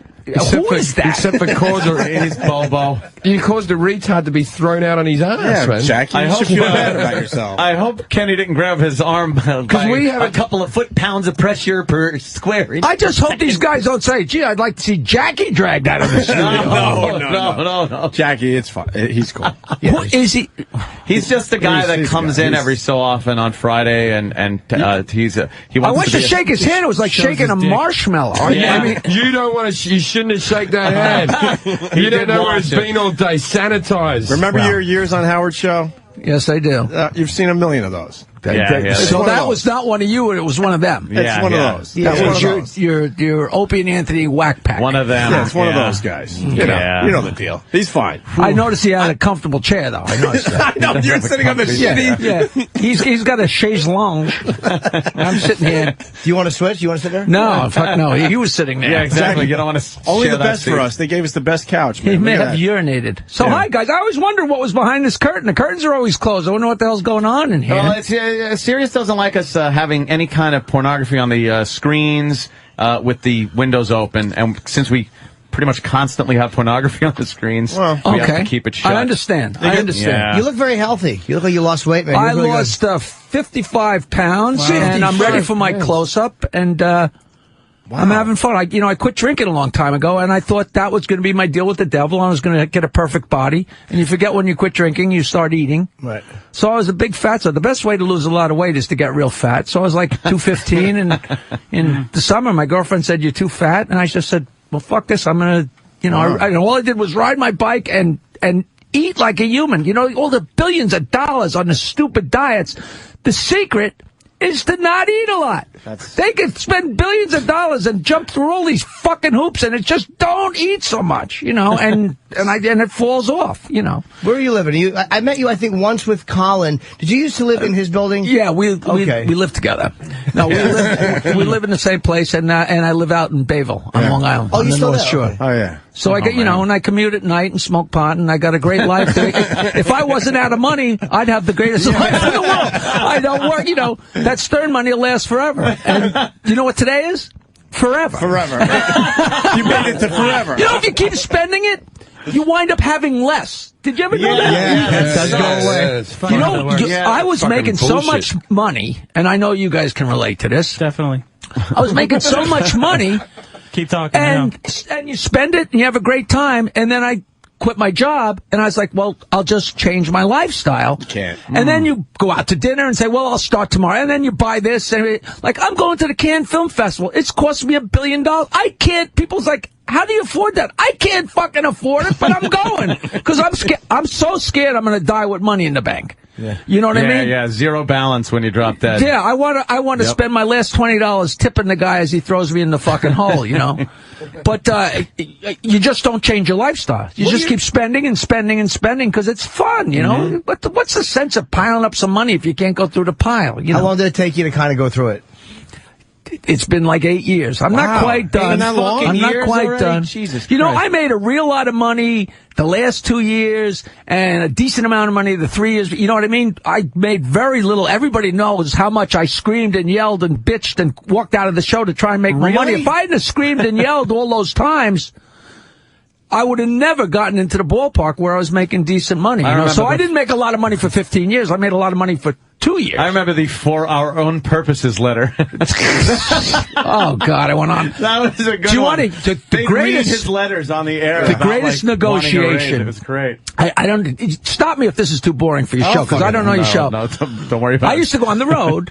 And so I befriend everybody I meet. So I go to the affiliates, and I'd always do shows. I was like the ambassador. I'd do stand-up anywhere because they always wagged a lot of money. And I was making enough money on the show, I didn't need to do stand-up. But, you do stand-up for no money. All of a sudden, they waggle money. Yeah. You can't say no because someday you're going to be where I am now, So I go to this place, and the general manager becomes my friend, and he explains to me how much money they spend, and they tell me all the details. And it turned out that it was $250,000 to have the Howard Stern show. No matter how small you were, they didn't start talking to you unless it was $250,000. Wow. So I knew that that's how much they got per affiliate. So it came up time for my contract. I was making $300,000, and they offered me a 10% raise. Jeez. And I said, I don't want a 10% raise. And Tom Chiusano said, how much do you want? And I said, $100,000. And he fell off the chair. Now, this friend of mine said, listen, when you go on stage, you tell jokes. That's what you do. That's your job description. Your general manager, his job description is you walk in and ask for a raise, he falls off his chair. Yeah. That's his job. Now, since it had been 2 years since my contract, and we had added 10 affiliates. Now, I know that the smallest affiliate is $250,000, even though a bunch of them were a lot bigger. So I know there's 10 affiliates at $250,000. So I thought to myself, $10,000 per affiliate. Okay, that's 1/25th. I'm 1/25th of the Stern Show. I got to be, right? So I figured 10 new markets, $10,000 times 10, $100,000. Made sense. I go into Tom Chiusano. This is so fucking beautiful. I walk, and I love him, but I sat down, and he said, how much you want? I said, $100,000 raise. And he fell off his chair, and he said, where did you come up with a figure like $100,000? I said, it's very simple. I know that every affiliate is at least $250,000, and I figure I'm 1/25th of the show, which is $10,000, times 10 affiliates, $100,000. And he looks at me and he goes, Jackie, 1/25th of $250,000 is not $10,000. I said, do the math. And he turned sideways, turned on his ladding machine, and did $250,000 in 1/25th. And his shoulders fell 3 inches. It's $10,000. It was the greatest negotiation. Because he didn't say, you're crazy, or that's too much money. He told me my math was wrong. And it wasn't. And he was like, well, you're going to go have to talk to Don and Mel, you know. Yeah. Did you get it? It's such a classic. I walked in, and Mel, I don't care if I should be talking about this, and Mel wrote down the 5-year deal and added it up, so I'd be walking away from not that year's money, but the 5-year figure, which was staggering to me at the time. And I said, you know what? That's a beautiful offer, and I love it, and I love working here, but I drew a line in the sand for myself, and I said, if I can't make $400, I'm leaving. And I left. And wait, Jackie, I got to jump in for 1 second. Someone has to say this. He has no agent. What? No, I don't care about that. Should I not be talking about this? Oh, yeah. What? Oh, with the money thing? No, this is past stuff. He can talk about past stuff. Fucking great. Jackie, what I have to say is, because we've heard the rumors over the years, you were making only, I have to say it, only $300,000. You were a huge part of that show. And no, this is not the last negotiation. This is a couple of negotiations ago. Earlier. This is way earlier. Even so. Even so, yeah. I mean, it's more than reasonable to give you $100,000 is what I'm saying. Sure. I'm trying to stick up for you. Please. More than reasonable, because we all... I'm trying to be... I'm really trying to be cool here. I don't want to blow up anyone's spot, but I mean, everyone knew how much he was making, and everyone knew how important you were to that show. So I'm thinking $100,000. That's it's a piece the classic. Of cake. You would think. All right, you would think. But someone has to say that for you. I know, and thank you. I don't want you to say it. I thought you were asking for $1 million. Well, years later, like at one negotiation, when I told Dominic Barbara what I was asking for, he said he had to pull over on the side of the road because he couldn't believe how small the figure was. That's a small You know what figure. I mean? So, Jackie, you actually went in and negotiated. You're obviously a very honest guy, because you could sit there with Mel without going through an agent. I wouldn't have the balls to do that and just go, look, this is what I deserve. They screamed at me for not having an agent, so then I got a lawyer, and then they instantly hated the lawyer. It's a lot of it's theater, but it was very interesting. But I walked out, and I was done, and then Howard called me up and said, listen, I got to have you, and he paid the difference. Okay, good. Well, he actually paid the difference. And I love the show, and I never had any problem. And my last time when I left, it was like, I don't know, but I'm such a hypocrite. Because you draw a line in the sand. Like if somebody said, Jim, do you want to work a job in Alaska? You don't want to work the job, but instead of saying no, you say $150,000. If they give you the $150,000, fuck it, I'm going to Alaska. Right. So I drew a line in the sand for myself and said, I'm going to stick to this. And when I said what I wanted and when I didn't get it, I didn't do it. But then I called back a couple of months later and said, listen, if you give me the offer you offered, I will take it. So I'm a hypocrite. But I was the guy that broke up the Beatles. I felt like an asshole, you know. But you got to draw a line in the sand and just say, this is, you know, this is where I was. Do you have regrets about that? No, the final one. And everybody is, for 8 years, has been saying, we want to hear you say you regret it. Howard wants to hear me say, I don't, man, I've been having the time of a lifetime for 8 years. I got divorced. I left my job. I quit drinking and moved into a home by myself all at the same time. And any one of those is enough. Any one of those, they say, if you're going to quit drinking, don't change anything else. If you're going to quit your job, don't change anything. And I did all four at the same time. You know, what doesn't kill you makes you stronger. Right. Turn me into an idiot. You know? But for 8 years, I've been going to Cannes Film Festival and Toronto and Sundance and trying to get of your life. Just you're broke, but you're having the time of your life. You know, it's wonderful. And people want me to say, "Oh, I left the greatest show," you know. And you know how fucking hard it is these hours. I was going to die. I could have never quit drinking. I couldn't imagine me trying to get divorced on that show. They would have pulled my wife over the parking lot spikes backwards. I wouldn't care what they did to me, because you know I never cared what they did to me. You know, I used to tell people half the shit that Howard said about me I wrote. People couldn't wrap their brain around that. You know, like, Jackie's an asshole. Yeah, say that. Jackie's an asshole. So you, Howard, at gigs, man, you're still going out doing gigs, right? Still doing, you still performing? Yeah, you know. And he's got a show on Sirius XM. For the, you know, 1/100th of what I used to make. But you love it. You know, you do it. That's what we're lifers. And what's your show about on Sirius XM? Dirty jokes. An hour of dirty jokes. We just did our 164th show. Wow. And it's an hour of dirty jokes. You know, we all tell a joke, the opening salvo, we tell a joke, the guests tell a joke, then we have jokes that we, setups for 2-line jokes, and then we, give the answers the next week, and callers call them. It's just the stupidest, most fun. It's the most fun I've ever had on the radio. It's an hour of stupid jokes. How many do you? I'm a horrible joke teller, like the type of joke, like a setup of, you know. And then the Jew says, I'm the fucking horrible at that. It's most comedians. Well, there's two things you don't do. You don't tell jokes, and you don't laugh at yourself. And I break both rules. That's why I've never gotten anywhere. But I fucking love it. That's all I do. I didn't go looking for an act. I told jokes my whole life, and I was a musician. I was shitty, and I quit music when I was 31, and I had all these jokes, and I didn't want to leave the stage, so I just started telling the jokes on stage and ran into a couple of comics. And I helped start comedy on Long Island. We did a show at Cinnamon, next to two doors away from your brother. Yeah. At the corner of Main Street and 110, and that grew into the East Side Comedy Club, the first comedy club. You can say F.H. Riley's in the heart of Huntington Village. No one will mind. No one will mind. I've dragged people there after my show. Oh, really? Thanks, Jackie. I appreciate that. I tell you, his cadence is so good. When I'm flipping around Sirius XM and you're on, I don't know. A Raw Dog or something Most likely Raw Dog. I stop every single time and listen, man. Oh, that's sweet, man. It's just something about your cadence. And you know what it is? It catches your attention. You're like, I got to listen to this for a little while. But it's the same old shit. You know, in 1979, I said, you know what? I just got to fill up albums with jokes, because everybody's not going to want it. But everybody didn't have to want it. You know, everybody doesn't like opera. But if you want a collection of dirty jokes, I said, God, if it's one person out of 100, I'll do great. It wasn't. It's like one person out of every 10 million. So I never sold any albums.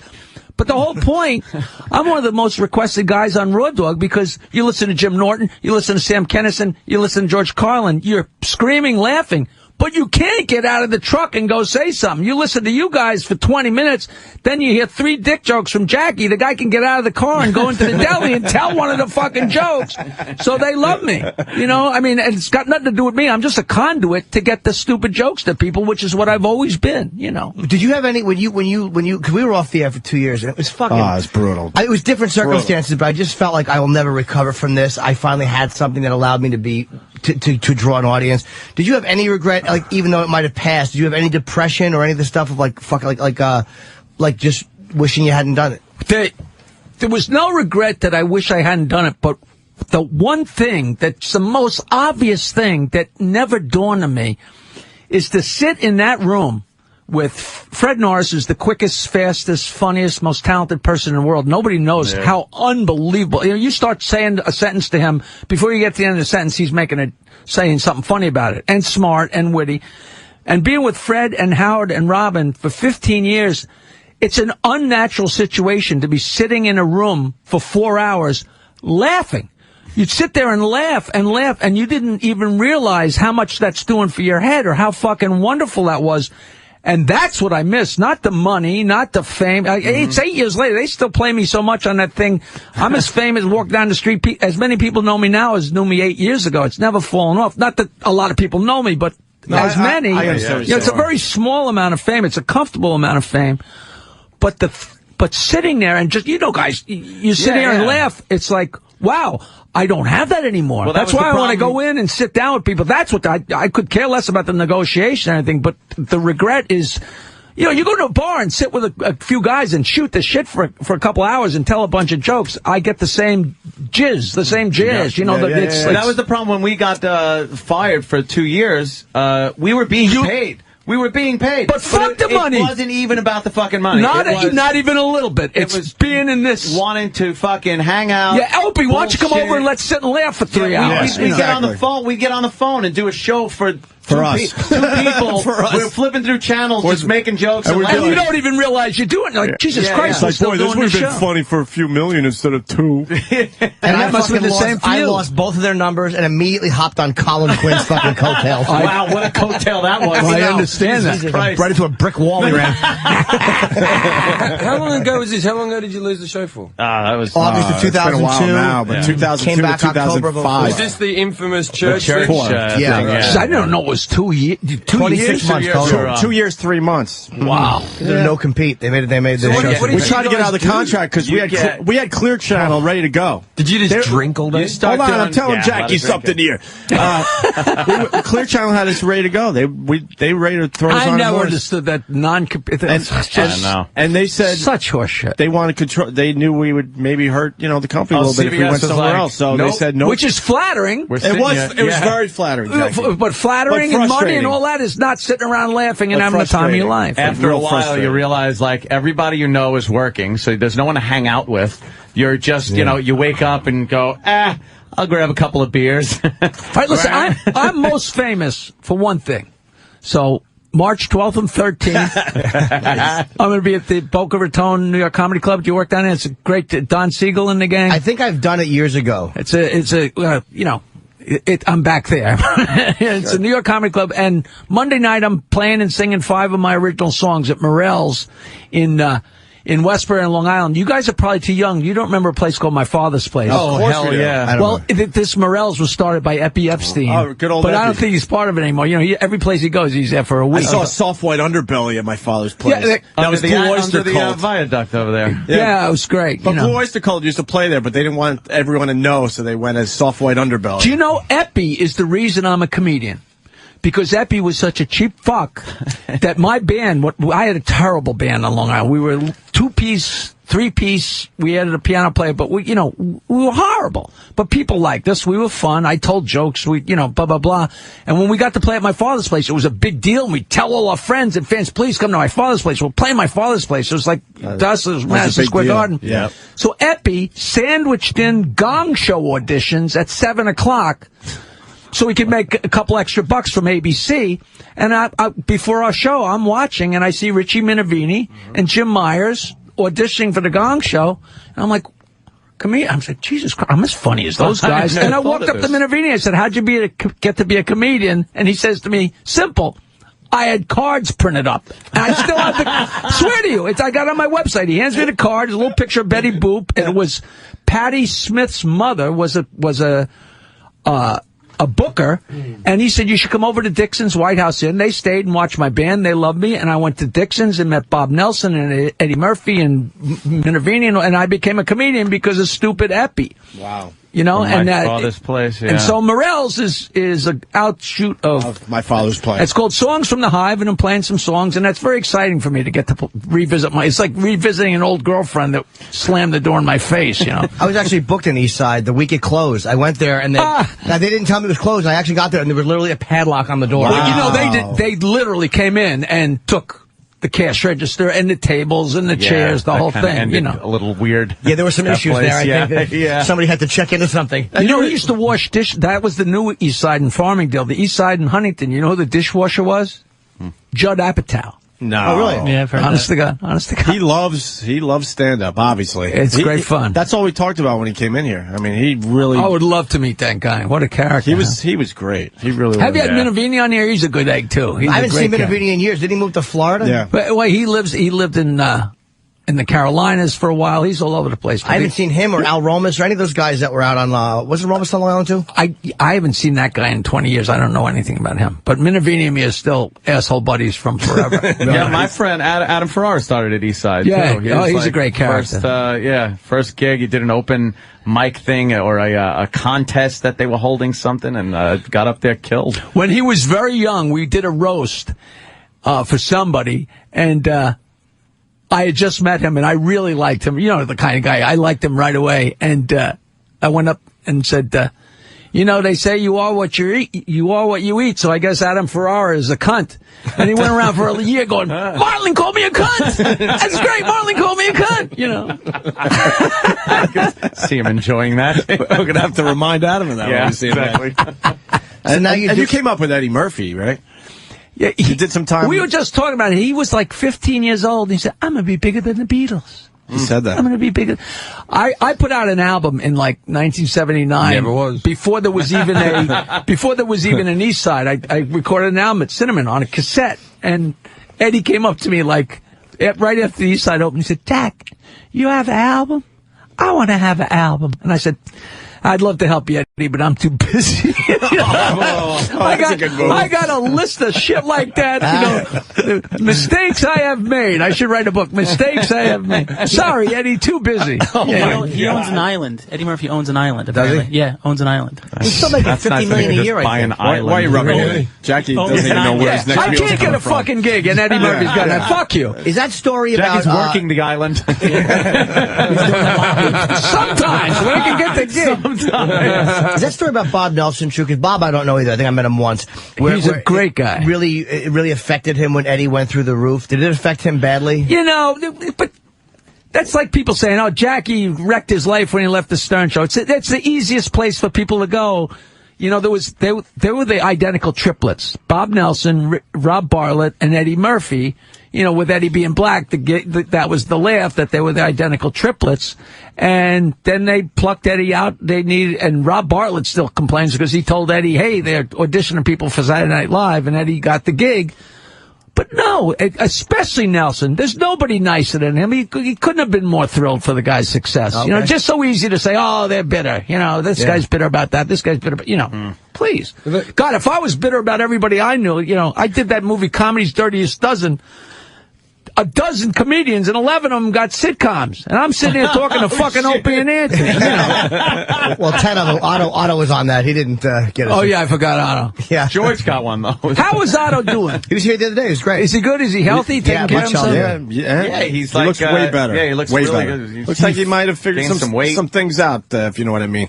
That's good. That's good. He buries me, man. Well, who am I? He buries everybody. Funny, man. Jesus Christ. Yeah, we're doing a benefit together. Funny.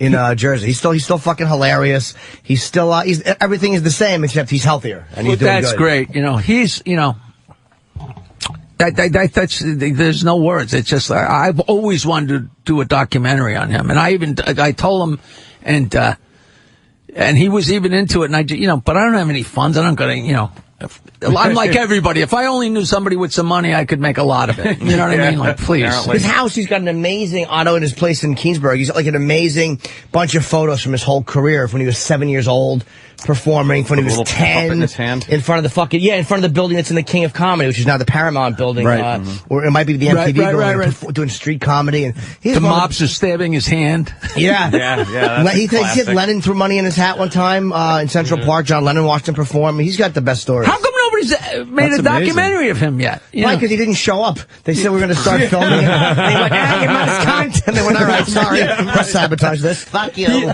I actually gave him a line. I gave him a line, and he used it in Comedy's Dirtiest Dozen. It's one of the, all the millions of jokes I ever wrote for Howard. I was so thrilled because Eddie. Kenny? Holy fuck! How are you, man? Wait, Jackie. He's our bitch now. Wait, Jackie, he was the one who dragged Bobo out. You didn't notice? Oh, was that you? Yeah. You security guard bears. This is Club Soda Kenny for anybody who's paying attention. Oh, yeah. What, did you used to work for Stern, Kenny? Or? No, Dice. Somebody else. Oh, right. A little Dice action. Yeah. Who's coming back next week? I didn't mean to interrupt your story. Oh, Kenny, why don't you... What? You why don't you probably sit down, bailed me out of Kenny? a bad story. Sit down with Yeah, in the why don't you sit retard down, chair, Kenny? Kenny. That's appropriate in the retard chair. That is appropriate for Kenny. Kenny, got any good Jackie stories? I love Jack. Hold on, I got to get another mic. Why would the mic Yeah, work? why is the mic off when somebody says they love me, Opie? I don't know. That was pretty convenient, wasn't it? But it's Kenny, he'll say it Me again. and Jackie used to spend a lot of time together at Rascals in West Orange. Oh, okay. Yeah. Yeah. No, that was Belly up to that the was bar maybe like the two best men. club. Like two men. Like Yeah. Two men, a doing couple of Yeah. men. Jackie, you know, he'd be down there, he'd Chasing fill the hooies. room and give away his T-shirts, you know, but nobody could stump him, but he'd give away the T-shirts Anyway, he was nice about it. Yeah. You know who did the best job of breaking my butt? You know, in 1979, I made an album. So I had albums. Nobody had, in those days, nobody had them. And I'm down in Fort Lauderdale, and I used to, at the end of the show, I used to stand there in the, you know, in the bar, and people would buy my albums for $5 a piece, you know, but nobody else sold anything. It was unheard of. And the comedians would break my balls. And at the end of the night, they'd say, wait a minute. He's got an extra $50 to go out, and all of a sudden it's like, wait, that's not so funny, you know. It's you know, great fun to have the stuff to sell. And I completely forgot. I'm old now, and I completely forgot the point. So Sinbad. I used to be on the road with Sinbad, and Sinbad called the Stern Show years later, and he goes, "Yeah, I remember working with Jackie. He was always by the door selling his knickknacks." And I thought it was the greatest name for CDs and shit. Knickknacks. It was great to have extra cash, though, right? At the end of the Jesus fucking week. Christ. You know, the first time I worked at Pips, my album had just come out, and I worked at Pips. And the first show, I sold 15 albums. So I had $75, and I probably got $40 for the gig. And I was like, this is the smartest thing I ever did. This is great. I never sold that many albums again, ever. I must have had such verve because it was brand new. I must have done such a sales pitch because I sold 2 or 1. And that first night I sold 15. I was like, well, I'm going to be fucking rich. Never happened again. And you can still buy his knickknacks at jokeland.com. Thank you very much for coming in. Kenny! I'll take a claim to fame, Norton. I worked at Pips, had a great weekend, I thought. It's Brooklyn, and I'm coming from Oyster Bay, so it was a 6-beer ride. So I was fried by the time I got there. Forget by the end of the second show, I never got asked back. And like 10 years later, I meet Freddie, what's his name? Freddie Stoller. And he goes, oh, it's nice to meet you. God, I always wanted to meet the guy that got banned from Pips for drinking too much. I mean, the place is fucking coke and heroin, and now everybody's out of their mind. And I was banned because I was too big a drinker. I wish they had told me. What a badge of honor. Yeah. You know, how drunk do you have to be to get banned from Pips? Yeah, they used Otto for years, and Otto was known to party. And Rodney came from Pips, and Rodney was a fucking partier. And I'd rather have him say that than say I wasn't funny. You know, maybe I was drunk and not funny, you know. Yeah, really. We loved Rodney, too, man. We got to have him on the show near the end there. But growing up watching him, we never realized he was a partier. Oh, yeah. I would have loved Well, that. yeah, I was on the road with him. I was on the road with him for a week. Well, actually 2 weeks. And I'm still not only telling stories, but sometimes when I'm telling the stories those 2 weeks, a new one. So much happened in 2 weeks because every time he opened his mouth, it was funny. Yeah. He was a partier, You want to hear too. the funniest thing I ever heard him say? He did a show and, you know, blew the house away at the Aladdin, and he comes off and he goes, oh, come on, you know, I'm so depressed. I said, no, wait a minute. How could you blow a room away in Las Vegas? They loved you. You destroyed them for an hour. How could you be depressed? He goes, it's like eating abroad. You know, what's in it for me? Holy crap. I never got used to that. It's like eating abroad. What good is it for me? Is that the greatest? I mean, That's all right. And he probably meant it, too. No, there was no irony, no humor. No, he was talking Fact. That's why I think he was so great in Natural Born Killers, because everybody got this silly side, then you got to see that fucking crazy that addict. dark. Yeah.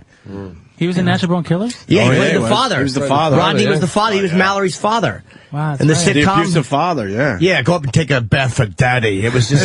You know, when I was with him, he had just filmed Caddyshack, because in the middle of the Las Vegas run, he had to run to Los Angeles to do the reaction shots. And then I said to him years later, I said, Jesus Christ, Caddyshack, you know, it looked like you guys snorted coke before every take. He says, you know why? Because we snorted coke before every take. True story. The other funniest thing he ever said, you know, it's the fact that it's not funny and he's just talking that made him. So when I first went away with him, when I went to meet him in his apartment, I said, listen, you just have to know I'm going to laugh every time you open your mouth, and I'm not sucking your cock.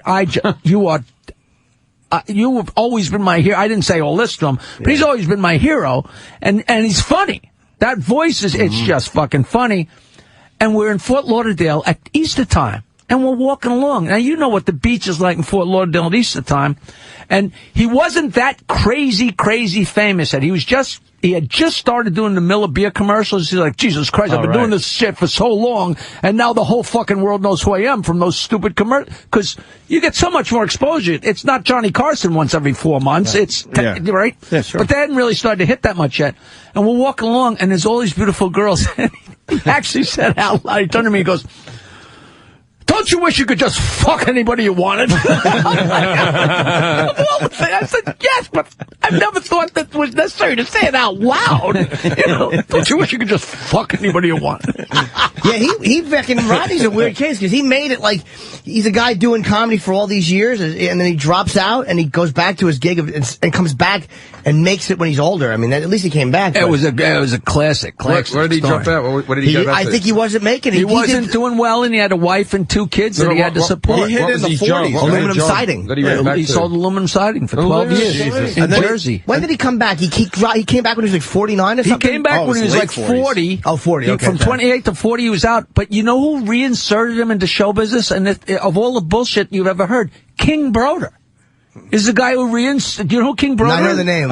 He's the guy who sued Eddie Murphy. Because he signed up all the comedians. You know, you bet on every horse in the race, and Eddie Murphy, you know. Right. And he earned it. But he took Rodney around, and, you know, and Rodney actually put it in his book.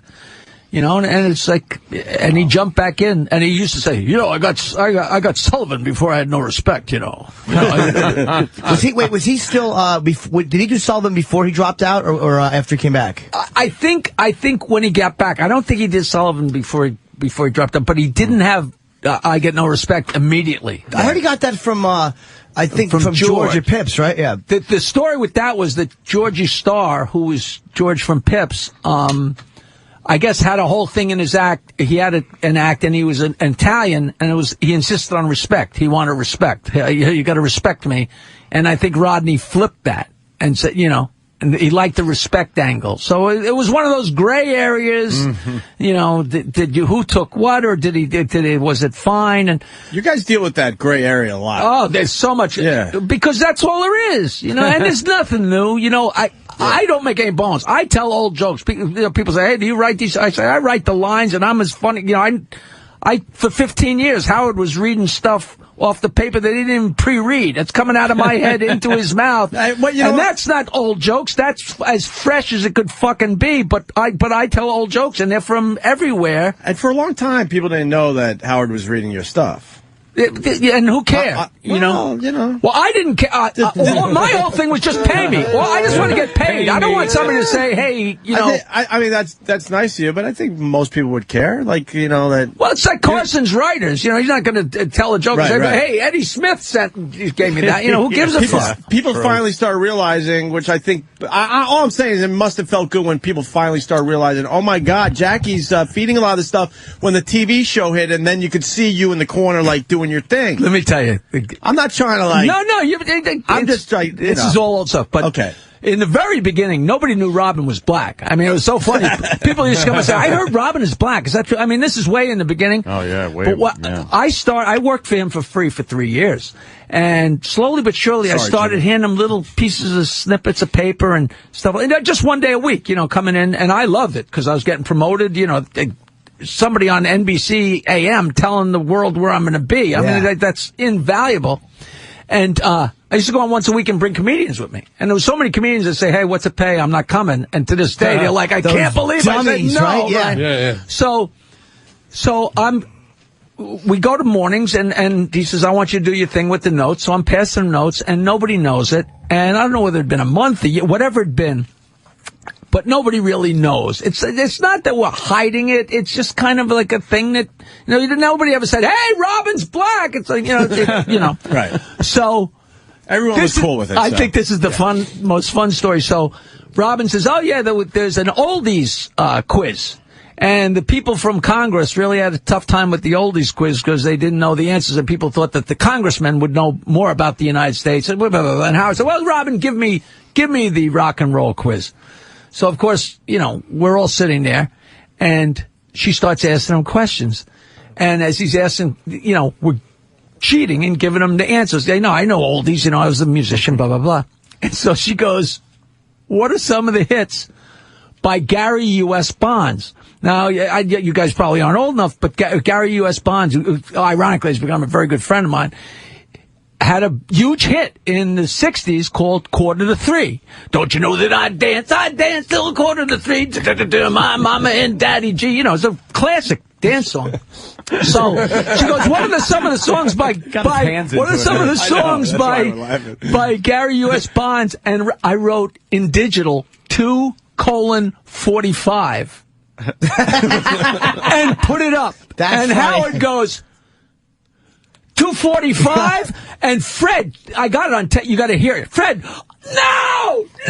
And we start screaming. Robin's screaming. I'm screaming. We're laughing. And Howard's like, what's going on? Because he had no fucking idea. What's going on with it? And then she goes, and Fred goes, it's 2:45. And he goes, you jerk. He says, if you're going to cheat, at least. And I'm, in my mind, I was like, now the whole world knows that I'm writing. Right. Nobody had any idea. Nobody put it together. They thought he was just being funny. Is that a classic? Is that a classic? Yeah. String of Peloponnese. Right. Wow. I did not mean to come in here and hijack the show. Good, please. We were honestly we were having kind of a were you listening to the hour today, before you got here? Yeah, you should have come in at 9. I don't listen to this shit. We got Bobo. March 12th and 13th, New York Comedy Club in Boca Raton, and Morel's on Monday. I got to call Sid. Do you know Sid Rosenberg? I got to call him today. We used to love that guy. He's a great character. I got to call him because he's in Miami and he's going to help me. He's the only guy that has blown up more spots than me and Ant, so that's why we love the guy.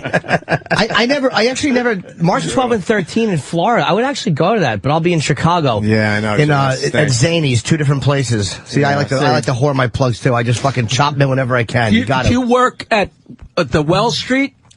No, I do one night in Vernon Hills and one night in Wells Street is too small of a club for Jim. That's in Chicago. What's the other one? Vernon Hills and Kenny. That wasn't nice. St. Charles. No, it's only 100 seats. It's just I love Zany's. I've done that room. I used to love going on a Thursday and doing a show there. It's a fucking great club.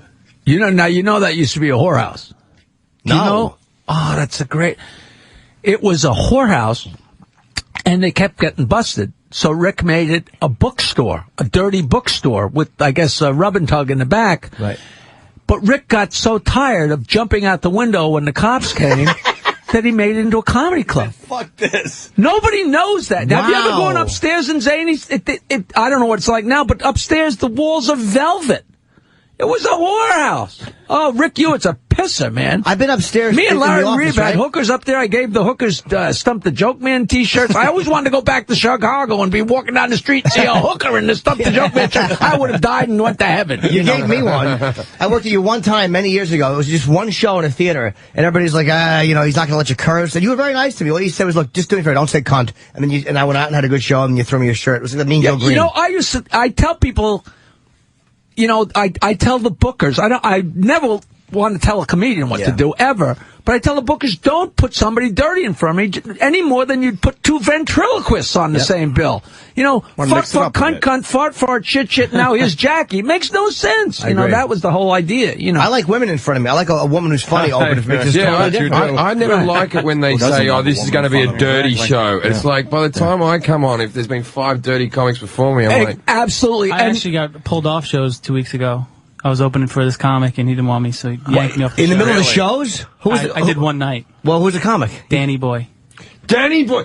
I'll tell you something. Because you were Danny too Boy. funny? No, because Danny Boy is better looking than him. No. Actually, no, you're better looking than Danny Boy. Danny Boy's whole thing is that he's good looking. No. And you just top-trumped the little fuck. He was sucking wind the whole time after. And he Google the fuck. Supposedly, I was too edgy of a comic. Really? But we know what that means. No, Fucking Jeffries is digging you, man. No, He's fucking digging you. No, Google him. I'm telling you. Google it. Danny Boy, man. He's this good-looking Scottish lad, and he's half Indian, and so he's just, Stop, I'm getting a hard on.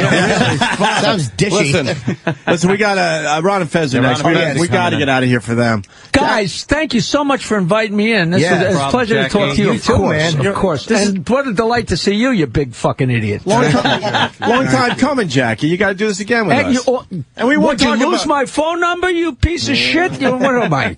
I do have your number. Okay. 516-922. And now that I know that it goes to my brother's restaurant. 9463. What? I took I'm working in Dix Hills on April 23rd. I bring the whole crowd from Dix Hills to your brother's restaurant. All right, I'll give you an appetizer. And the least they could do is he won't even keep the kitchen open. I'm like, Jesus Christ, what's his name? Bob? Bill? Brett. He's not like that usually. He must have I'm something making it up. on. I don't remember. Okay. I don't even know if I ever met him. And I got $500 to give away. I feel like we should give it to Jackie. You know, that's not the worst idea I ever heard. What do we do with this? Fuse meetings, $500. Can I give it to him? I guess he's an employee, so maybe that wouldn't be good. Can we give You're it to technically Bobo? an employee, Jackie. You suck. All right. $500 from fusemeeting.com. We'll give to a random caller right now. Do we have to read that? Brought to you by Fuse Meeting. Hold hassle-free meetings online. For a free account, visit us at fusemeeting.com/Opie. It's Fuse with a Z. Hold on, let me get my cell phone out so I can call it. fusemeeting.com/Opie, O-P-I-E. Must be at least 18 years old and a listener or a subscriber to enter, blah, blah, blah. Not open to residents of Alaska, Hawaii, or Canada, or Jackie the Joke Man. Ow! So we'll give that to a random caller. Jackie, this was awesome. Anytime. Now I know what it's like behind the curtain. Yeah. Nice. It's a pleasure to meet you, characters. And we'll do it again. And Jim Jeffries, Caroline's this weekend. All weekend at Caroline. It was all great except for Norton saying that Zany's too small for him. I don't need that. That was Kenny's excuse for me because they won't put me in the Chicago role. They think I'm more of a suburban actor. That was the they bit don't trust me in the city. That was the bit that upset you, not the retard being dragged out by his arm. That wasn't. We all forgot about that. God, that seems like so long. That was, and I didn't even really see it. The door was kind of open. I just saw a little, like a leg go by. Did that scare you? You seemed a little... You've seen it all, though, Jack. It was just hysterical. Right, it was hysterical. Because he was dragged. He was on the floor being dragged. Here's Bobo. He's back. See, he's okay, see? Hey, Bobo. Bobo's okay. Bobo's all right. Well, that's some handshake. I'm glad you didn't hurt me. I'm sorry about that. I'm a little bit drunk from that bid before. All right, that's Jackie understands how that is. Yeah. Well, I'm just going to get you some I was just doing a bit. He's talking, nobody's listening. No, that's always Thank you, guys. All right, Jackie the Joke Man and Colin Kane, great first appearance on the Opie and Anthony Show. We'll see Colin again as well. Thanks for having us. He's helping out Jim Jeffries at Caroline's too. So he's actually carrying most of the show, to be honest with you. Is that it? Yeah. I was drunk the whole time. You were great. All right, guys, have a great weekend. We'll see you Monday.